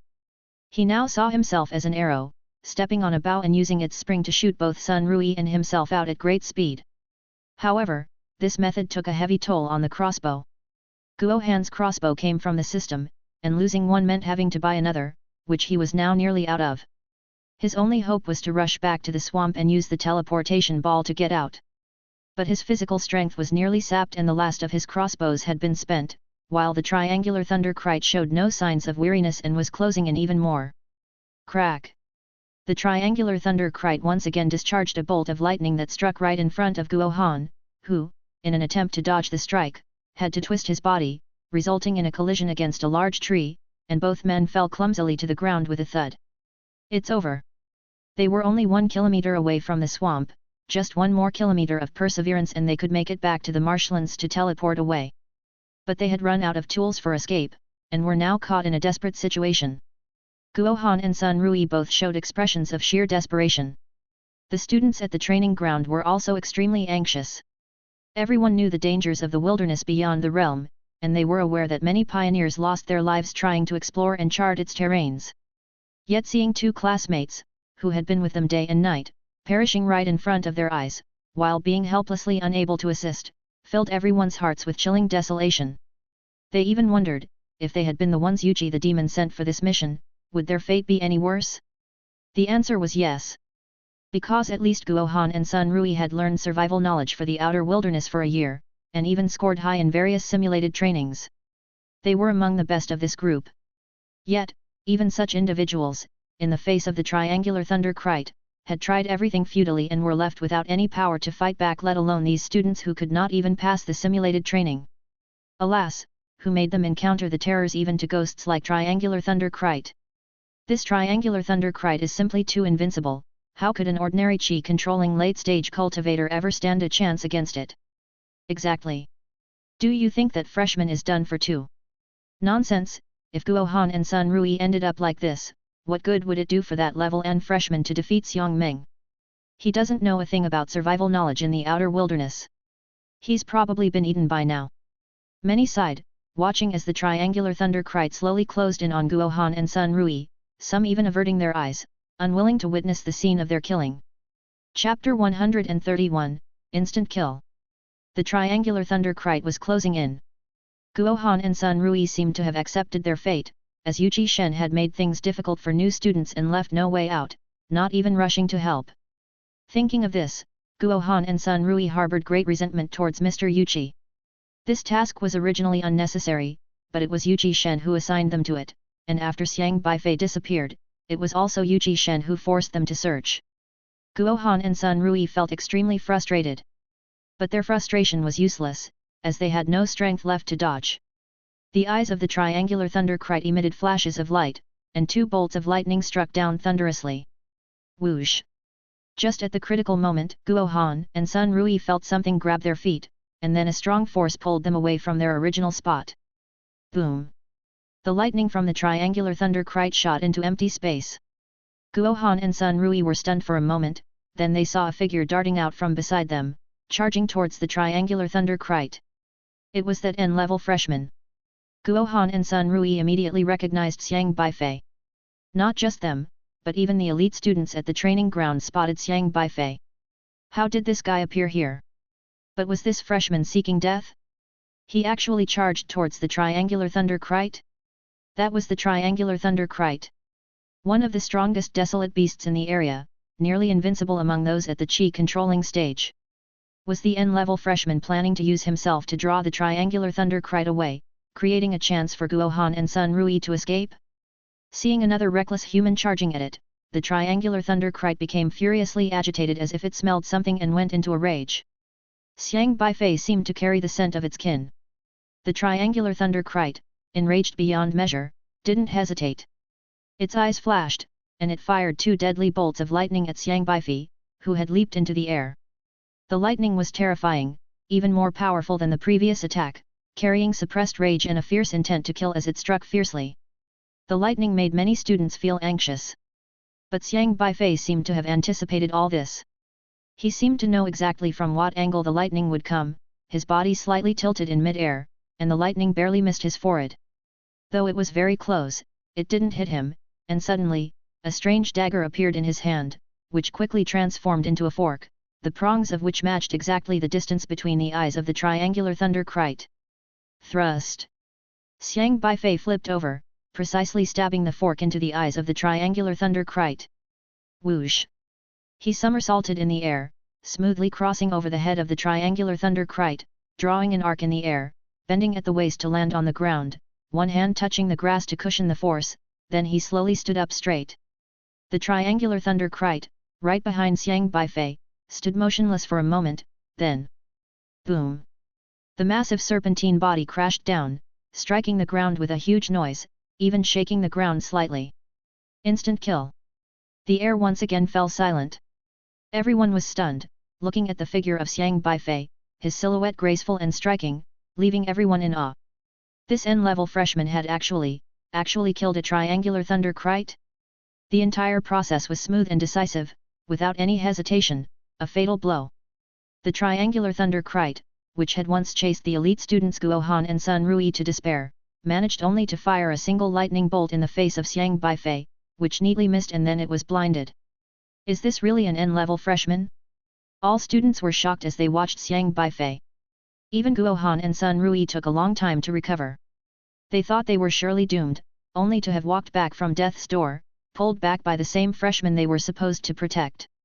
Did they still need their protection? Yuqi Shen was also taken aback. Even he hadn't expected such a turn of events. Originally, he intended to give Xiang Beifei a lesson by throwing him directly into the external wilderness, to scare him and discipline him properly. But he hadn't anticipated that Xiang Beifei would not be frightened at all. Instead, he killed one of the most difficult triangular thunder kites right in front of him. The training field was quiet, only the rustling of leaves stirred by the wind could be heard. Xiang Beifei was unaware of the reactions of others at the training ground, he could only see Guo Han and Sun Rui. Having killed a triangular snake once before, he had gained significant understanding. How the triangular thunder kite would attack, which position it would attack from, when it would release lightning, from which angle it would come, he knew it all by heart, so killing it again was not difficult. Casually ordering Xiahei to collect the triangular snake, he then walked towards Guo Han and Sun Rui. You two were sent by Yuqi Shen. Xiang Beifei looked at them puzzled. Guo Han nodded subconsciously, we were sent by Mr. Yuqi to protect you. As he finished speaking, his face suddenly turned red. Your next chapter awaits on MVL. Who was protecting whom, after all. They had been chased in a disheveled retreat by a triangular thunder kite, nearly losing their lives, only for their supposed protégé to suddenly appear and kill the triangular thunder kite with a single strike. How could they still claim they were here to protect others? Chapter 132. Sun Rui was also visibly shaken. He simply couldn't understand why Xiang Beifei could kill a triangular thunder kite so easily, knowing that he himself had been badly injured by it in less than 5 minutes of confrontation. But it took Xiang Beifei just one encounter to kill the beast instantly. The disparity in strength was just too vast. And they were supposed to be well-trained students. Oh, I see. Xiang Beifei nodded thoughtfully, considering that these two hadn't caused him any trouble, then added, okay. I don't know how to heal wounds, so I'd better take you back. They were only a mere kilometer away from the swamp, so it was close. Guo Han and Sun Rui quickly came to their senses and struggled to get up, which was exhausting since they had almost depleted their strength. Supporting each other, Guo Han said with gratitude, "Thank you for saving our lives." "It's nothing." Xiang Beifei led them casually towards the swamp. Guo Han and Sun Rui could not help but steal glances at Xiang Beifei, puzzled as to how someone so powerful had been unable to defeat a group of claw-tailed monkeys earlier. They soon remembered that if it hadn't been for the venom of the iron flying hawk they brought along, they probably would not have been able to overcome the claw-tailed monkeys.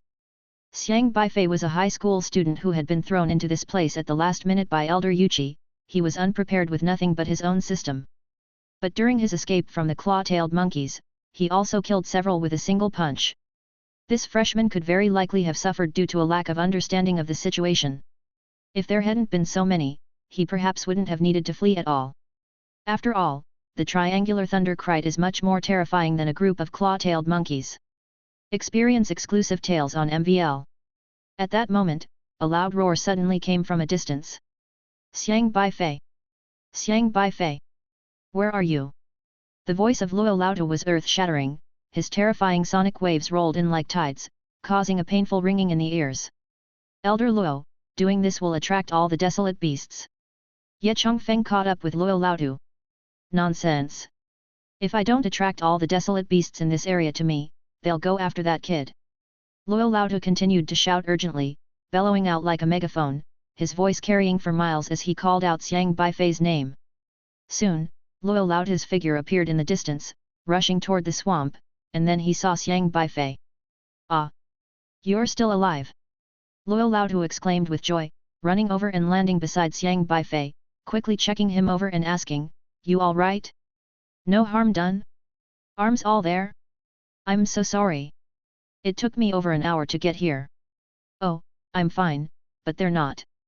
Xiang Beifei pointed at Guo Han and Sun Rui. "Let's go, forget about that for now. The desolate beasts might have been attracted by my shouting. Let's get back, we can't let anything else happen to you." "Right, what does a three-souls desolate snake look like?" "Never mind it, if we can't catch it, we can't catch it, let's go back." Luo Laotu signaled to Ye Chongfeng, who lifted up the two of them and then entered the swamp. At this time, the transport spheres were functional, and Ye Chongfeng crushed a transport sphere, creating a vortex that swept all 5 of them up and sent them back to the training ground. When Xiang Beifei and the others appeared back at the training ground, all the elite students were buzzing with excitement. They had witnessed with their own eyes Xiang Beifei killing the triangular thunder kite in one strike, a move which gained the full respect of these elite students.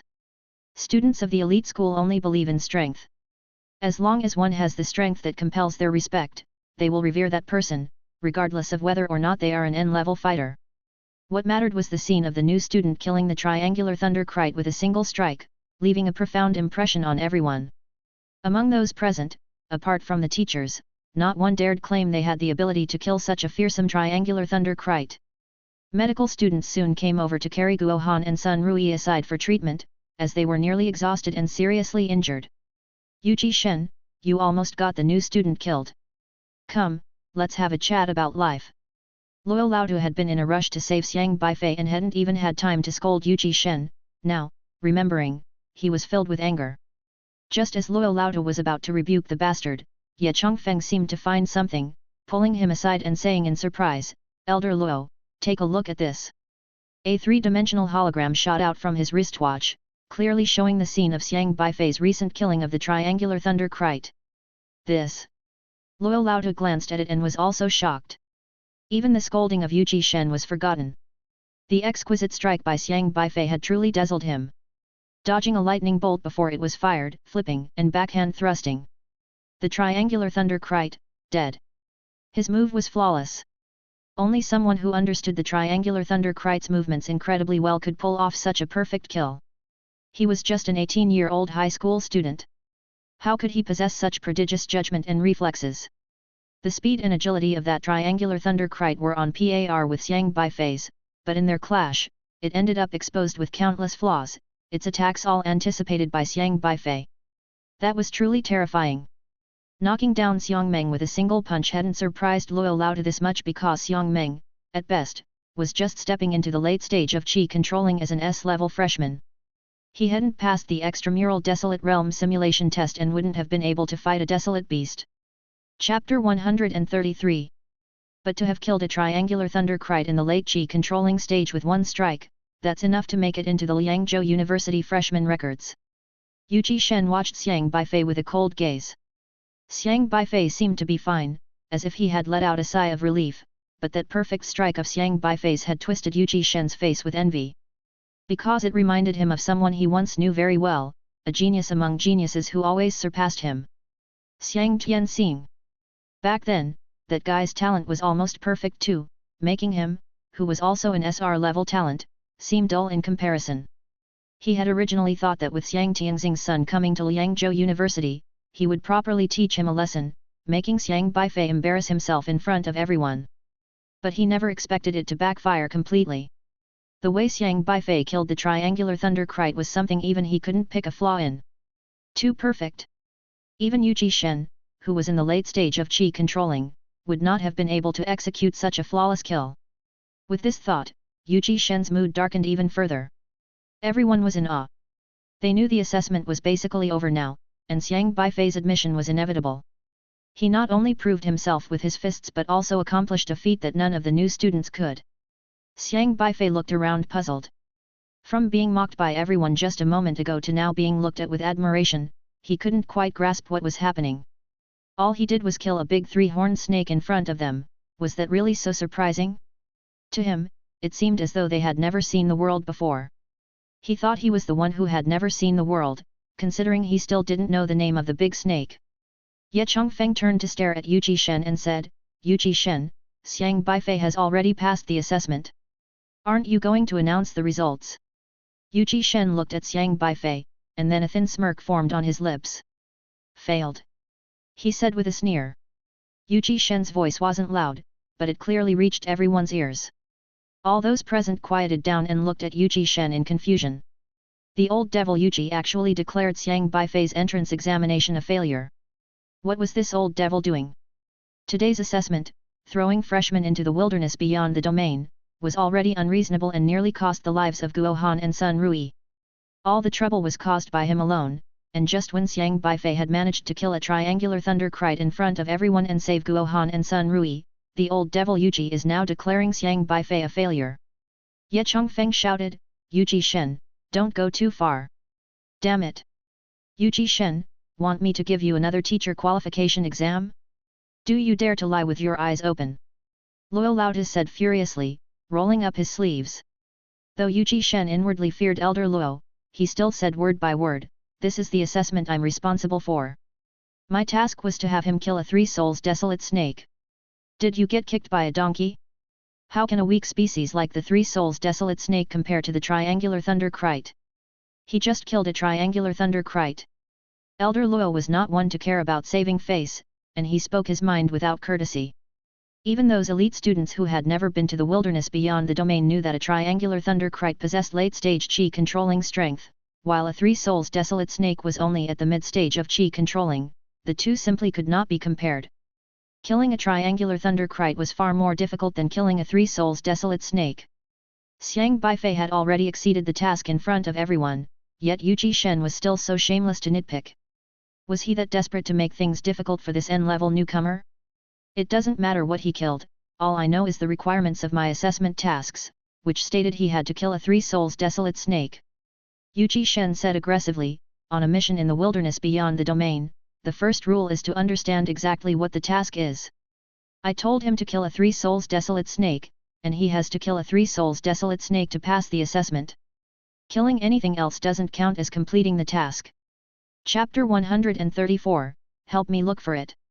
Yu Shen swept his gaze over the elite students who wanted to speak out for Xiang Beifei and coldly shouted, "You are all martial arts students, and in the future, you'll be carrying out tasks. Remember this. If in the future you are tasked with rescuing a specific person in the outer desolate lands, and you dare to just pick any random child off the big road and try to pass that off as completing the task, come and see what's going to happen." Many people felt that Yu Shen was being extremely unreasonable, as the two situations weren't comparable at all. The entire assessment had been unfair to Xiang Beifei from the start. He was thrown into the outer desolate lands without any tools to deal with desolate beasts, wasn't told how to return, and nearly got Guo Han and Sun Rui killed.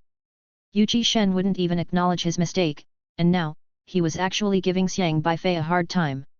They had seen shameless people before, but never someone this utterly shameless. But when they wanted to refute Yu Shen, they found they didn't have any excuses to do so. Because the assessment was managed by Yu Shen. It was a real task, and whether it was completed was for Yu Shen to decide. In some sense, Xiang Beifei indeed hadn't killed the weaker 3 souls desolate snake, so he hadn't completed the task set by Yu Shen. Yu Shen smirked at Xiang Beifei, knowing that Xiang Beifei would definitely be admitted, but he still felt very satisfied because he held a moral ground. He could still tell everyone that Xiang Beifei had failed in his task. Xiang Beifei's admission was due to someone else's favor. Today, I'm going to teach you a lesson about life. If you're given a task, do it properly, and don't mess with any unnecessary things. I'm here to see how you complete the task, not to watch you show off. What does it matter if your talent is exceptional? Without completing the task I assigned, you're not fit to attend Liangzhou University in my eyes. Yu Shen's voice was filled with mockery. Many people looked at Yu Shen angrily. If Yu Shen's reputation hadn't been so fearsome, many would probably have cursed him out loud. "Alright, come here and I'll teach you how to complete a task." Elder Luo had already rolled up his sleeves, ready to strike. Xiang Beifei seemed thoughtful as he looked at Yu Shen, then nodded, "You're right." Everyone was startled. They hadn't expected Xiang Beifei to submit to Yu Shen at this moment.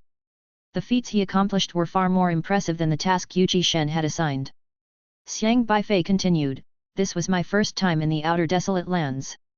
I didn't study a bestiary of desolate beasts in high school, so indeed, I don't know what a 3 souls desolate snake looks like."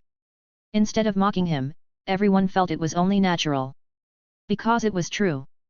Xiang Beifei was just a high school student and hadn't taken a single college-level class. It was understandable that he didn't know about desolate beasts. When every elite student present entered Liangzhou University, they also knew almost nothing about desolate beasts. Yu Shen sneered, "Since you didn't pass my assessment." But Xiang Beifei interrupted him, saying, "Indeed, I don't know what the 3 souls desolate snake looks like, so I killed a whole bunch of snakes that seemed to have something to do with the word 3, better safe than sorry." He snapped his fingers, and Xiaohe flicked its tail at a little bubble, which immediately floated up, and then... pop! The bubble burst open. A triangular thunderkite snake fell out of the bubble and suddenly grew in size. This was the triangular thunderkite he had just killed. A few whispers of admiration drifted through the crowd. Pop! Another triangular thunderkite fell out. 2 triangular thunderkites? He killed 2 triangular thunderkites. This completely unsettled everyone. They were shocked enough that he had killed 1 triangular thunderkite, but now they learned that Xiang Beifei had somehow killed another. Triangular thunderkites usually appear in pairs, so he killed them all. This newcomer had actually killed 2 of the most ferocious triangular thunderkites. Pop! Another skeleton of a snake fell out from the bubble.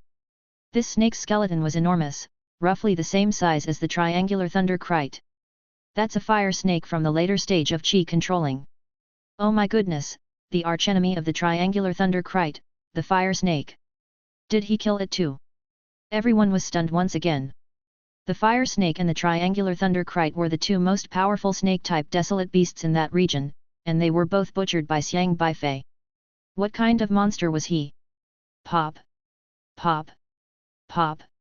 Pop! Several more bubbles burst open, and a multitude of snakes fell out. The mid-stage Qi controlling Three Souls Desolate Snake, the mid-stage Qi controlling Strange-Footed Earth Snake, the later stage Qi controlling Moruo Multi-Tail Snake, the later stage Qi controlling Three-Eyed Python Kirin, the mid-stage Qi controlling Wildflower-Marked Pit Viper. The training ground suddenly was covered in the corpses of snake-type desolate beasts, and counting them up, there were nearly 30.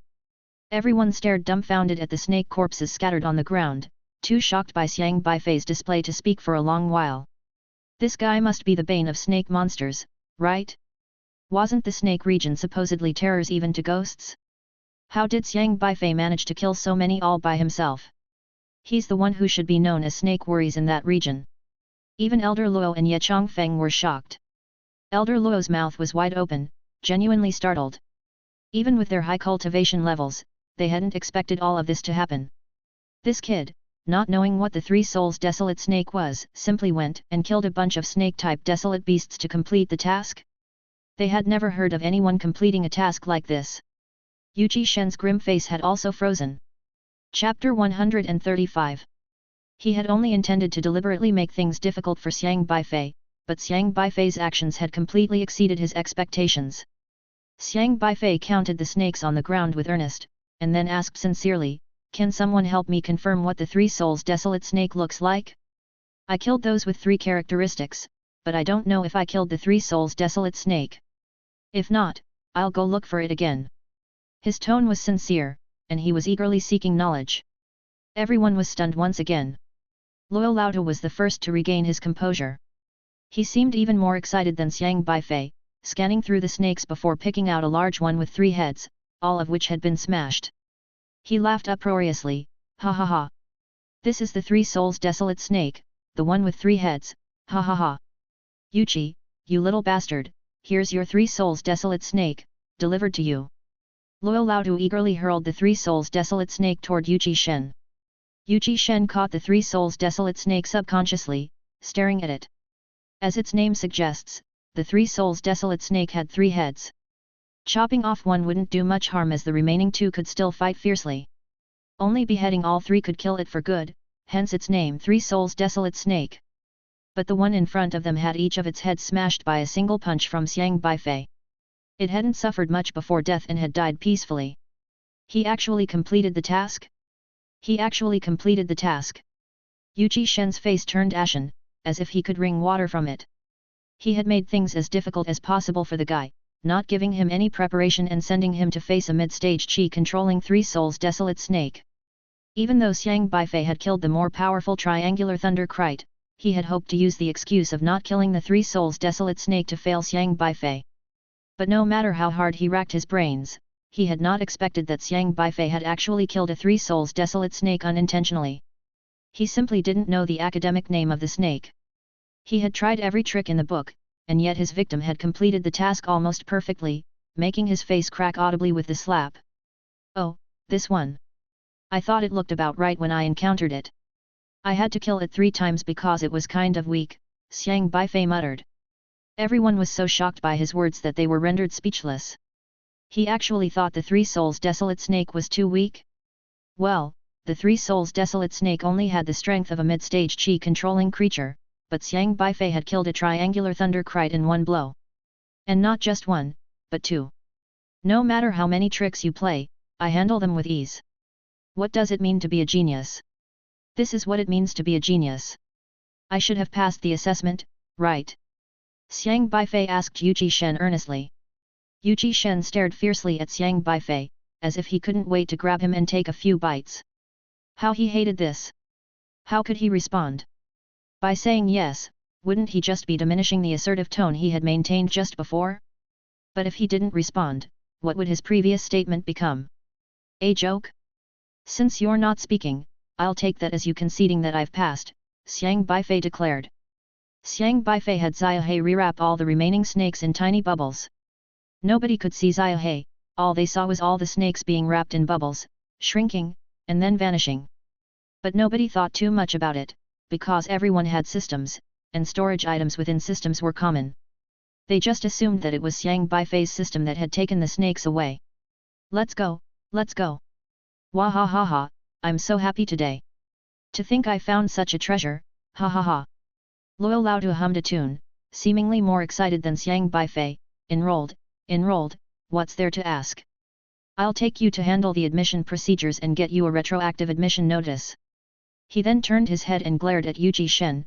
Your unapproved setting of the Wilderness Realm assessment almost killed 3 students, and you're suspected of abusing authority for personal vendettas. Write me a self-criticism of 100,000 words first. As for other punishments, we will discuss them later. Thankfully no one was harmed. You should be thanking him. Today, Yu Shen's actions had crossed the line. If Guo Han, Sun Rui or Xiang Beifei had died, Yu Shen would certainly have been held accountable and even dismissed by the university. It was no laughing matter, as every student at the elite school was the future of the Zhuzhu Alliance, and their lives were not to be trifled with. No need to thank me, here, you can have this back, Xiang Beifei said as he tossed the iron hoop to Yu Shen.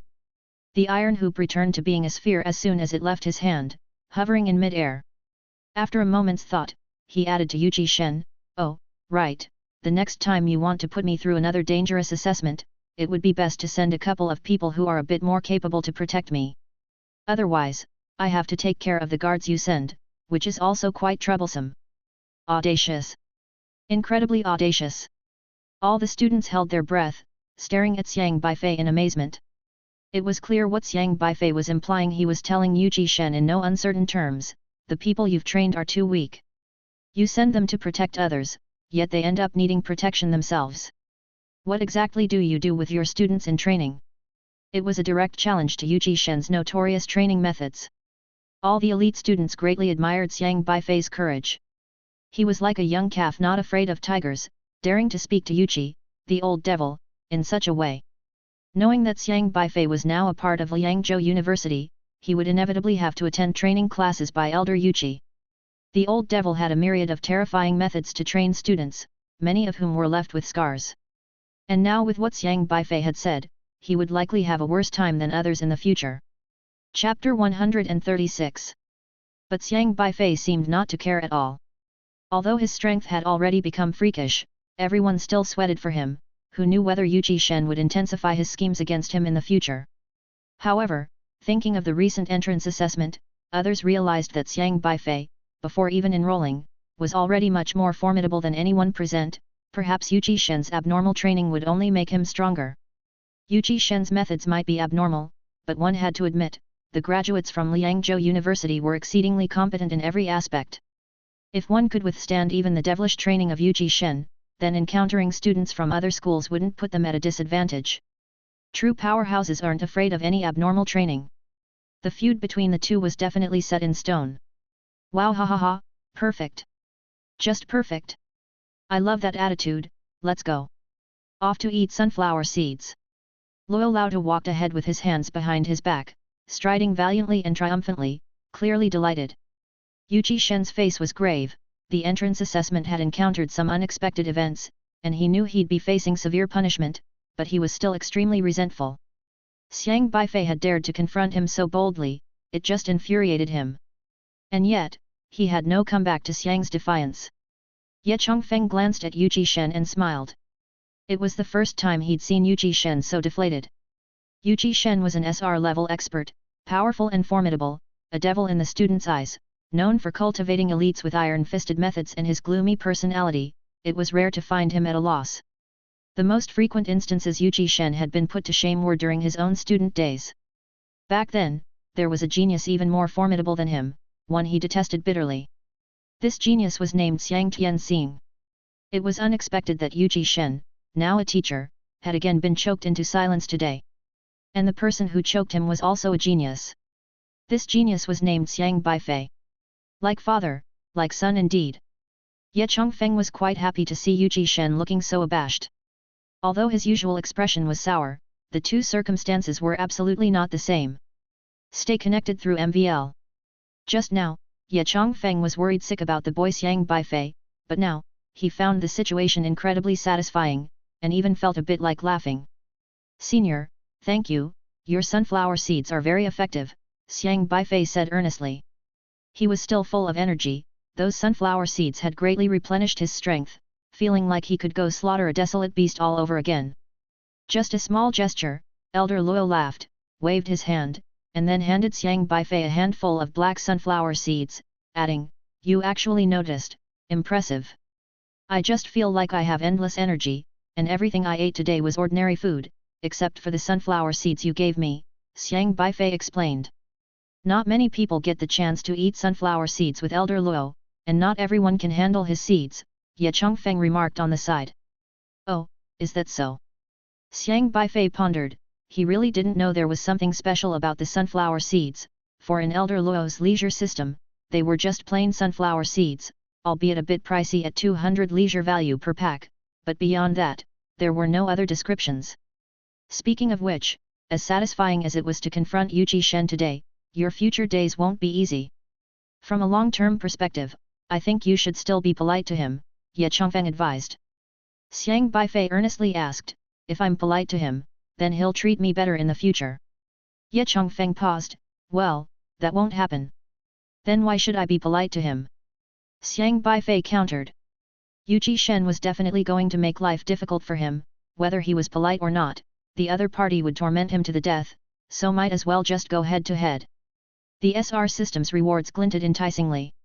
Let's see who ends up worse off in the end. Chapter 137, Probability. Ye Chongfeng was also momentarily left speechless by Xiang Beifei's retort. "You really know how to talk back, don't you?" Ye Chongfeng, caught between laughter and tears, had been retorted several times himself, and now sighed somewhat helplessly, "It seems you still don't trust me, do you?" Xiang Beifei turned his head, sizing up Ye Chongfeng, and after a moment, said, "Not necessarily." "Oh." Ye Chongfeng was somewhat surprised. Xiang Beifei shrugged his shoulders and said, "At least Mr. Ye went to that place to find me. Normally, he would interact politely with a senior who treated him well, treating himself as a junior with a modest attitude. But if someone looked for trouble, he was less accommodating." Ye Chongfeng paused, then laughed, and said, "You and he are very alike." Xiang Beifei just spread his hands. Ye Chongfeng pondered for a moment and then asked, "I find it hard to believe, are you really an N-level awakener?" Xiang Beifei stroked his chin, but Elder Luo, on the side, glared at Ye Chongfeng and said irritably, "Enough already, what are you probing for? Trying to steal him from me?" Ye Chongfeng smiled and shook his head, "I wouldn't dare." "Then get moving and bring him his enrollment letter. What are you following us for? Also, handle the content of today's entrance assessment so it doesn't get leaked." Elder Luo demanded. Ye Chongfeng, not daring to provoke the old man, could only respond, "All right, I know what to do." He glanced once more at Xiang Beifei before turning to leave. "Don't tell him, just let him be in suspense." Elder Luo snickered as he cracked sunflower seeds. Find your next read on MVL. Xiang Beifei watched Elder Luo with a mix of amusement and exasperation. He thought Elder Luo would turn to ask him about the matter himself, but he seemed to have no intention of doing so. Elder Luo took Xiang Beifei to an artificial lake inside Liangzhou University, sat in a pavilion by the lake, and then, looking at the sparkling surface, leisurely counted several black ducks in the lake. "You counted 9 black ducks, leisure value +9. This SR leisure system is really bizarre, even counting ducks makes you stronger." Xiang Beifei couldn't help muttering. "I had Chongfeng save today's assessment video in your personal file. It won't be leaked, trying to keep you as low-key as possible. But after today, surely many will suspect whether you truly are an N level, as your displayed abilities don't seem typical of N levels." "Understand this," Elder Luo said. The entrance assessment allowed students to observe live to learn, but recording videos wasn't allowed as this was confidential to the school. Each student's ability file had to be protected from being leaked, otherwise, when facing students from other elite schools, they would be at a disadvantage. There's competition between elite schools as well. They also weren't worried about students clandestinely filming. The system's world had various powerful methods to plug leaks, with UR-level anti-leak capabilities effectively suppressing any attempts by S-level and R-level students present. Thus, only those students who were present would see Xiang Beifei's performance today, others who weren't there wouldn't, their only source being second-hand information from those who were present. But student gossip was trivial, after all. Aren't you curious? Curious, but not necessarily eager to know. Actually, you shouldn't worry too much about people knowing your talent level. The last thing Liangzhou University lacks is geniuses, especially this year. Elder Luo thought for a moment, then mysteriously said, "This year, Liangzhou University recruited 5,000 new students from high schools across Zhuzhou, among them, 14 are scholarship students at SR level. Once school starts, the attention they attract will certainly be greater than yours. 14 SR freshmen."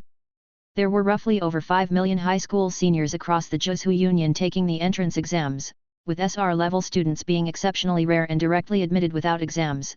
Xiang Beifei's own school, Luhi High School, didn't have a single one. Liangzhou University recruited 14 SR level freshmen from across Zhuzhou, these teachers personally visiting the homes of these SR level freshmen, competing with 8 other elite universities for these candidates. 9 elite universities each managed to recruit a similar number of SR level students this year, with roughly 100 or so SR level awakeners discovered among over 5 million high school seniors across the Zhuzhou Union. An average of 50,000 awakeners produced one SR level talent. As an elite school, Liangzhou University had the most R level awakeners. S level awakeners were very common, and nearly 5 out of every 10 students encountered were of S level. But SR level, they were truly the shining new stars. These were the real elite of the elites. From their admission to their graduation, they were the most noticed individuals in Liangzhou University, with many either envious or admiring as they sought to learn more about them, their presence surely overshadowing that of an N-level candidate like Xiang Beifei. This indeed made things easier, as Xiang Beifei had already proven his eligibility with his abilities, no need for others to block his way anymore.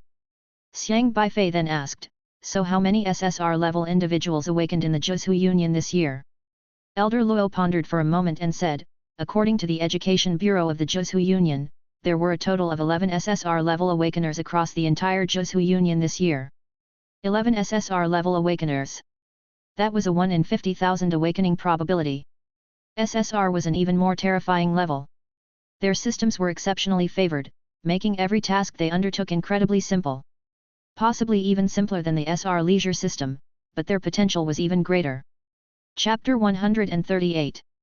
And what about UR? Xiang Beifei inquired further. UR is already the ultimate level of the system talents. It's said that those who awaken at this level, upon awakening, are already in the later stages of qi controlling. 2. In other states, Luo Laota said.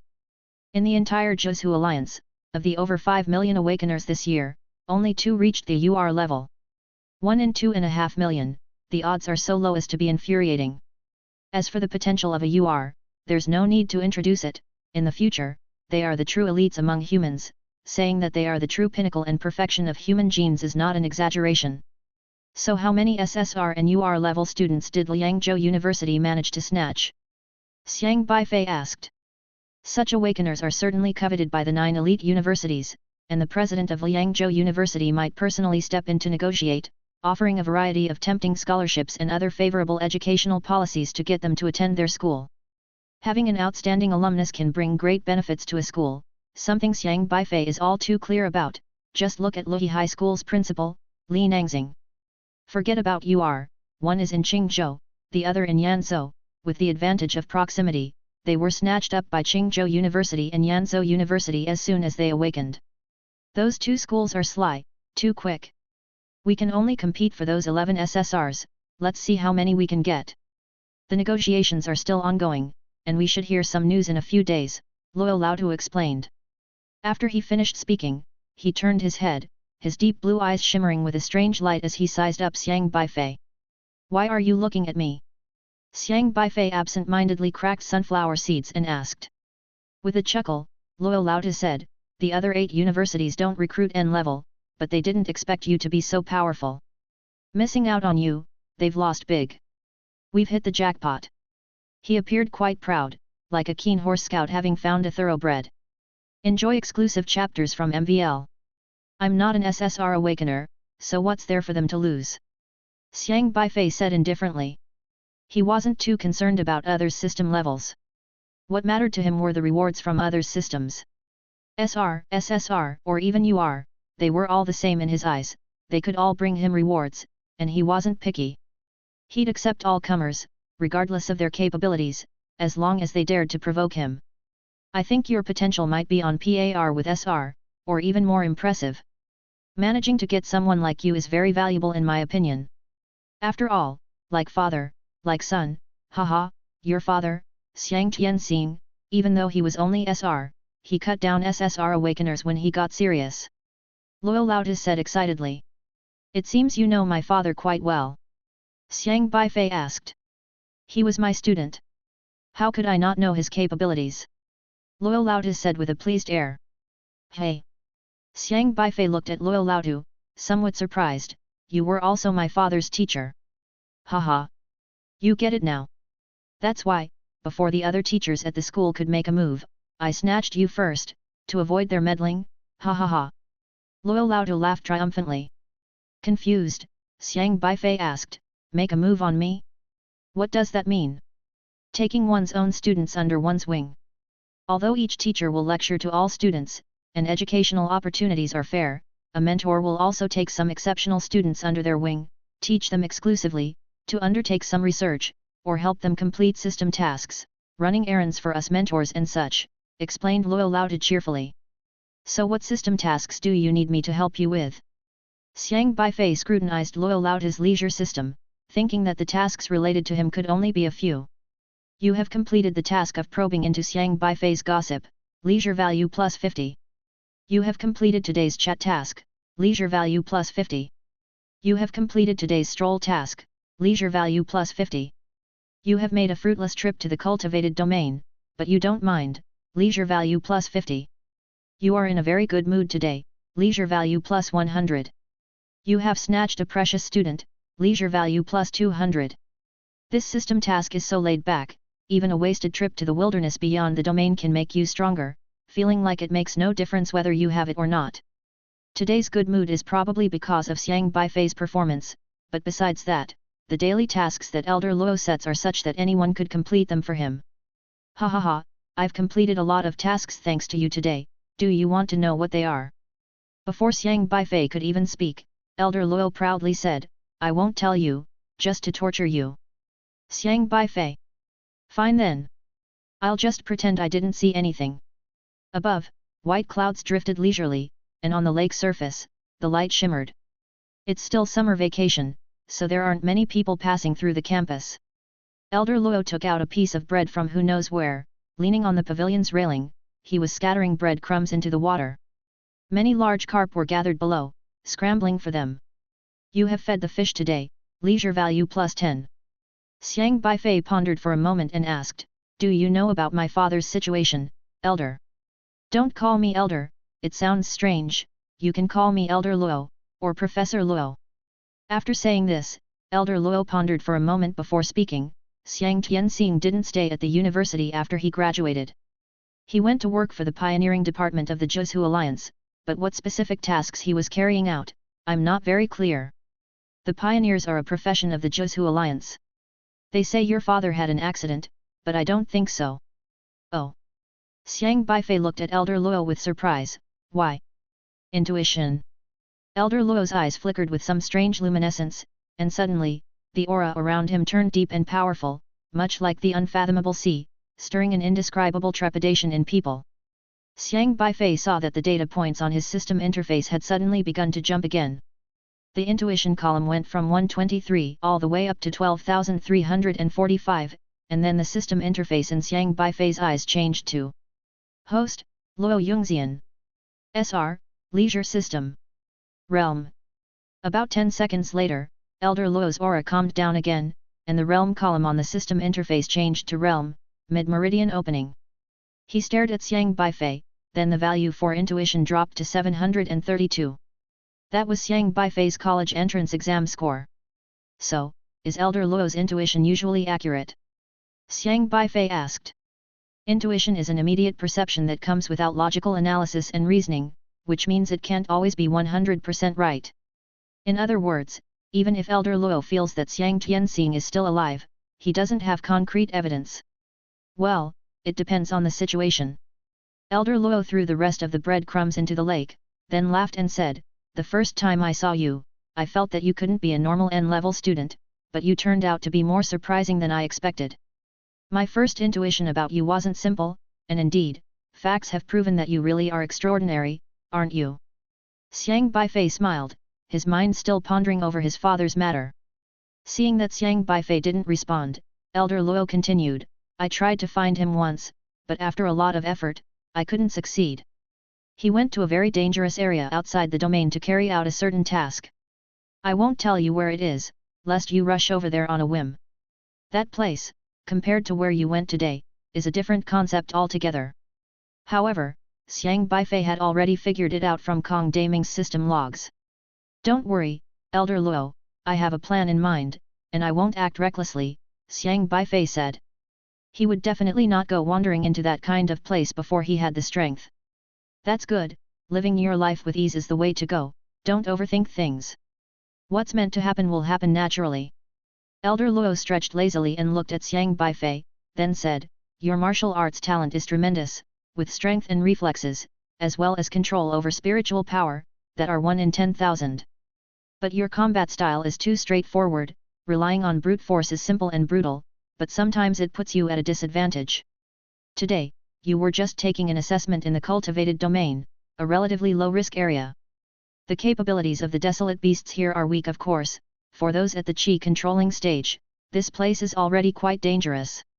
But the further out you go, the stronger the desolate beasts are, and the abilities they possess aren't just simple and rough strength and defense but also various bizarre powers. Like what? Xiang Beifei hadn't learned much about desolate beasts. For instance, there's a desolate beast called the mirror ape.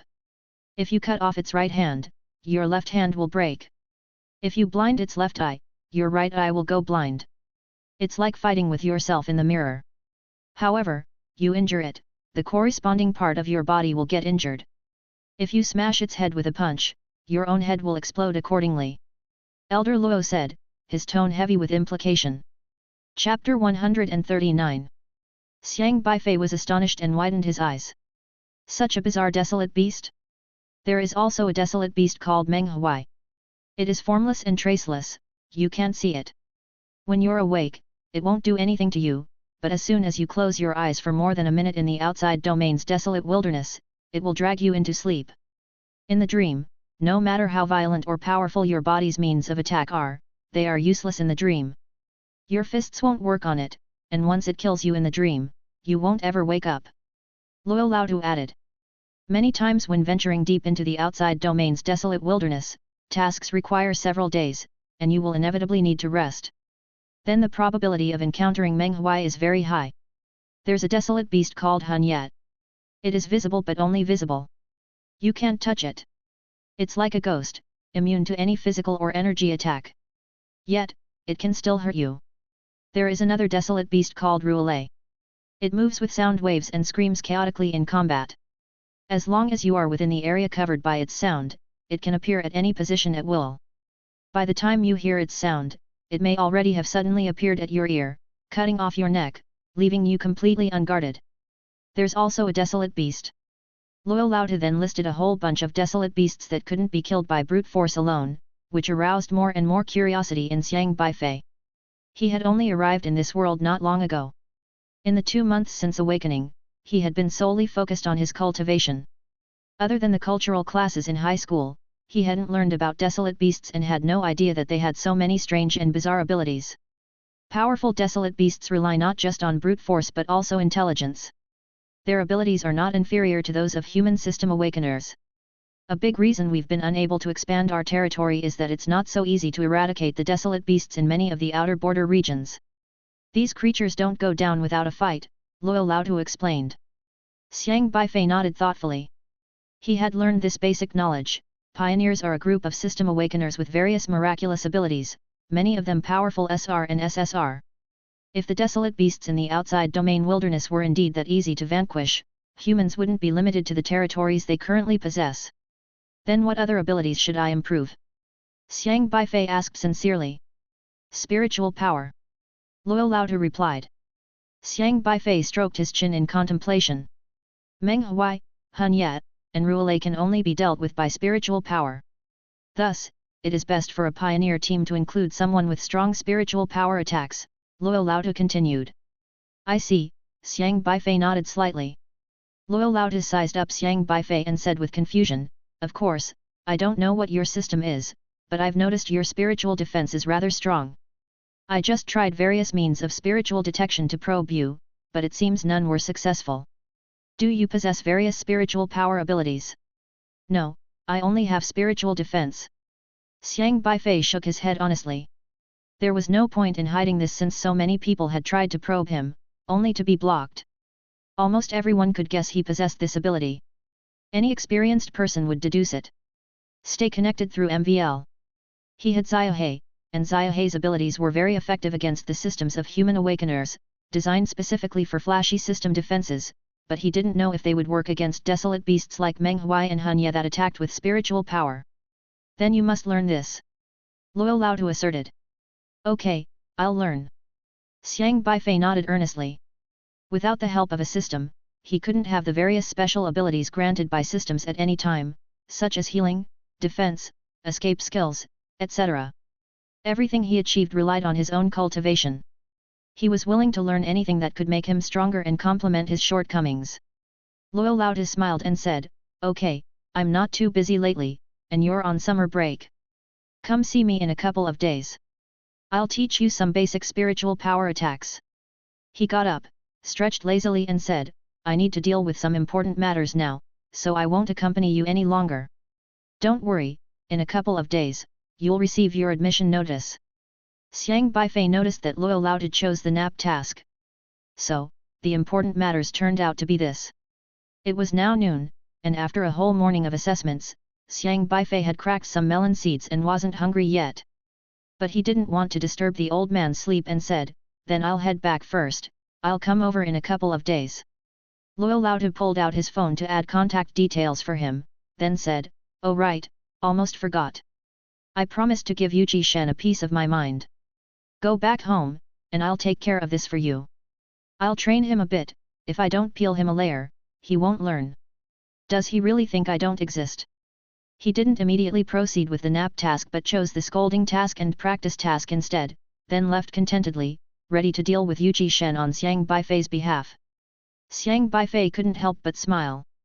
An SR leisure system must be excellent, as it seemed everything it did led to becoming stronger. Wow! I didn't know you were that strong. Lu's Highway thought Xiang Beifei had left with Ye Chongfeng to handle school admission procedures, so she didn't follow him and had been waiting for him. I thought you had gone back to class, Xiang Beifei remarked. Classes are over. I thought those classmates might bully you, so I decided to skip class to protect you. Who would have thought that you were actually so strong? Lu's Highway huffed, You made my actions look foolish. Chapter 140. Xiang Beifei smiled and said, Still, I have to thank you. That Lu's Highway stood up for him in the face of an assault by so many S-tier elite students was a kindness he would remember. How did you suddenly become so powerful? Lu's Highway asked, puzzled. She clearly remembered that 2 months ago, when Xiang Beifei encountered a strange dog enhanced with a system ability, he even had to call the police for help. Uncle Lu taught me well, Xiang Beifei said. Really? Lu's Highway looked at Xiang Beifei with suspicion. I also learned from my dad, so why didn't he make me as powerful as you? You didn't study seriously, Xiang Beifei said. Lu's Highway rolled her eyes and said, You must be more than just an N level, damn it, my dad already knew about this. He even warned me not to inquire about your affairs, I don't know how much more you're still hiding. Find your next read at MVL. Today, in front of these elite students, Xiang Beifei didn't show too much, just punching the S-tier human bulldozer Xiangmeng flying and then killing a few claw-tailed monkeys at the intermediate stage of chi controlling, as well as killing a triangular thunderkite in front of everyone with a single blow. As for how the other snakes were killed, no one saw, but it was enough to leave a huge space for imagination for these elite students. Lu's Highway's eyes rolled gleefully and said, Forget it, it's alright if I don't know. Anyway, you're already a member of Liangzhou University, just don't forget what you promised me. Fine, when I have time, I'll teach you reasoning skills, Xiang Beifei said. Let's go, it's just about noon. I'll take you to the university cafeteria for a meal. Get familiar with the Liangzhou University campus in advance, and then I'll take you around Liangzhou University in the afternoon. Lu's Highway enthusiastically pulled Xiang Beifei towards the cafeteria of Liangzhou University. Liangzhou University has several cafeterias, but because it's summer vacation, only one is open. Therefore, the elite students who just watched the entrance assessment could only dine in this cafeteria, so when Xiang Beifei arrived at the cafeteria, he was once again surrounded by a crowd of onlookers. However, this time the looks these elite students gave Xiang Beifei were no longer ones of contempt and disdain from the beginning, instead, they were full of various amazement and awe. At the Martial Arts College of Liangzhou University, everyone is an elite. The only thing that can make an elite respect you is being more powerful than them. Xiang Beifei's performance was enough to conquer these elite students. It would be impossible for anyone to come out unscathed under the harsh difficulties of Elder Luo, the old devil. Some of the people here might not even survive if they were thrown into the outer wilderness, even in a low-risk area. When someone achieves what everyone else finds impossible, they gain everyone's respect. It's my treat, eat whatever you like, Lu's Highway said generously as she ordered a big pile of dishes, many of which Xiang Beifei had never seen before. Most of them were meat dishes, as martial artists' need for meat was greater than that of an average person. Thanks. Xiang Beifei, holding his plate, found a spot to sit with Lu's Highway. Although he had the strength from cracking sunflower seeds, these dishes were also very appetizing and increased his appetite. Yu Xiaoao, who was sitting not far away, saw the two of them and, wiggling her waist, came over to Xiang Beifei with her plate in hand. Looking for another fight? Lu's Highway glared at Yu Xiaoao. She had just been dragged by Yu Xiaoao into the 7-degree space and had a fight. Lu's Highway was stronger than Yu Xiaoao, broke the space, and came out, not afraid of Yu Xiaoao. I wouldn't dare. I came to apologize, Yu Xiaoao said. That's wise, Lu's Highway snorted. Yu Xiaoao looked at Xiang Beifei and said, I'm sorry about earlier, we didn't know you would be so strong. You deserve our respect. Xiang Beifei nonchalantly continued to eat his meal. Elder Luo had already told him some simple rules of the elite college, strength spoke the loudest. With one punch, he had convinced those 200 elite students present. My name is Yu Xiaoao, an S-level student. I apologize for the offense earlier, and if you need anything in the future, feel free to come to me. By the way, when you enter university, many people will join student clubs. I'm a member of the Red Knight Club. Would you consider our club? Yu Xiaoao inquired. Hey, Yu Xiaoao, your Red Knight Club is all girls, and he's a guy. What's all this excitement about? Tao Jin also came over at this time. Yu Xiaoao replied with allure, our club can make exceptions for the strong.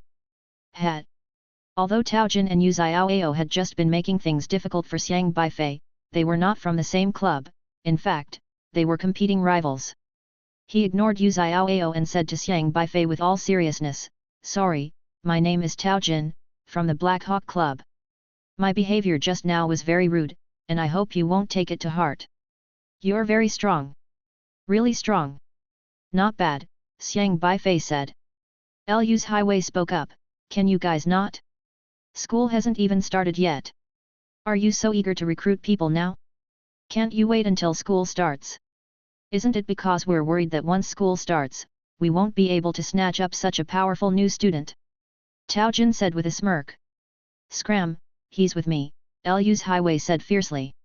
Yu Xiaoao and Tao Jin exchanged glances, looking quite regretful. They knew that competing with Lu's Highway over this matter seemed hopeless, especially since they were the ones causing trouble earlier while Lu's Highway was the one who had helped. Regardless, please do consider it. Our Black Hawk Club has 2 SR-ranked members and ranks among the top in all clubs, standing at 13th place, while Yu Xiaoao's only ranks 21st, Tao Jin said. Tao Jin threw an olive branch to Xiang Beifei, not forgetting to emphasize the SR level of his club. Liangzhou University currently has around 30,000 students, divided between the Martial Arts College and the Liberal Arts College in fairly equal numbers. Each year, about a dozen SR-level new student awakeners enroll. In the whole of Liangzhou University, not counting the teachers, there are nearly 70 SR-level awakeners across all grades and advanced students who stay on campus. Of course, these SR-level students are from both the Liberal Arts College and the Martial Arts College, but the student clubs are common to all. Having SR-level awakeners in a club invariably adds to the club's strength.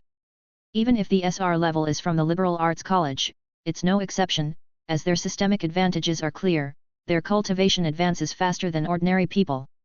Even if liberal arts students aren't good at fighting, their cultivation alone can deter others. What? You're not afraid that recruiting an N-level awakener will disgrace your club, with SR-level elites at the helm? Lu's Highway retorted from the side. Tao Jin, slightly embarrassed, said, how could that be? His strength is even stronger than that of an S level. Humph. Lu's Highway clearly did not like someone like Tao Jin. I'll consider it, Xiang Beifei spoke up. Yu Xiaoao and Tao Jin both looked pleased and left. Consider what? You're still considering, Lu's Highway said. Well, I've got to play along, Xiang Beifei thought for a moment and then asked, are you also part of a club? You don't need to join my club, Lu's Highway said with her head down, eating, I'm going to quit next semester. Why? Waste of time. My club, Mountains and Rivers, is so lame. The members in the group do very little real work, and when it comes to fighting, the performance is pathetic. They just put on airs, talk big, suck up to others, and speak with such an affected tone. Oh, and Qin Yi is from our club, Lu's Highway complained. Xiang Beifei had already met Qin Yi, who had the S-level talent gathered during his experience with the enforcement squad at the university, a student from the liberal arts college. Then how many SRS does your club have? Xiang Beifei asked with a smile. One, that guy has some abilities, but never mind him, Lu's Highway said as she fiercely poked the fish on her plate with her chopsticks and continued, you might consider joining other clubs. Student clubs have a point ranking system, and the clubs compete with each other in fights and various competitions to gain honor and rise in the rankings. A tally is done at the end of every semester, and our club ranks 81st this term. Every time there's a fight, I'm the only one charging ahead, while the others act like idiots. It's impossible to sustain alone. After a while, she added, you're so impressive, a lot of people already know about you, and those clubs will be fighting over you. You don't have to worry. Okay. Xiang Beifei didn't take the matter too seriously but suddenly wondered if his dad had joined any clubs when he was in school. Chapter 141, Curriculum. After lunch, Lu's Highway took Xiang Beifei for a tour around Liangzhou University, but since she had skipped her morning class, she had to make up a desolate beast dissection lesson in the afternoon, so Xiang Beifei went back home alone. Meanwhile, a piece of news had spread silently throughout the Liangzhou University student forum, and the tree hole had exploded once again. Who helped me intimidate that N-grade freshman today? Right, have you guys targeted that N-grade freshman yet? Target him? The human bulldozer was sent flying with his punch. Really? I know Xiang Meng. Last time he was in our training class, he knocked me into a state where I couldn't even recognize my own family. It's true. And it's not just him, even old devil Yuji couldn't get a word in against him. You don't know how scary the entrance assessment was. Yuji Shen intentionally made things difficult for him and sent him to the Outer Realms Desolate Wilderness. The Outer Realms Desolate Wilderness? Sigma, degree. Yes. He came back alive. And in front of us, he killed a triangular thunder kite. Old devil Yuji asked him to kill a 3-souls desolate snake, but he didn't know what a 3-souls desolate snake was, so he just killed a bunch of serpentine desolate beasts to muddle through. It's the first time I've ever seen someone complete a task like that. Old devil Yuji wanted to trouble him on purpose but didn't succeed, and he even got talked back to. Ha ha ha. I don't know why, but this is the first time I've felt so satisfied. Old devil Yuji always made us miserable, and finally, someone stood up for us. The tone in the tree hole regarding the N-grade freshman, Xiang Beifei, had uniformly changed. Liangzhou University had nearly 30,000 students, but since it was summer break, only a couple hundred were present, and there was no video coverage. Everything relied on oral accounts from these people. However, descriptions in words alone were less impactful than witnessing in person, and many people didn't understand the true nature of that so-called perfect strike. Most who were not present were skeptical, finding it hard to believe that an N-grade freshman could achieve such a feat. Some arrogant S-grade prodigies were dissatisfied and clamored to test this N-grade freshman at the start of the school term. They couldn't believe an N-grade freshman could be such a miracle. I don't believe he's that strong. He must have used someone else's system for help. So what if he used someone else's system for help? It's within the rules. Besides, if he doesn't have the corresponding cultivation level, other people's system items wouldn't be of any help to him. Baseless talk. I hardly believe it. No matter what everyone thought about the entrance assessment in the tree hole, one undeniable fact was that N-grade freshman Xiang Beifei had already received the acceptance letter from Liangzhou University. Him becoming a part of Liangzhou University was a foregone conclusion. Xiang Beifei had no idea about these things. He still didn't know how to access the Liangzhou University forum, but anyway, this matter didn't matter much to him. His goal of getting into Liangzhou University had been achieved, that was enough. What he didn't expect was that he had made the hot search once again. An N-grade awakener passing the Liangzhou University entrance assessment was major news. Everyone was aware that elite universities do not admit N-grade students. Among the 9 elite universities, only Liangzhou University set a very strict threshold for N-grade students, and it had been 10 years since any N-grade awakeners dared to apply for Liangzhou University, let alone pass the entrance assessment. Shang Tianxiang was the first, and his achievements today proved his strength. But the second and third N-grade awakeners applied during the time when Shang Tianxiang was still teaching at Liangzhou University. Back then, the person responsible for the entrance assessment of N-grade students was Shang Tianxiang. After Shang Tianxiang left Liangzhou University, Xiang Beifei was the first N-grade student to be admitted to Liangzhou University in 10 years. Many people were guessing how he managed to get admitted, questioning if he had bribed the examiners and such. However, once they heard that the person responsible for the assessment was Yuji Shen, no one dared to suspect bribery anymore. Yuji Shen was the most fearsome teacher at Liangzhou University, with a notorious reputation. Various online media outlets reported the news, making Xiang Beifei famous once again. If he were to awaken a system like Fame System, he would undoubtedly soar. You actually passed the entrance assessment so quietly, you should have told me in advance. Xiang Qingde was very excited when he heard the news. Continue reading stories on.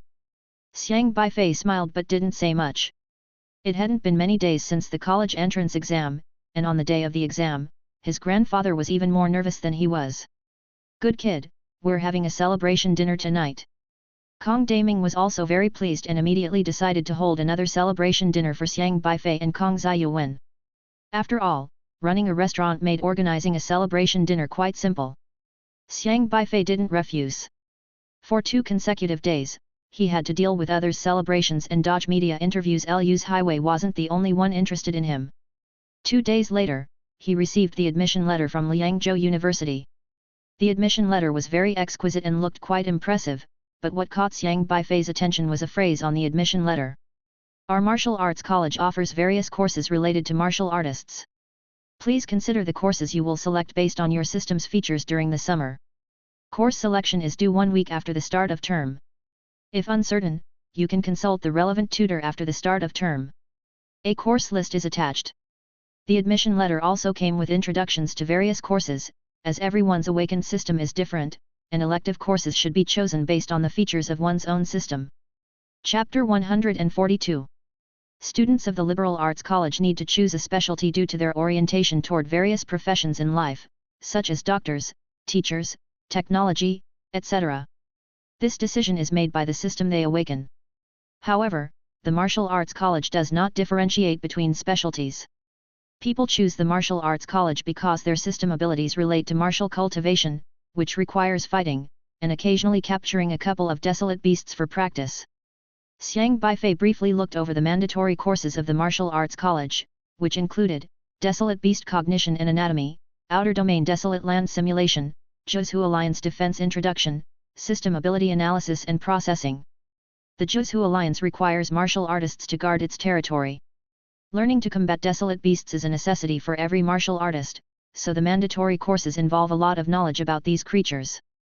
There is a vast array of elective courses, including Magic Knowledge Specialization, Physical Attack Specialization, Defense Ability Specialization, Criminal Investigation, Criminal Psychology, Firearms Study, Desolate Beast Black Tech Tools Study, All Heavens Knowledge Theory Studies, Film Appreciation, Combat Training, Novel Appreciation, Mechanical Manufacturing, Formation Knowledge Introduction, Rune Knowledge Introduction, How to Better Complete System Tasks. Amazing System Items Appreciation, Desolate Beast Venom Analysis, Basic Treatment, for Non-Medical Systems, How to Become a Game Master, and so on. Beyond the 4 mandatory courses, there are a whopping 120 elective courses offered. These electives were an eye-opener for Xiang Beifei, such as the Film Appreciation course, which seems to cater to those who have awakened the All Heavens system. Take Wang Ziyi, whom he encountered last time, who needs to traverse into system-created movies to complete tasks. The Novel Appreciation course is similar. Some tasks involve traversing into Xiangxia novels, while others entail penetrating sci-fi and various other genres of novels. These courses can help participants analyze how to accomplish the book and film tasks set by their systems. Most of these books and films are written by people from the liberal arts college, which houses professional novelists and filmmakers who write novels or shoot films and animations to earn a living. Once their works are released and sometimes become classics, they are chosen by these transcend all world systems, which then let their hosts traverse into these movies and novels to complete tasks and acquire powerful abilities. Systems like transcend all worlds, which seem very impressive, merely involve traversing through fictional spaces created by systems, be it novels or films. These are just types of virtual spaces set up by the systems and are not real. The abilities hosts acquire in these movie and novel spaces are still tied to their own cultivation levels. In the system worlds, many people often complain about authors online, questioning why they set up their plots in such troubling ways. It's usually because when they traverse into novels to complete system tasks, they get stuck due to the storyline and can't finish their tasks, leading them to vent their frustrations on the authors. Yes, that's probably the reason. Courses like gaming are targeted at students who need to play games to complete their system tasks, where they blast through games to acquire equipment which they can then bring back into reality with the help of their systems. Teachers will instruct them on how to better conquer these games and familiarize them with each game's characteristics, such as treasure box locations and drop rates, with comprehensive guidance provided. And those who develop these games are still those guys from the liberal arts college. With such a dazzling array of elective courses, martial artists' elective options are not all related to martial arts, a wide range of special courses are available as well. Xiang Beifei was also contemplating which courses he needed to choose. The magic attack course sounded interesting. He could convert spiritual power into flames, which was a form of magic. He wondered if it was possible to transform spiritual power into other elements, like ice or lightning. He was also very interested in formation knowledge. Liangzhou University was clearly protected by a powerful formation, and it was said that Zhuzhou's border defenses incorporated formations. Not to mention the teleportation spheres from the entrance examination, they were a type of formation sealed within. He was definitely going to choose the Amazing System Items Appreciation course. It felt as if it were tailor-made for him. He wanted to see what other system rewards looked like and from which systems they came, so when the time came to take someone else's reward, he would have an idea of what to expect. Basic treatment was a course aimed at those outside the medical system. In other words, if his system didn't provide healing items, it would be best to take this course, which taught how to administer first aid in the wild, such as using herbs or parts of desolate beasts' blood and tissues, or how to use spiritual power to heal others. Without a system of his own, Xiang Beifei had to choose this course. From his point of view, it seemed like he could take any of the courses. Being able to participate in others' system tasks meant that learning from these courses could be very useful.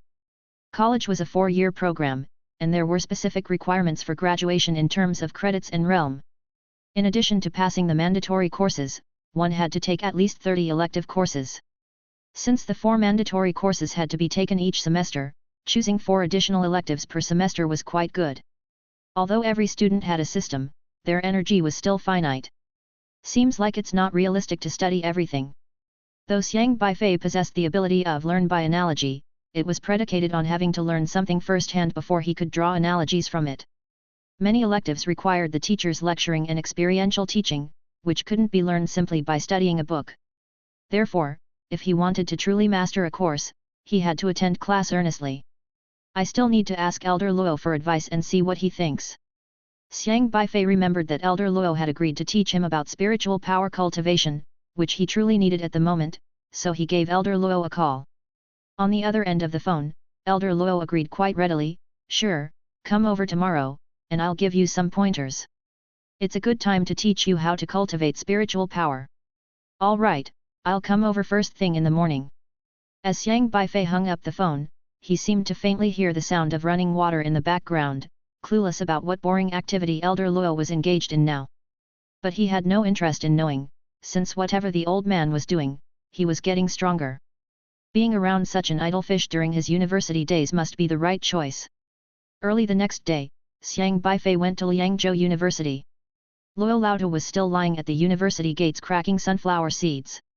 Xiang Beifei greeted him politely, "Hello, Elder Luo." "Wait a second, I'm in the middle of something important." Luo Laotu gestured for Xiang Beifei not to disturb him and continued to stare at the woods in the distance. Rustle. 3 birds leaped into the sky from the trees. Luo Laotu, seeing the birds take flight, finally turned his gaze away contentedly. His system interface displayed. You have counted 50 birds, leisure value plus 50. He really was idling. Xiang Beifei couldn't help but think. Let's go, I'll take you out for some fun. Luo Laotu stood up from his lounge chair and offered Xiang Beifei another handful of sunflower seeds. Thank you. Xiang Beifei quite liked the taste of the seeds. While cracking them open, he said, I just received my acceptance letter and am considering which electives to take. Do you have any suggestions, sir? Ah, university electives. That really brings back memories. Luo Laotu stretched luxuriously and said, back in my day, I used to be a student too, going to class whenever I felt like it. University life is the best, isn't it? He stroked his short white beard and turned his head to look at Xiang Beifei. How about this, I'll go to class with you? Whatever course you choose, I'll choose the same one. Discover more content at it. Xiang Beifei was taken aback. Are you that bored? Following me to class? Would those professors dare to teach then? You're not joking, are you? Xiang Beifei asked. Not necessarily, who says old people can't attend classes? Elder Luo walked leisurely with his hands behind his back, and after a long pause, he casually said, but to get back to the point, these past 2 days I've been carefully watching the video of your fight with the triangular thunder kite. I reviewed it in slow motion, analyzing your every move from all angles, a full 360 degrees. A video that didn't even show 5 seconds of action, and it needs such detailed analysis? And then? Xiang Beifei asked nonchalantly. Chapter 143, Mental Attack. The video didn't spread, but the school's upper echelons could certainly see it, and it was bound to be analyzed, which wasn't surprising to Xiang Beifei. After all, the world itself was quite special. Any ability that seemed unusual compared to ordinary people could be explained with a system, so he didn't need to worry about how special his abilities were. I saw signs of lightning strikes on the shoulder of your clothes, which, from my observation, should be the scorch marks from triangular thunder kite's lightning. That is to say, you were injured the first time you killed a triangular thunder kite, and it wasn't very smooth. That triangular thunder kite must have given you some trouble. But when you killed the second triangular thunder kite, your movements and timing were nearly impeccable. You could determine the timing of the triangular thunder kite's attack and started dodging before its eyes even emitted lightning. You must have learned from your experience with the first triangular thunder kite. Such strong analytical and learning abilities are truly rare. I even suspect that you might have awakened a system that allows you to learn by analogy, drawing inferences about other cases from one instance, Elder Luo remarked with a sigh. How impressive! Xiang Beifei was quite astonished. This old man who was always idling about had such keen insight. When he killed the first triangular thunder kite, no one saw it, others had only seen him kill the second one, which was captured on camera for just a few seconds. Yet, Elder Luo managed to analyze Xiang Beifei's encounter in the outer wilderness from that short video, inferring his injury from the first kite and the swift killing of the second. He got most of it right. Your journey continues with. He even managed to guess some of Xiang Beifei's abilities, just short of saying the words learn by analogy. Rest assured, I've kept the video secret for you. Students can't see it, which prevents others from fully analyzing you, and that's to your advantage. Ordinary teachers don't have my powerful analytical skills. They can't see much and would at most think you're a body cultivator with judgment beyond that of ordinary people, Elder Luo said with a chuckle. Xiang Beifei noticed Elder Luo's system interface had an observation value of only 123, but he suspected that when Elder Luo was analyzing the video, this value might have soared to tens of thousands, hundreds of thousands, or even millions. Elder Luo's leisure system could reallocate points at will, directly boosting one aspect of his abilities, which was genuinely not to be underestimated.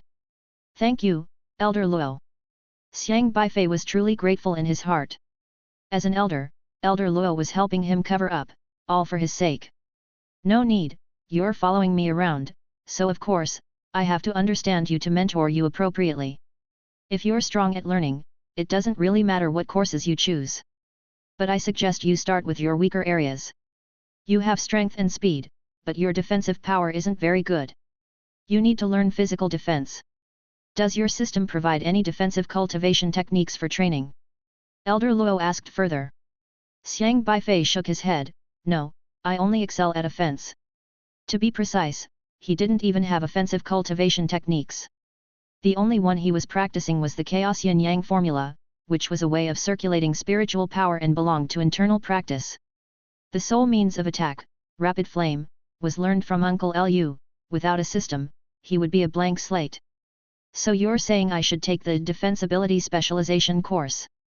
Xiang Beifei inquired. The defensibility specialization course is designed for awakeners whose systems do not provide defensive capabilities. The teacher will offer several of the most basic R-ranked and S-ranked cultivation methods for students to select for training. Still, those are generic techniques with limited achievements, barely better than none for students. I have higher expectations for you. I'll figure something out for you next time. No rush, Elder Luo replied. Elder Luo's defense was rather basic, covering his body with spiritual power and then simply adding points until it was maxed out, primitive yet extremely powerful. However, this method did not suit Xiang Beifei, so he didn't plan to teach him defense himself. All right, Xiang Beifei nodded. The elder was experienced and had unique insight. He decided to follow Elder Luo's lead in everything. Also, when you fight, it seems you're accustomed to using your fists and rarely use your feet. Have you never practiced kicks or other foot-based techniques? Elder Luo continued. Feet? Xiang Beifei pondered and spotted a small stone nearby. He walked over and stomped on the ground, instantly igniting his foot with flames, and kicked the stone. Boom! The palm-sized stone shattered into dust from his kick. This? Xiang Beifei asked. Elder Luo was startled. Your footwork is also this powerful? Then why haven't I seen you use your feet? Whether it was dealing with Wang Zi, Xiang Meng, or the triangular thunder kite, Xiang Beifei always resolved the fight with a punch. Elder Luo had never seen him use his feet before.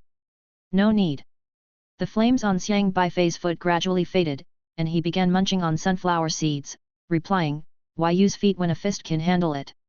With learned by analogy, once he could ignite his fists with fire, it meant every motion of his body could channel spiritual power and unleash powerful flames. He didn't like using his feet because he was wearing shoes, and if he wasn't careful with controlling the spiritual power, the flames would burn them. What a waste of a good pair of shoes. Chapter 144. They walked along the school's path and then to the lakeside where they had casually chatted the other day. Many system abilities rely on spiritual power, such as the major categories of systems related to mind-reading system and charming system. You have spiritual power defense, but you lack the means for spiritual attack. I don't know if you can cultivate it, but I'll guide you, and how much you can learn depends on you. Elder Luo leaned against the pavilion's railing, gazing at the tranquil lake surface. Seemingly without any movement, an invisible ripple suddenly spread out from him, merging with the lake water. Suddenly, the lake water roiled with bubbles emerging, followed by several plop-plop sounds, as countless carp floated to the surface, belly up, appearing to be stunned. Incredible! Xiang Beifei's eyes lit up. He could see Elder Luo's system, and this type of spiritual power attack was not given by any of Elder Luo's system abilities, but purely through his own spiritual fluctuations, forcibly stunning the fish. This kind of remote spiritual attack is very effective against crucial people or desolate beasts, such as Meng Huai, who can only appear in dreams. Of course, your spiritual defense is strong, so they might not drag you into a dream, but if you encounter a team member in the wilderness entangled by Meng Huai, you must actively go into the dream to save them, and at that time, it would be difficult to manage without brute force in the dream. Elder Luo explained. I understand, so how should I cultivate? Xiang Beifei really didn't know how Elder Luo had managed this, which was also his shortcoming. Others had system assistants, possessing various cultivation techniques, but he needed to learn on his own, trying to make up for any potential weaknesses. Actually, spiritual power is also a type of spiritual power, it just transforms spiritual power in your brain into another form. Therefore, you need to guide this spiritual power through meditation, using your own thoughts, pointed out Elder Luo, pointing at Xiang Beifei's head. You can try to imagine. Imagine that you can make it move out of thin air. Originally, I just stared at a piece of paper, thinking in my mind, move, move, move, and then it started moving. Elder Luo chuckled. How does it sound like self-hypnosis? Xiang Beifei stared at Elder Luo's system interface, spiritual power, 732, and grinned wryly, thinking, are you sure it's not just system enhancements? But on second thought, Elder Luo's system enhancements only increase the intensity of one ability, not create it. Meaning, Elder Luo adjusted his spiritual intensity to 732, which just means the intensity of his spiritual attack is 732. But if his spiritual power is not trained to the point of external projection, even if the spiritual attack intensity is adjusted to 56 million, it won't be able to be exerted. It's like loading an ammunition that can cause 56 million points of destruction into a tank, but without learning the operating procedures of the tank, not knowing how to fire it, that powerful ammunition would just rot in the chamber as a dud. Thus, Elder Luo also needs to initially learn a skill before he can use the system to enhance the power of that skill. You don't need to deal with the carp in the lake, just try to float these melon seed shells in mid-air. Concentrate fully on the melon seed shells, gathering your spiritual power in your brain, try to decompose it into something intangible and ethereal, let it dissipate around, and then gather it back, finally directing the spiritual power towards one direction. Elder Luo turned his gaze back to the carp in the lake, another wave emanating from his body. The carp, belly up on the lake surface, were reawakened, righting themselves and sinking back into the water. When you first learn spiritual power, I suggest you try by enhancing your senses. Do you have any system items that enhance senses? Elder Luo asked. Xiang Beifei shook his head. Last time, Uncle Lu did give him a spiritual perception pill, but he had integrated it to light up a constellation. Then you crack this melon seed, and I'll guide you first. Next time, you must learn to try on your own. You have to understand something, even without the appropriate sensory items, you can enhance your senses with spiritual power. Elder Luo put a red melon seed into Xiang Beifei's hand. This red melon seed was quite special, acquired by Elder Luo from his own shop using 50 leisure value. Can I also enhance my senses? Xiang Beifei had never considered this question before. He cracked open the red seed and then ate it. Of course, for instance, the smelling pill. This pill, after you take it, transforms into a special spiritual power that hovers above your nose, making your perception more acute. However, if you wish to learn, you can enhance your smelling ability through your own spiritual power, though the result won't be as effective as the system's items. Elder Luo explained. System items are, after all, a convenient method, highly targeted, and easy to use, much easier than figuring it out on your own. It's like climbing a 100-story building, you'd have to take the stairs, but the system instantly provides an elevator or a helicopter. There are some aspects in which system items can achieve what people can through cultivation, but it's much harder for people. Enjoy new adventures at. Understood. Shortly after Xiang Beifei cracked the seed, he quickly felt a surge of spiritual power not belonging to him within his body. Elder Luo extended a finger and wiggled it. The spiritual power inside Xiang Beifei was drawn to his eyes. At that moment, Xiang Beifei's vision underwent a remarkable change, it felt as if his eyes had become microscopes. In his view, every texture of the seed shell became clearly visible. The strangest thing was that his vision comprised only the seed shell, he couldn't see any other scenery. This is a method to enhance vision. I've adjusted your perception to focus on the seed shell. Remember the spiritual power I guided inside your body. In the future, you can also try to guide it using your own spiritual power. Of course, you can learn to block out your other senses, such as. Elder Luo flicked his finger again, and the foreign spiritual power moved into Xiang Beifei's ears in a very subtle manner. In an instant, the world became silent, devoid of any sound. Xiang Beifei marveled at Elder Luo's control of spiritual power, which seemed effortlessly capable of blocking his perceptions. I should be able to learn this method of circulating spiritual power. Xiang Beifei pondered, planning to try mastering this technique next time. However, for now, as Elder Luo had blocked his hearing, he still needed to focus his spiritual power, step by step. With the world becoming quiet, nothing could distract him. In fact, it was nearly impossible to be distracted since his vision contained nothing else but the seed shell, which Elder Luo allowed him to see. It's okay, take it slow. When I mastered this initially, it also took me almost a month. Don't rush it too much. After conveying his voice to Xiang Beifei, Elder Luo went offline. Let my spiritual power emanate from my mind, focusing on the seed shell. Xiang Beifei, contemplating Elder Luo's words, stared at the seed shell in his hand and began practicing the spiritual power technique Elder Luo had taught him. He tried for a long time without success, but Elder Luo patiently guided him. While Xiang Beifei was cultivating, Elder Luo was counting how many white clouds drifted over in the sky, how many leaves fell from a tree in a minute, and doing other mundane tasks required by the system. Elder Luo was getting stronger nearly every moment, and in Xiang Beifei's view, this leisure system was truly formidable. For 3 consecutive days, Xiang Beifei came to Liangzhou University to study with Elder Luo. He also practiced at home, but without Elder Luo's guidance, he couldn't achieve complete concentration. Gradually, he felt as if something extra existed in his mind, the strands of spiritual power slowly swirling within. He vaguely managed to display the spiritual power in his mind in a special way. However, a problem arose. Although the spiritual power was deployed, it drifted around aimlessly without any aggressiveness. He needed to reconcentrate the spiritual power. On the 4th day, Xiang Beifei finally got the trick. He succeeded in levitating the seed shell using his own spiritual power. Moreover, he inadvertently discovered that he had gained a deeper understanding of this ability. Chapter 145, Disdain and Classmates of Grade N. On the 5th day of studying spiritual power, Xiang Beifei routinely took a car to Liangzhou University, ready to share his insights with Elder Luo. However, when he found Elder Luo, he noticed that the elder seemed to be in a bad mood, sitting in a chair and cracking sunflower seeds. Spit! Spit! Spit! The shells he spit out flew like bullets, leaving the nearby trash can riddled with holes. That trash can had seen better days and was now definitely on its last legs.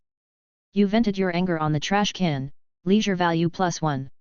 What's wrong, Elder Luo? You seem really upset. Don't even start, it's bad luck. Elder Luo snapped angrily. What happened? Could someone actually make you so angry? Xiang Beifei pulled up a chair and honestly sat next to the distressed elder. Elder Luo passed a small handful of sunflower seeds to Xiang Beifei, huffing angrily, you have huge potential, but those people at the school really have no vision. I have to cultivate you properly, and in the future, you must help me take my revenge. Hang up those SSR talents and beat them hard. See if they dare to spout nonsense. Dare to be arrogant in front of me. SSR? Were you bullied by SSR? Xiang Beifei asked, puzzled. Didn't I tell you a few days ago, this year there are 11 SSR new students in the entire Zhuzhou Alliance? Originally, the school had already negotiated with 2 SSR awakeners, offering them huge benefits to come to our Liangzhou University. But these 2 guys turned their backs at the last minute. They took the benefits, then refused to come to our university. Elder Luo was livid. They did what? Xiang Beifei exclaimed in surprise, what made them change their minds? Among the 9 elite universities, Liangzhou University's overall strength was not the very top, but it was still passable. The university was teeming with powerful awakeners, making it a great choice for studying here. Elder Luo stopped, saying helplessly, it's because of you. Me? Xiang Beifei grew even more confused, I don't think I've even met them. Because a few days ago, our Liangzhou University admitted you, an N-level new student. Then, the recruiters from other universities seized the chance to undermine us, basically saying that the quality of education at Liangzhou University had declined, sinking to the point of accepting an N-level student, and then they persuaded the SSRs.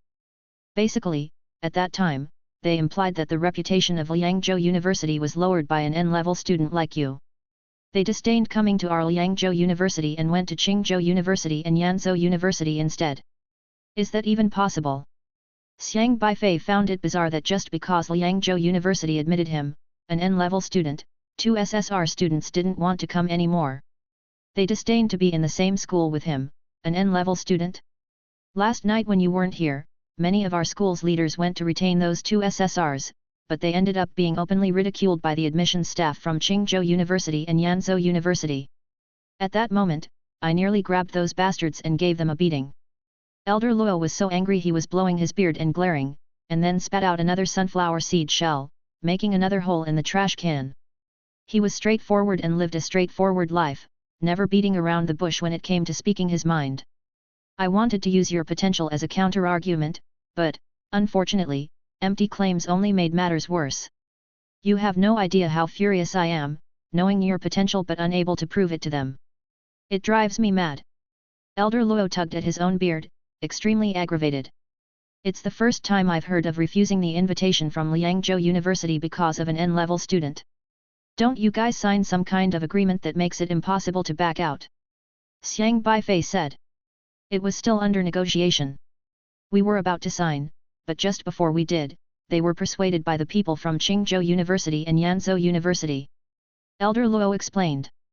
After a long pause, he added, these people are really short-sighted. They actually look down on you. Elder Luo cursed loudly, they simply don't understand your potential. What does being N-level matter? Could an N-level who has killed so many desolate beasts be that simple? What's so great about SSR level? It's just. Elder Luo intended to say something harsh, but after saying it's just for a while, he struggled to find a suitable word to describe it. Because SSR was truly remarkable. Having mid-stage Qi controlling strength right after awakening, and 2 months later, now possessing late-stage Qi controlling strength. A whole minor realm higher than Xiang Beifei's current cultivation.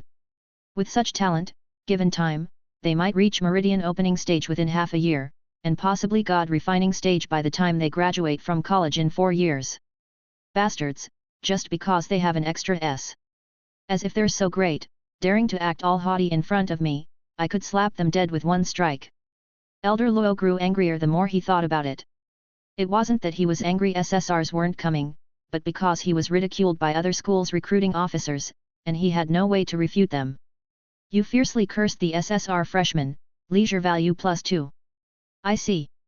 Xiang Beifei continued calmly cracking sunflower seeds, and then asked, since they're not coming to Liangzhou University anymore, can you ask them to return the benefits they took?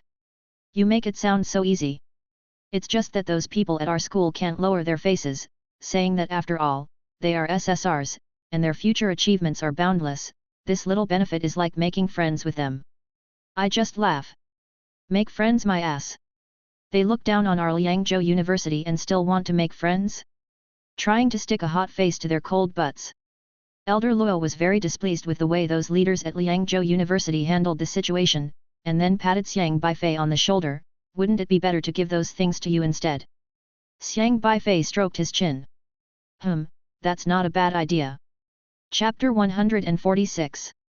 The most important thing is, after I came back last night, some disagreements emerged within our school's leadership. Some people think that Liangzhou University's decision to admit you that day was a mistake.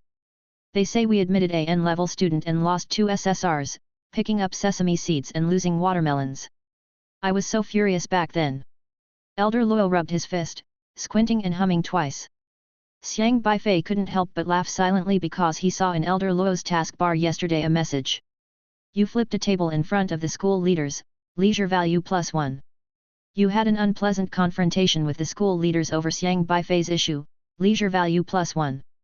Elder Luo's leisure system makes him stronger no matter what he does. Even getting angry when idle counts as leisure, but actively getting angry doesn't give much leisure value. His system advocates for a joyful life, enjoying life. Like when he cussed out Yuji Shen, it relieved him, giving him 50 leisure points, but if cussing someone out doesn't smooth things over for him, he only gets 1 leisure point. Basically, if you do something and feel good after, you get more points, if not, you get fewer. Don't dwell on it too much, Elder Luo. Not coming to Liangzhou University is their loss. Xiang Beifei said. Exactly. You have a good eye. Elder Luo looked at Xiang Beifei with satisfaction and then said, of course, I know you had no other choice but to come here. Even if I had a choice, I would still pick this place. You forgot my old man used to be here, didn't you? Xiang Beifei said. Haha. Right, look at my memory. It was then that Elder Luo remembered and said, now, because of the SSR issue, those leaders at Liangzhou University think admitting you was a mistake, but I'm going to train you well just to spite them. He pondered for a moment, then asked, by the way, how's your spiritual power training going? Have you gotten the sunflower seed to move yet? Even a little movement will do, I'm not asking for much. I've made a little progress. Show me. You've only been training for a few days, being able to move the sunflower seed shell even slightly would be a huge improvement, Elder Luo said. All right. Xiang Beifei cracked a sunflower seed, and then he spat the shell forward. Whoosh! The sunflower seed shell suddenly floated in mid-air. Xiang Beifei stared at the sunflower seed shell, focusing all his attention on it, and then controlled it to drift up, down, left, and right. Not far away, the trash can that Elder Luo had shot several holes in with sunflower seed shells was now being maneuvered by Xiang Beifei's own shell like a roller coaster, leisurely threading in and out of the small holes in the trash can. What? Elder Luo exclaimed, forgetting to crack the sunflower seed in his hand, you mastered it this quickly. This was no small progress at all. This was only his 5th day of training. Yes, and I also discovered that as long as I control my spiritual power properly. Xiang Beifei concentrated intently on the sunflower seed shell, focusing all his attention on the floating shell, and then whoosh. The sunflower seed shell suddenly burst into flames, then zipped around like a fiery missile. After darting around for a while, the sunflower seed shell turned to ash, falling to the ground. Plop! The sunflower seed fell from Elder Luo's hand, his eyes filled with astonishment. You applied your spiritual power operating method to your spiritual power. Yes, you mentioned that spiritual power is also a special form of spiritual power, so I tried it, Xiang Beifei said. Xiang Beifei then turned his gaze to a fallen leaf on the ground. He stared at the leaf, and his spiritual power formed an invisible wave, concentrating on the leaf. The leaf swiftly lifted up and whoosh, it ignited again. This time, Xiang Beifei didn't even touch the leaf, he simply ignited the leaf from a distance. My goodness! You learned this too fast. Elder Luo suddenly stood up and began sizing up Xiang Beifei once again. Fortunately, I can control their speed and it's not very fast. Using this attack on opponents isn't really practical at the moment, and it's quite strenuous and thankless. Although this ability seemed impressive, Xiang Beifei needed to be extremely focused to use it, and there was a process involved. His spiritual power had to cover the opponent. Once the opponent moved, if his spiritual power didn't hit, he basically couldn't catch up. During a fight, why would an opponent just stand there and wait to be ignited by him? However, this method was good for sneak attacks, like focusing on someone from a distance and then giving them a flame bath without their knowledge. Delightful. You're still not satisfied? I only asked for a slight movement, yet you went ahead and made the melon seeds fly and even ignited them. The more Elder Luo watched Xiang Beifei, the more he felt like he was looking at a little monster. If it weren't for Xiang Beifei's current mastery being only in the middle stage of Qi mastery, he would even suspect that this kid's awakened system talent could possibly be at the UR level. Every time Xiang Beifei seemed to bring him many unexpected surprises, and quickly he remembered something and suddenly burst out laughing proudly, haha! I knew it! I knew it! My judgment can't be wrong. You definitely won't be inferior to those two SSRs. Beat them up in the future. Xiang Beifei liked Elder Luo's straightforward nature. He thought for a moment and then asked, what are the names of those two SSR awakeners? Which elite universities did they go to now? One is called Ho Chengyu, he went to Qingzhou University. The other is called Chen Beiwen, he went to Yanzhou University. They unexpectedly defected and were recruited by those universities' admission teachers because the only two URS in the entire alliance this year also went to these two universities, so they chose these schools, Elder Luo said. Ho Chengyu, Chen Beiwen. Okay, I've got it. Are these names spelled like this? Xiang Beifei's fingertips emitted flames, and with the flames, he wrote these two names in the air. Yes, those are the names. Elder Luo watched Xiang Beifei in amazement, as he wrote with spiritual power in the air a level of proficiency with spiritual power that almost no newcomer could achieve. Well, noted down in the little notebook, SSR awakeners are rare, as long as the names are right, then definitely there won't be a mistake in finding the right person. Next time there's a chance, having a chat about life with them and helping Elder Luo seek revenge sounds good. Xiang Beifei erased the flames from the air, but just then, a piercing voice suddenly came from the school gate. Haha! Professor Luo, has Liangzhou University fallen so low that they let someone like you guard the gate? The speaker was a bald old man with a tuft of goatee beard and a black mole on his cheek, which was particularly prominent because of a single hair growing out of it. Upon hearing this voice, Elder Luo nearly exploded. He immediately stood up and glared at the newcomer angrily, what are you doing here? Isn't it just to escort Ho Chengyu back to our Qingzhou University, specially came to bid you farewell? After all, you've taken such good care of him these past few days, it's only proper for him to show some manners, isn't it? The goatee-bearded old man said with a smug yet insincere grin. Host, Ren Jianghai. SR level, threshold system. Realm. The description of this system wasn't very clear, the opponent's strength was obviously above meridian opening, and Xiang Beifei couldn't see it nor could he infer anything from the name of the system.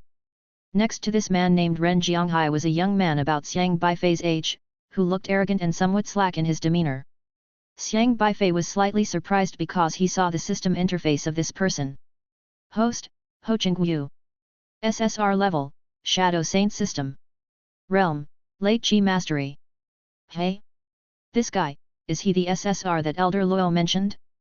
The genius awakener who took a huge favor from Liangzhou University and then didn't switch sides to Liangzhou University? This was Xiang Beifei's first encounter with an SSR level awakener. Up till now, he had only seen people with SR systems.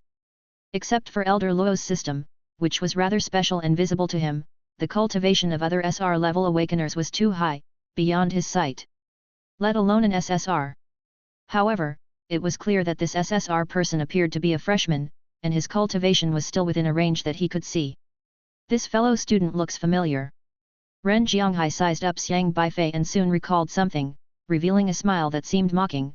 Got it, the freshman N-level student newly recruited by Liangzhou University this year, the one who was the top scorer originally, right? Xiang Beifei's photo was still circulating quite a bit. After he finished speaking, the SSR young man slightly frowned, turned his face to look at Xiang Beifei, and soon his eyes showed a trace of disdain. An N-level, what is he in front of an SSR? Chapter 147, Shadow Saint. Mind your own damn business. Elder Luo replied. Of course it's none of my business, but to think that Liangzhou University actually recruited an N-level student. Haha. What a fall from grace. Ho Chingyu, now you should realize how right your choice was. Ren Jianghai glanced lazily at Ho Chingyu. Ho Chingyu didn't respond directly. Although he was an SSR, he hadn't yet fully grown and couldn't talk big to someone like Professor Luo. However, he snorted disdainfully through his nose. Xiang Beifei didn't say anything, just curiously observing Ho Chingyu's system. This was his first encounter with an SSR system. The opponent was only in the latter stages of Qi controlling, so Xiang Beifei could see exactly what the system was all about. Shadow Saint System Overview. Anyone whose shadow you step on will silently be bound to you. For every advancement they make in their cultivation, you can plunder their cultivation for your own use, with the amount depending on the opponent's status. This includes various attributes like strength, speed, etc. Current shadows bound by your shadow, 1000/1000, Qi controlling stage. Note, try to bind and plunder people with high talent and rapid progression as your shadow servants. Do not attempt to bind someone whose cultivation level is a whole realm higher than yours. After reading this system introduction, Xiang Beifei was quite amazed. The system that allowed S-level Lu Qianro to plunder backups had already seemed very strange to Xiang Beifei, but this Shadow Saint system was even more terrifying. Ho Chingyu's SSR Shadow Saint system actually plunders other people's cultivation? That meant he didn't need to cultivate at all, he just needed to bind those with good innate talent. People whose shadows he stepped on were essentially bound to him, turning into his shadow servants. As long as his shadow servants' cultivation levels increased, so did his. Now, Ho Chingyu had already bound 1,000 people, which was the maximum number of people he could bind at the Qi controlling stage. If he steps into the meridian opening stage, he would be able to bind 5,000 people. If his cultivation reached the meridian opening stage, just by stepping on the shadows of 5,000 people, these 5,000 would essentially be helping him cultivate, and his future entry into the God-refining realm would almost entirely rely on plundering the cultivation of these 5,000 people. This ability is too overbearing. Xiang Beifei couldn't help but think. Aside from not being able to plunder cultivation from someone a whole realm higher than himself, there were no flaws, it was purely about strengthening himself by plundering the cultivation of others. The most bizarre part was, as an SSR system, those bound as his shadow servants, with system levels inevitably lower than his, faced absolute suppression. Not even SR systems could resist, and they wouldn't even realize they were bound. An SSR system, indeed excessively powerful. No wonder the higher the system's level, the quicker the upgrade.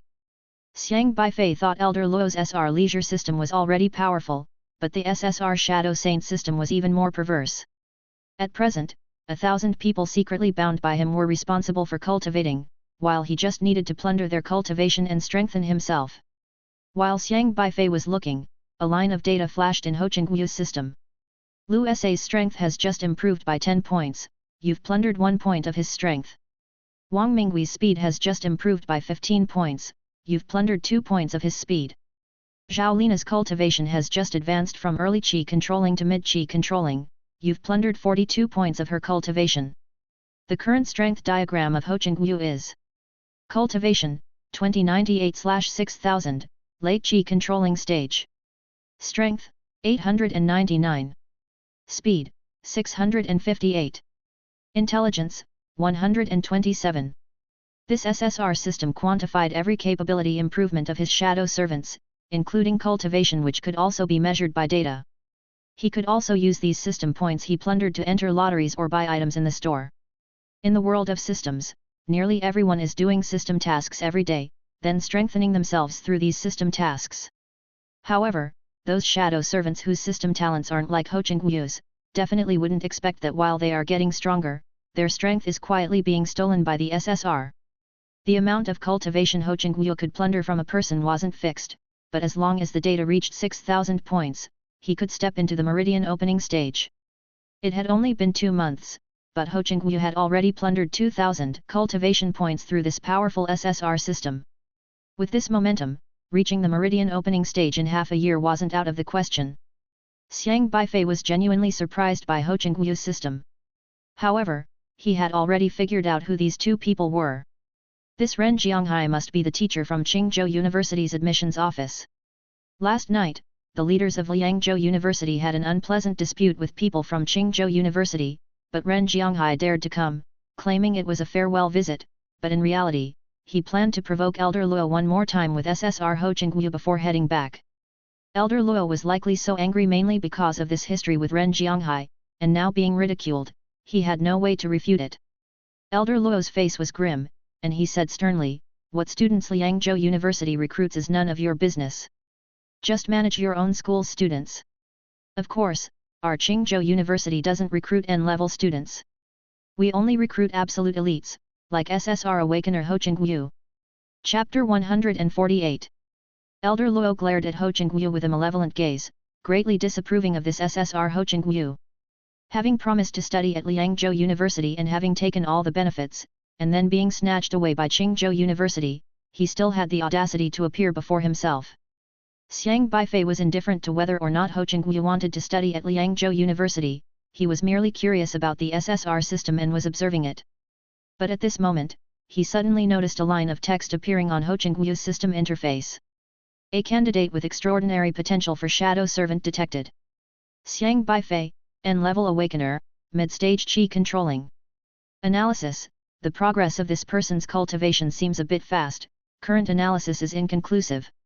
According to rumors on the Liangzhou University forum, he has killed 2 desolate beasts in the late stage of qi controlling, with a potential rating of 8. The target is merely an N-level system, the host could try to bind him. Ho Chingguo had also noticed this, and a hint of surprise appeared in his eyes. Xiang Beifei's feat of killing desolate beasts had also been vaguely heard by people from other schools, but he never expected his SSR system would deem an N-level system awakener to have enormous potential, moreover, a potential of 8 points? Is this a joke? He had stepped on the shadow of an S-level and only judged it to be 7 points, and yet an N-level was given 8 points? Ho Chingguo had been awakened to this SSR system for 2 months, and in these 2 months, whenever he encountered a person, his system would analyze their potential. The SSR system is a uniquely powerful system, and most people whose shadows he stepped on had a potential rating of over 5. The highest potential he had stepped on was from an SR system person, rated at 10 points. The higher the potential, the faster the cultivation progress, and the more one could contribute to his strength. This N-level student has such strong potential. Ho Chingguo wondered to himself. Based on the descriptions of this student in the Liangzhou University tree hole, he can punch an S-level late qi controlling awakener flying, indicating great potential. Although he is N-level, his potential can be referenced against Liangzhu's top leader, Shang Tianxiang. The analysis will not be wrong. The system resolved Ho Chingguo's doubts. Ho Chingguo's eyes brightened. The SSR system is extremely precise and powerful, everyone whose shadow he had stepped on obediently became his shadow servant, surrendering their cultivation to him. He had never failed in plundering the cultivation of his shadow servants. Could the system really be comparing this N level to someone as high as Shang Tianxiang? Good. Ho Chengyu's gaze towards Xiang Beifei switched from disdain to something much more fervent. He trusted his system. If his SSR system thought Xiang Beifei might become the next Shang Tianxiang, then he must make his move on this person. Too bad, maybe you could have become the second Shang Tianxiang, but you are only N level. With me here, you won't have the chance to become Shang Tianxiang. Hand over your cultivation obediently. Ho Chenggyu stared at Xiang Beifei and then sneered. Elder Luo and Ren Jianghai, who couldn't see the system mission, didn't know what Ho Chenggyu was thinking. The two still stood in sharp opposition. Liangzhou University has truly fallen to such lows, it's regrettable. I have nothing more to say. Today, I came to bid farewell on behalf of our SSR Ho Chenggyu. Ho Chenggyu, shouldn't you hurry and say goodbye to Professor Luo? After all, he took care of you once. Ren Jianghai said with a smile. Professor Luo, until we meet again. Ho Chenggyu said to Elder Luo. Elder Luo snorted coldly. Ha ha ha. Ren Jianghai laughed triumphantly and then headed towards the school gate. Ho Chenggyu followed behind, but as he passed by Xiang Beifei, his foot inadvertently stepped on Xiang Beifei's shadow. Releasing the shadow servant with the lowest potential, Wang Li, potential 4. You are preparing to forcibly bind a new shadow servant, Xiang Beifei, potential 8. Binding successful. You have a new shadow servant, Xiang Beifei. Current number of shadow servants, 1000. The newly bound shadow servant can have its strength forcibly plundered, current loot value under analysis. Xiang Beifei has provided you with 30 points of strength, 23 points of speed, 1 point of cultivation. Note, if the potential is below 5, unbinding can occur at any time. If potential exceeds 5, unbinding requires stepping on the target's shadow again. Ho Chenggyu didn't bother to glance at Xiang Beifei, he even stepped on Xiang Beifei's shadow without pausing, an action that occurred in a mere instant and went unnoticed by everyone. But after passing by, he couldn't help but turn back and take another look at Xiang Beifei, who appeared to be naively honest.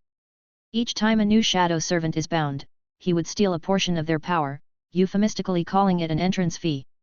He would replace those with lower potential with those of higher potential. Typically, a new shadow servant would only add up to 15 points to his abilities, as he needed to ensure a steady progression. But to his surprise, as soon as he bound Xiang Beifei, he directly looted 30 points of strength and 23 points of speed. As for cultivation, it seemed to be only 1 point, which was a little less, but Ho Chenggyu didn't care. I understand now. This one named Xiang Beifei must be a body cultivator. His cultivation hasn't added much to me, but his strength and speed will bring me more benefits in the future. Ho Chenggyu saw that Xiang Beifei was still obliviously stroking his chin, deep in thought, and smiled with satisfaction in his heart. Get stronger quickly. You naive N-level genius, the stronger you are, the more I gain, hee. Once you've bound me, you can't unbind that easily. Xiang Beifei watched Ho Chenggyu, who was smugly self-satisfied, with contemplation. In the latter's SSR system evaluation, his potential was an 8. To unbind, Ho Chenggyu would have to find him and step on his shadow again. But how could Xiang Beifei possibly make it easy for him to step on his shadow again? Just now, the other party attempted to loot his speed, strength, and cultivation. Naturally, Xiang Beifei wouldn't let himself be looted. Last time, after catching so many snakes, Xiahe symbolically converted one of the early-stage qi-controlling beast pills into points for the other party's system to loot, merely as a welcome gift. As for the benefits, Xiang Beifei clenched his fist, and a strange aura swirled between his palms. The other party had looted 1 point of his cultivation. Currently, his cultivation points stood at +1, totaling 2099. That meant this point of cultivation had become a type of system reward. If Xiang Beifei wished, he could completely take all of this fellow's cultivation. He could even control this guy's cultivation. For example, he could take away 100 points and make it 1999, which would demote Ho Chengyu's cultivation to the mid-stage of qi controlling. Or he could loot all 2099 points, leaving the other with no cultivation at all. Not just cultivation but also strength, speed. Tisk tisk, that's quite a profit. Xiang Beifei could only convert the other's cultivation into spiritual power crystals, he couldn't use it to enhance his own cultivation. However, this was enough. Spiritual power crystals were valuable, used to assist in absorbing and improving one's cultivation. If you want to steal someone else's cultivation, be prepared to have yours stolen. Xiang Beifei murmured to himself. Messing with him was a big mistake. The SSR system of this ultimate genius was practically wasted. A mage's power always surpasses that of a demon's. A looter has encountered the ultimate looter. He wasn't worried about the other party discovering anything. After all, Ho Chengyu was from Qingzhou University and didn't attend school here, so they wouldn't normally cross paths. Xiaohe was rolling on Xiang Beifei's shoulder, baring its teeth and laughing loudly. It initially wanted to just take away the other person's cultivation, but Xiang Beifei stopped it. Grabbing the other's property right after being bound would raise suspicions. Keep a low profile. There's no rush. After a while, once Ho Chengyu has nearly forgotten about him, Xiaohe can collect the delivery. Yes, just shear a little wool at a time. One mustn't be too greedy, but aim for a steady supply. That bastard Ren Jianghai. He even made a point of showing off in front of me before he left. Elder Luo was furious. If it hadn't been for the fact that they were still at the school gate where a scuffle would look bad, he might have gone straight up and punched Ren Jianghai. Elder Luo, do you want me to vent for you? I can settle that SSR with one punch, Xiang Beifei offered.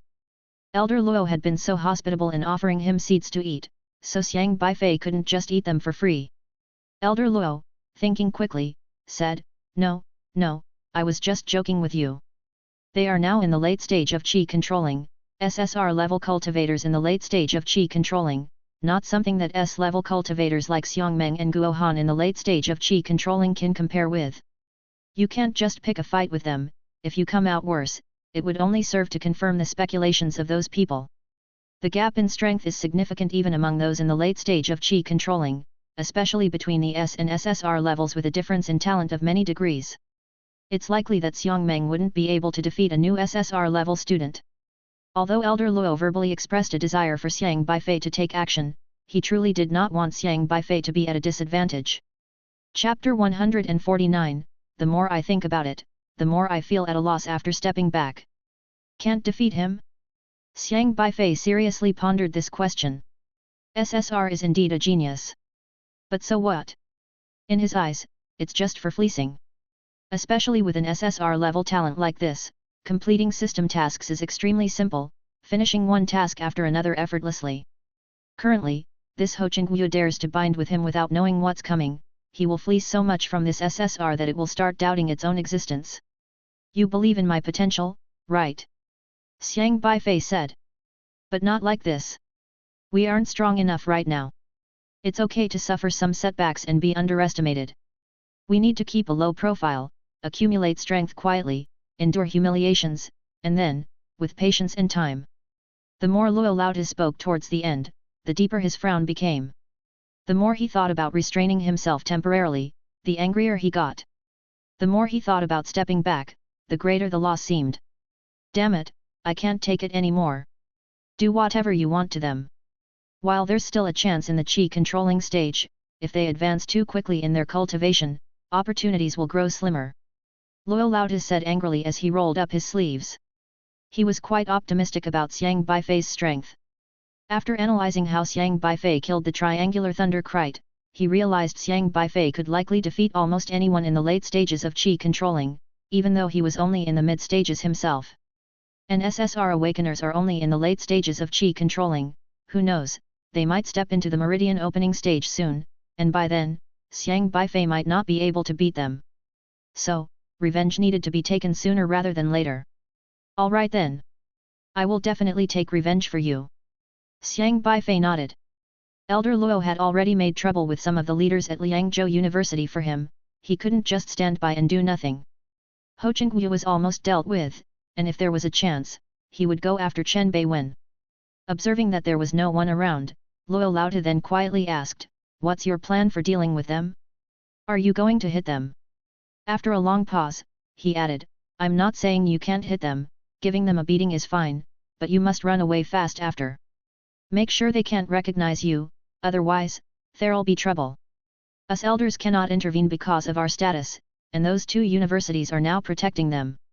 They're especially on guard against us.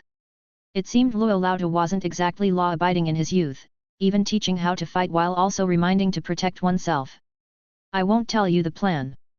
Students should handle student matters, you just pretend you don't know anything, Xiang Beifei said. Haha. Lad, that's the spirit. The more I see of you, the more I like you, ha ha ha. Elder Luo patted Xiang Beifei on the shoulder, acknowledging that the 9 elite schools were still nominally brother schools, and it was inappropriate for teachers to resolve conflicts, but it was different for students. A little scuffle between students was nothing unusual. If I beat you, it just proves our school's students are stronger. After a moment, Elder Luo added, actually, you're not in a rush. In half a year, our 9 elite universities will hold an exchange competition for new students. It's ostensibly about exchange, but really, it's to showcase the comprehensive strength of each school's new students. Then you'll see if you get the chance to come across this Ho Chingguo on stage and give him a good thrashing. The new student exchange competition in half a year. Xiang Beifei thought about it. He could control Ho Chingguo's cultivation level. If nothing went wrong, Ho Chingguo should be in the Meridian opening stage by then. If he encounters him on stage, manipulating his cultivation level. Interesting. That's settled then. I will definitely train you to reach the late stages of qi controlling in this half a year. Luo Laotis said enthusiastically, rubbing his hands together, full of confidence. Throughout the entire summer break, Xiang Beifei spent almost all his time with Luo Laotu, who even arranged his dormitory for him in advance, allowing him to move into the freshman dormitory directly during the summer. This gave him even more time to cultivate, saving Xiang Beifei the 2-hour commute back and forth every day. Though Luo Laotis spent his days doing exceedingly mundane things, it didn't stop him from being a powerful cultivator. His control and insight into spiritual power were very unique, even providing Xiang Beifei with new understanding into rapid flame. Luo Laotu thought it might take Xiang Beifei up to half a year to reach the late stage of qi controlling, but he still underestimated Xiang Beifei. Under Luo Laotu's guidance, Xiang Beifei's cultivation progressed at incredible speed, and by the end of August, as school was about to start, he finally broke through to the late stage of qi controlling in his dormitory. This was an astounding achievement. Apart from SSR and UR awakeners, no one else had managed to reach late stage qi controlling in such a short time. And even for S-rank awakeners, reaching the late stage of qi controlling had taken a full year. Xiang Beifei was also quite pleased, because this meant he could light up the 4th constellation. He had long prepared the spiritual power crystals required to light up the constellations for the late stage of qi controlling. The amulet from Qin Yi, the qi and blood pill from Yang Hua, the qi-raising talisman from Yu Lei, and the Hichu tortoise shell gifted by Principal Li Nangxing. In fact, he didn't really need these items at the moment because he had also killed 2 late-stage qi controlling triangular thunder krites and a fire snake. Their beast pills were also suitable for lighting up the constellations. After some thought, he decided to keep Qin Yi's amulet and the Hichu tortoise shell given by Principal Li Nangxing for protection and used the beast pills from the triangular thunder krites instead. The constellations on the spirit gathering book glittered, and he activated the 4th ability for the qi controlling period. Fang constellation, light as a feather, heavy as Mount Tai. Ability description, control over weight, limited to application on external objects. Chapter 150. This ability made Xiang Beifei feel rather magical. Being lighter than a feather or heavier than Mount Tai could apply weight to anything. If one's cultivation was strong enough, even a palm-sized pebble could be made as heavy as a mountain. Of course, the weight one could control was linked to one's own cultivation level. Xiang Beifei tried out this ability and found that he could currently control a weight of around 100 pounds. In other words, he could make a feather weigh 100 pounds, or make something weighing 100 pounds as light as a feather. With higher cultivation, the controllable weight would be even greater. Being able to control weight is a great thing. Xiang Beifei didn't disdain any ability, of course, all these abilities were just supplementary to him. If he wanted to become stronger, he still needed to rely on his own cultivation. There were only a few days left before school started, and Xiang Beifei was pondering that he should also start preparing for school. But at this moment, he received a call from Lu's highway. Hello, Beifei. Are you up for making 20,000? I am. Xiang Beifei stretched lazily. Although with Elder Luo around, tuition fees and such were not a big problem, money was something no one would ever find excessive. Quick to respond. I'm below your dorm building, come down. Lu's highway said on the phone. Early. Xiang Beifei replied. Lu's highway was dressed in a light yellow short-sleeved shirt today, paired with casual pants, and her hair was tied into a ponytail, clean and fresh. She was riding a red motorcycle, its body shining bright like flames, quite stylish indeed. Let's not dawdle, we have a person to catch, Lu's Highway said seriously. Who are we catching? Xiang Beifei asked, curious. A crafty guy, ranging within our jurisdiction, Lu's Highway clenched her fist, then looked at Xiang Beifei, you're free today, right? I haven't come to bother you these past few days. I'm free, what's his strength? Xiang Beifei needed to consider the gap between enemy and ally before deciding whether to take the risk. Making money was important, but the prerequisite was to stay alive. Otherwise, running into someone with the power of Lai Wuying and without Lu Hong as backup, just the two of them going in would be akin to seeking death. They say he's at the late stage of qi controlling. He showed up in the southern jurisdiction last month, and though he got away, the law enforcers from there sent word that he's at the late stage of qi controlling, Lu's Highway informed. A late stage qi controlling managed to escape. The criminals on the wanted list are no simple matter, otherwise, why would they be on the list? They all have very tricky systems, and when facing law enforcers in the Meridian opening phase, even if they can't win, they can still run, she explained. Lu's Highway rubbed her hands together eagerly and looked at Xiang Beifei with anticipation, but we have you. Xiang Beifei felt quite the headache, they really took him for a master detective. After thinking a bit, he asked, this one has a 10,000 reward, right? All you think about is money, she chided. No money, no deal, Xiang Beifei declared. Lu's Highway pouted and said, of course, it's there. Ordinary citizens who help capture criminals always get a reward. This criminal is ranked 79th on the wanted list, weaker than Lai Wuying, but still worth a bounty of 20,000.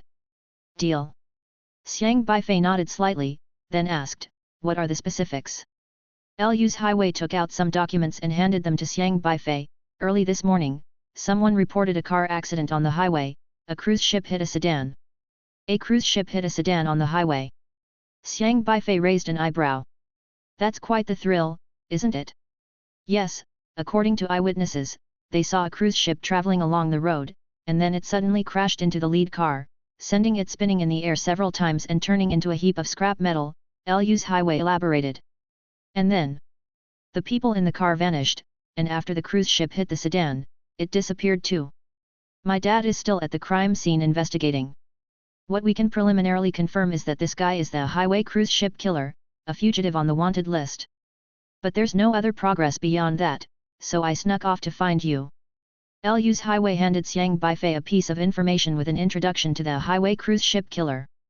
That's a really strange name.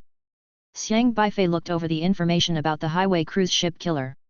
This guy didn't have a real face, but there were photos of the cruise ship. It was a white cruise ship, its white paint peeling off, looking like it had seen better days with no identification on it, just an ordinary, old cruise ship. In the photo, the cruise ship was captured traveling on the highway, looking particularly eerie. Here's some surveillance footage from past incidents, pretty similar to this one, but we just can't capture who this person is. Lu's Highway passed her phone to Xiang Beifei and tapped on the video screen. Although it was night, the video was fairly clear because the surveillance was created with high-tech systems, so it was still very clear and even had sound. In the video, several sedans drove along the highway, looking normal, but at this moment, the car in front suddenly honked loudly, even starting to slow down and hitting the brakes as if to make way for something. A cruise ship came into view at the end of the highway. The appearance of the cruise ship into the camera's frame was sudden, completely dark with no lights, speeding along the highway like a ghostly shadow. Next, the light in the video frame suddenly dimmed, as though something interfered with the filming. The light around the cruise ship seemed to be absorbed by it, then it quickly crashed into one of the red sedans, cutting the vehicle in half. The strangest part was that the red sedan wasn't at the front, it had other cars in front of it. However, the highway cruise ship moved like a ghost, nimbly dodging through a row of cars, like an experienced driver on the highway, avoiding the other vehicles before hitting that one sedan in the stream of cars. It seems to have a specific target. Who was sitting in that sedan? Xiang Beifei asked, pointing to the video. Its targets are always couples. Lu's Highway said. Couples? Yes, we can't find the people, so we can only deduce from missing persons cases, every time the sedan that was hit happened to have a couple in it. Lu's Highway said, that's why this guy is also called the highway couples killer by us. Xiang Beifei nodded thoughtfully, turns out being single has its benefits. Lu's highway's eyes widened, hey, is that the point? Xiang Beifei calmly asked, have none of the victims been found? Lu's highway shook her head, all the cases are very strange. Every time a cruise ship hits a car on the highway, there are no bloodstains left inside. It's like the car was empty, as if the people inside vanished the moment they were hit. Could there really be such a bizarre thing? Xiang Beifei was deep in thought, considering which systems could achieve this. But so far, he hadn't encountered many powerful systems. The ones that had left the deepest impression on him were probably Thousand Faces Refined and the Reclamation System. It was hard to determine without checking the crime scene. Let's go have a look. Xiang Beifei said. Let's go. Lu's highway tossed a helmet to Xiang Beifei and donned one herself. With a confident flick of her hair, she motioned for Xiang Beifei to hop on. I always feel like it's never good news when I run into you. Xiang Beifei muttered, sitting behind Lu's highway. Hold onto me tight. We're going to act like a sweet little couple. Maybe then that cruise ship will come hit us. Lu's highway said nonchalantly. Xiang Beifei. Lu's highway was very bold. As a talented student from Liangzhou University, an S-rank awakener, and with the super police system, she was extremely skilled in every aspect except reasoning. But she knew Xiang Beifei was even more powerful. After all, he had once killed a triangular thunderkite in a single strike, so she had great confidence in Xiang Beifei. Xiang Beifei didn't say much.